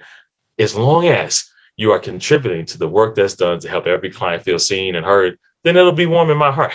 So yeah, make it seem like, be the one to be like the household person in your group, whatever, just keep it going. So if that's of interest, that's my website. Like I said, my website is diversitymadesimple.com. But here's the thing, you have to type it all in. This isn't just a button. Nobody gets this unless you sat through a training. You won't understand half of that unless you've heard my weird ways of describing these things and making them simple. So I only offer it to people who've gone through the training. So if you type in diversitymadesimple.com/feedback, all in one line, www.diversitymadesimple.com/feedback. You have a little survey of like 2-3 questions, like, what'd you think of the training? What's the most beneficial thing? And then at the bottom it will say, do you want Lambert's worksheet collection? Just click here, and then when you go to the next one, it'll be here. Okay, download it. Just a PDF. That's it. So that's there. I like to offer that just to keep the conversation going. Hopefully it helps. And of course, I have connected things. Sometimes people reach out. I wasn't comfortable asking a question today, but hey, I'm a little bit late. Can I email you this question? Sure, that's fine. I don't get a lot of those emails, so that's fine. And I also have, I don't post stuff a lot. I mean, you just subscribe to my YouTube page, that kind of thing. I don't do stuff a lot, but every once in a while, if I'm responding to something that's beneficial, then I post stuff on, the social media kind of thing. So if you want to check it out there, that's fine. But I mainly that's when I offer the worksheet collection, and that's cool. Worksheet email list if I start something, class or training, or if there's somewhere I can be beneficial and do a host of a training, that's fine too. Other than that, that's it. Take it and run with it. If I never see you again, if I never hear from you again, thank you for making it this far, and let your clients benefit from it. That would have made this whole day worth it. And doesn't have to be transformative way. Still you being you, but help your clients get a better version of you, not because you made something bad to good, because you're taking your 80-20, you're taking your 80 and you've reduced the likelihood of unintentional offenses. You've increased your cultural competence and you've upped that a little bit, and you make intentional efforts to grow further. If you can do that, you can be dangerous in a good way. So let me make sure I check the Q&A. the bookends. Check the chat. I usually don't do that until all the way at the end. So no Q&A. If you want to squeeze one in for a couple more seconds, I can try to reach it. Let me go over to the chat. Oh, yeah, there you guys are. Thank you. Excellent training. Yeah, that's great. Good to hear. Appreciate it. So yeah, let me see. I'm gonna skim through these, see if there's any questions I missed. I don't think so. Oh, wait, there's a question. Somebody put a question in the chat. Oh, glad I caught that. It says one of the options for defining I'm not racist. I have several black friends, and while I agree it's microaggression, it also seems like racism in a form of oppression. Yeah, right. Yes. Yeah, and that's where it's also the subtle differences in the definitions of words. That's it. There's overlap in these words, and there's distinctions within these words. So I want to say yes, and there's a reason why it's different. So it depends on how it's experienced. So that's why I make that distinction. Racism, I'm better than you. It's like, okay, I'm not racist. I have several black friends. They can mean that in the most genuine way. I'm actually not trying to convey better than or less than. I don't feel it. And if it sounds that way, then it's a misunderstanding. I don't feel it intentionally, unintentionally. Then we kind of separate it from the overt racism kind of thing, as opposed to I feel like you look down on me. I feel like and then we get into the relationship dynamics of feelings and things like that. So I never argue words. Well, no, it's this and it's not that, as much as recognizing that it seems like racism, a form of oppression, seems like microaggression. I say yes. And if it does, then what? What are you going to do about it? That's where I want to get everybody to. What are you going to, if it is, great. If it's not, great. What are you going to do? How are you going to put it into practice? So yes, great distinction. And that ambiguity, that ambiguous space is where we often are asked to sit with the clients on what's the right word. Don't care. I don't care at all what the right word is. What I care is the impact of whatever word you choose. And whatever word the client needs to hear. I don't like that word. Good to know. So what are we going to do about it? I focus on relationships, not the right definitions. And if you do that, you get a lot of people joining you because they don't want to chase definitions and words either. Most people do not want to. And if we can focus on a relationship, make everybody feel seen and heard as a result of it, oh man, that can be powerful. So yes. So no more questions. And no more chat things other than the goodbye. So thank you for sticking with me. Make it count. I appreciate it. If there's anything obscure you want to reach out to me, ask the question that hopefully you can call my bluff and say I'm not going to be offended by any question. Feel free. Otherwise, thanks for coming and go forth and be of great service to your clients. All right. Have a good night. Bye bye, guys.